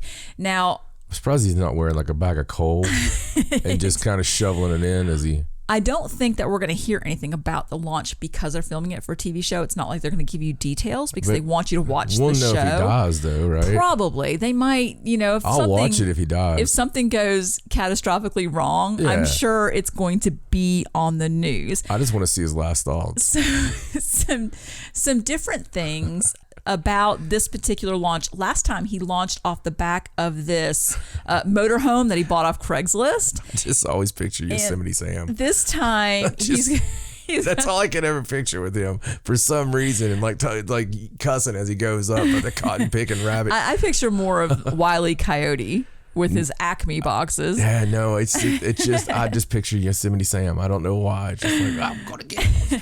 Well, this time he's going to launch off the back of a semi that was given to him. Someone gave him a semi, and his liftoff is being funded by something called HUD, which is a casual dating and hookup app. I thought it was like some way to get cheap housing.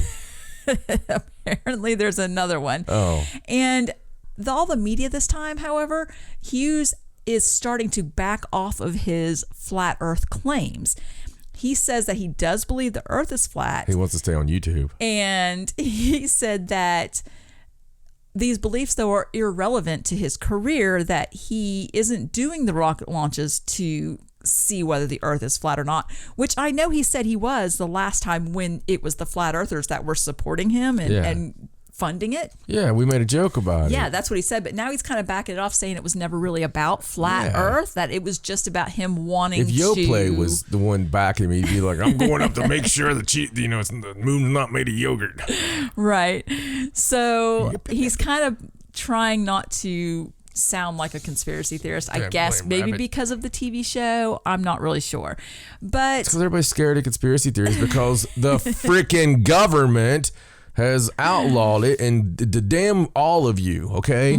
You sneak in and kill Epstein and then don't want me to talk about conspiracy theories. I'm sorry. What happened? Yeah, this is another story. Guess what? Ding, ding, ding, ding. Here's some modern news for you, okay? So explain to me how on one afternoon, it's like, well, the files have been, that's right, Bob, the files have been released now, and several of Epstein's, people, blah, blah, blah, the, high-ranking people that were part of this, and, and then, like, not even 24 hours. The next morning, they're like, we don't know what happened. I mean, he was in the secure wing. He was in the most secure part of this most secure prison that's had El Chapo in it. And somehow they didn't check him for freaking hours. He was on suicide watch. They took him off suicide watch. Nobody at time of this recording even know who took him off suicide watch, because weeks before, when he first went in, he was there since like the first week of July. they found him with bruises around his neck. And they're like, he's like, these guys beat me up. And they're like, oh, you tried committing suicide, huh? Okay. So they put him on suicide watch. They took him off suicide watch. Even more than that, when you're in this wing, you have to have a bunkmate, right? And it's pretty much, just so you're alive, Well, they got his bunkmate out of there. So he was by himself. Mysteriously. Yeah, he was by himself in there. And then these cops, these prison guards, were supposed to come by every 15 to 30 minutes. And when they're doing a bed check, which is looking in the room, they look in the cell, and they're supposed to make sure you are breathing. If they can't see that you're breathing, they need to come in there and make sure you're breathing every 15 to 30 minutes. Well, that didn't happen. And for hours, allegedly, and there's no camera in the cell, but there are cameras out in the hallway that would show. They can't point them in the cells, though. No, but who goes in and who goes out. So that, again, has not been, determined. But the whole thing with this autopsy at the time of this recording, once again, the autopsy is inconclusive. He needs more data. Look. So if it quacks like a duck and it walks like a duck, when people were making jokes and putting memes up the day that some stuff started coming out, they were already putting like certain pictures of stuff, up and everything. And the funny thing is, each side of the political spectrum is blaming the other side. So that's the reason I could talk about this, is because everybody kind of wants to know, what happened here. But I think this is one of those black, and that's the whole conspiracy part of this. I think this is one of those black money, big time, supersedes political parties. Right. It goes into like the elite. Yeah, the elite. Let's all dance naked around the giant, cremation of care people that it kind of goes into. Because that's the only thing that really makes sense. It's like bipartisan murder. I don't know, man. It's just really strange, because that's the one way not to worry about him going to court. That's true. I mean, dead man tell no tales. So it's just, I don't know. I just had to put that one out there because that kind of reminds me of the, flat earth and all that stuff. Conspiracy theories. Yeah. I mean, because they came out, with the law, not law a couple of weeks ago. And they're like, look, you talk about conspiracy theories, it's like against the law. I'm sorry, freedom of speech. It was only a conspiracy theory until it was a conspiracy fact. There's no way there was just one person that killed JFK. Come fight me. I'm just saying, it's one of those things that there are some conspiracies out there that are just real. They're real. They've been proven real over and over and over and over. So the only way you can ever do that is by having discussion, is by presenting your theory. And the word conspiracy theory was created by the government to pour water on conspiracy theories. So listen, people, think what you want to think, say what you want to say. There's more of us than there is of them. Just always remember that. So continue. Okay, well, just the last part of this story that I thought I'd mention is it talks about some other people that are set to appear on this homemade astronauts show, because there's more than just Mad Mike Hughes. Wow. There's enough for a whole series, apparently. And one of them is a man named Kai Michelson. Kai Michelson. And he's known as the, quote, real Rocket Man. And he aims to be the first amateur to launch a crewed fuel-powered rocket. Well, so there's I like him already. And then there's a man named Cameron Smith who's building a space suit that he will test by riding a specialized hot air balloon up to 60,000 feet. I'm not sure. You have to admire these people. I mean, this man's building a spacesuit that he's going to test on himself. I watched an actual NASA scientist talk about like when the Red Bull guy, you remember when he went to space? Right. Hold on. He went to space and it showed him looking down and he's like, okay, adrenaline. And he jumped out and, jumped from space. Right. And the guy's like, it's showing him, he's got that smug look, like he's got a dry martini in one hand or something, smoking a cigar and going, really? He jumped from space, eh? And he's like, that's not space. is something with the atmosphere or whatever. That's not even up to this one layer, and you're calling it space. It's not space, buddy. It's not space, pal. Right. And it was really interesting. But I couldn't get past what a butt wipe this guy was. Like, I wanted to, just listen to him because he's right and what he's saying, like, hey, they shouldn't be calling that space when it's like pre-space. Right. It's like first base space. And, right. When you can still kind of breathe, you don't need the. Yeah. Well, suit. It's not space. Right. It looks kind of like, to us, I guess, it's a camera angle. It's that kind of camera they're using or whatever. Right. I think was the thing. Oh, I see. Anyway, I couldn't get past this guy. Like, I'll have to find this guy just so you could see it. He was like, really, Biffy? Oh, that's so not space. Well, we'll have to watch out for that show. Do you like my cardigan? I kind of like to see some of those other people that are just as we'll DVR it. Insane as. You know what that means. Yeah, we won't ever watch it. Right. All right. So this other story, this is sort of just an update to a story we did earlier in the show. And it just so happened that this came out the next day, and I didn't want to let it go too long because it's great. So the story we talked about the person who stole the ketchup from Perkins, the Heinz ketchup, and they felt terrible, and all these bad things started happening, and so they bought 2 new bottles and returned them with a letter. Right. But they didn't leave their identity. They just, were trying to fix their karma. 10-4. So Heinz tracked down the ketchup thief and offered to pay for their car repairs. Because do you remember they stole the ketchup, and then the first thing that happened was they got hit. Yeah.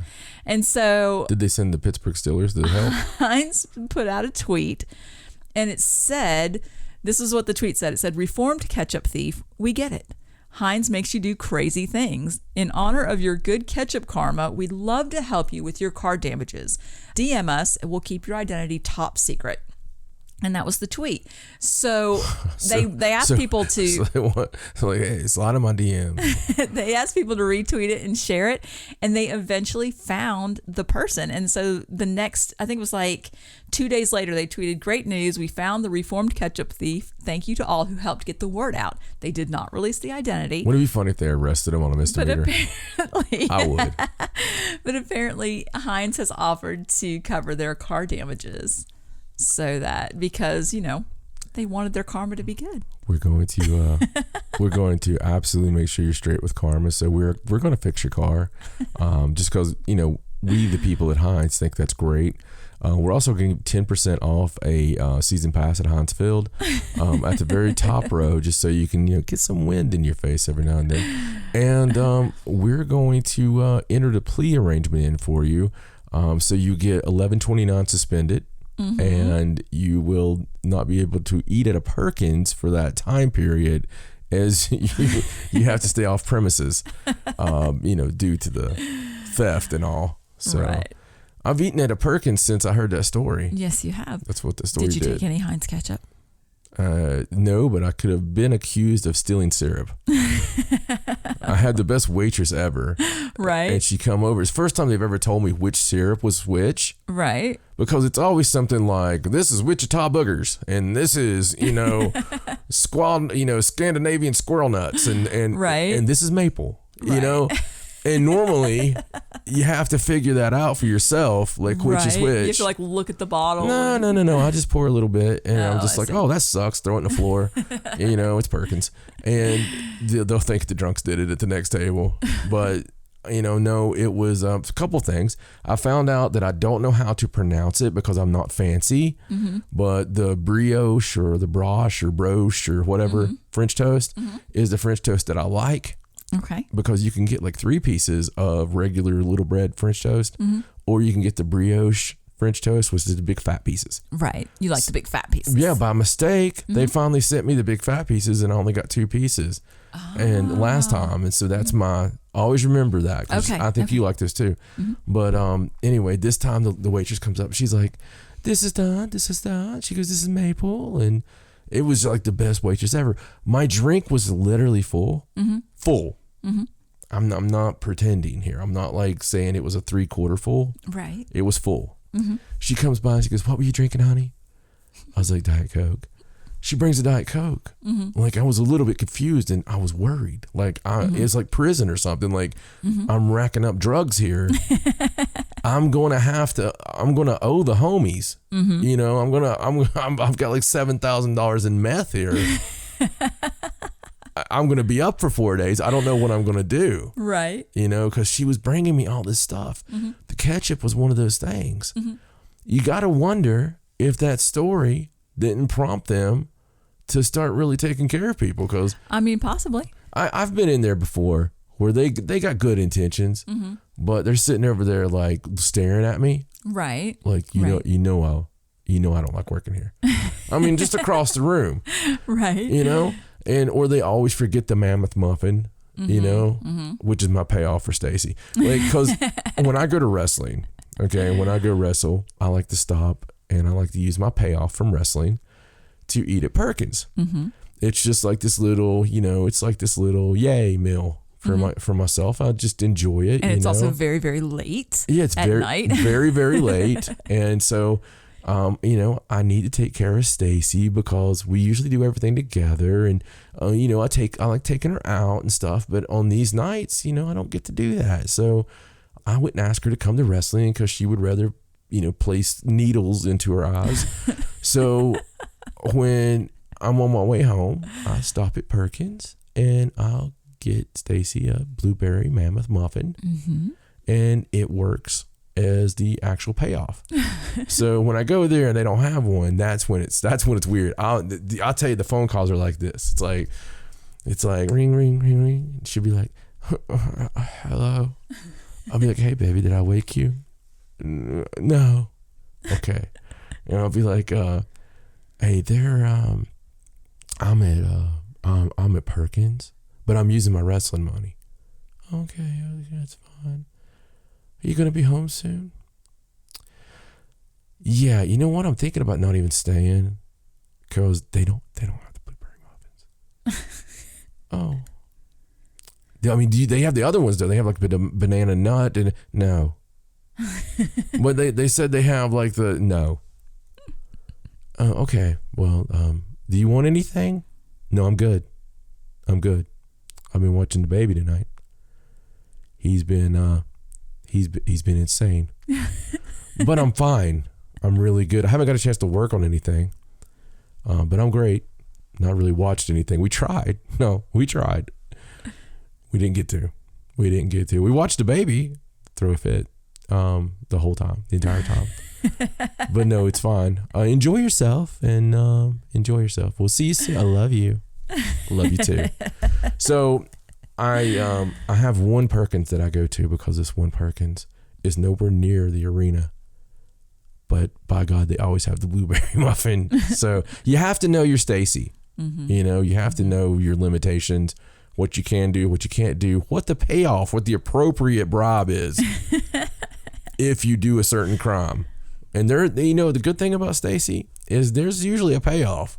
Like there's usually a bribe. Like there's usually a bribe right. for any level. I'm not proud. Any level crime. I mean, because I've done some pretty high level crime, and I'm here to tell you, there's some high level bribes out there. There really is. But with that, I hope you guys enjoyed our rest of the story and my little get mad about the government. I tell you what, if that white man ain't out back enough already, this one might be a Men in Black visit because they're like, oh crap, he's really on to it now. So we love you guys. So I just have two more stories, and this one's just kind of a quick human interest story. It's about Dale Earnhardt Jr. Remember we had a story a while back about him talking about the paranormal experience he had with who he thought was his dad, saving him from the wreck, right? That sort of thing. So it seems that both of his parents make paranormal things happen, I suppose. So this is from Mooresville, North Carolina, and recently Dale Jr. posted on his Facebook page about his mother, who recently died this past April. She was battling cancer. She was 65. But his mother's side of the family got together for dinner, and they plan on doing it every month as kind of a way to remain connected, even after the passing of his mother. And after dinner, they went to spread his mother's ashes on this beautiful hillside on the property, which is what she had requested to be done. And as they were all saying their goodbyes and ending the evening there, on the hill, spreading the ashes, this amazing rainbow showed up. And he said on his post that it came straight off the front door of the house, and how amazing it was that it appeared right at the time they were doing this thing for his mother. Wow. And he felt like that was a sign. And he took a picture of it, it's a beautiful picture of this rainbow, and posted it on his Facebook, which of course got a lot of love. But yeah, I just thought that was a really cool, just heartwarming story about. That's amazing. Yeah. And it didn't look like it was raining or anything, like it had been raining or anything. He didn't say that it had been, but it was just this gorgeous, gorgeous, full arcing rainbow. Not even just a partial rainbow, like the whole arc. So Junior's really into the paranormal, it seems. Apparently, he really knows how to see the signs. Yeah. It seems like. And that's a rare thing. People don't always can do that. I did see this other article, and I didn't get it for the episode. It was just another one of those funny pieces about celebrities that claim that they have the paranormal experiences, and this one was about Kristen Stewart, from Twilight. So she talks to ghosts. Oh. Yeah. So apparently she did claim one thing. She They said probably mistook her as one of them. one thing she said that I do agree with. She said that every time she goes somewhere that she can really feel the energy of a place, and she said it's not always just that she can talk to ghosts, but that she can feel the energy that other people leave behind. And she said that some people really can stain somewhere. Yeah. Which is true. Yeah. That I totally Seriously, agree with. It's like skid marks. So apparently she's just very sensitive to energy. Right. I think is what it should have said, instead of she just talks to ghosts. But the article is interesting. It listed a bunch of people that had made those claims in the past, and most of them we talked about, like Kesha, who claimed she slept with the ghost and wrote the song about it and that sort of thing. So I'll link it to it anyway. It's pretty interesting. Yeah, pretty cool. All right, so this last story is just this funny story about a Florida company that offers alien abduction insurance. There you go. Yes, and they've sold nearly 6,000 policies. They wouldn't let me have one, would they? Well, I found this really funny, this story to be really funny, because this isn't a new thing. They've been doing this since 1987. Wow. Yes, and the St. Lawrence Agency. It's also known as the UFO Abduction Insurance Company. And they offer this very specific type of policy for just one payment of $19.95, lifetime premium, just $19.95 one time. You get this insurance that includes $10 million in coverage if you are ever abducted by aliens and can prove it.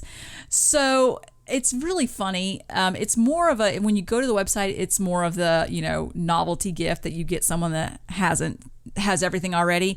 But the way it reads is really funny. It says things like you get sarcasm coverage against your family, and there's a double indemnity coverage. And for $5 more, you can actually get the paper certificate. Normally it's a digital certificate, but you can get a nice paper certificate that you can frame. And they cover psychiatric care, of course, right, if you are abducted. But it's said that in the fine print, it says that in the event of an abduction, and that you fill out the claim form and you prove it, that the plan's $10 million coverage pays out at a rate of $1 per year for 10 million years. Wow. So here's the really funny part. They've paid out 2 policies. Really? Yes.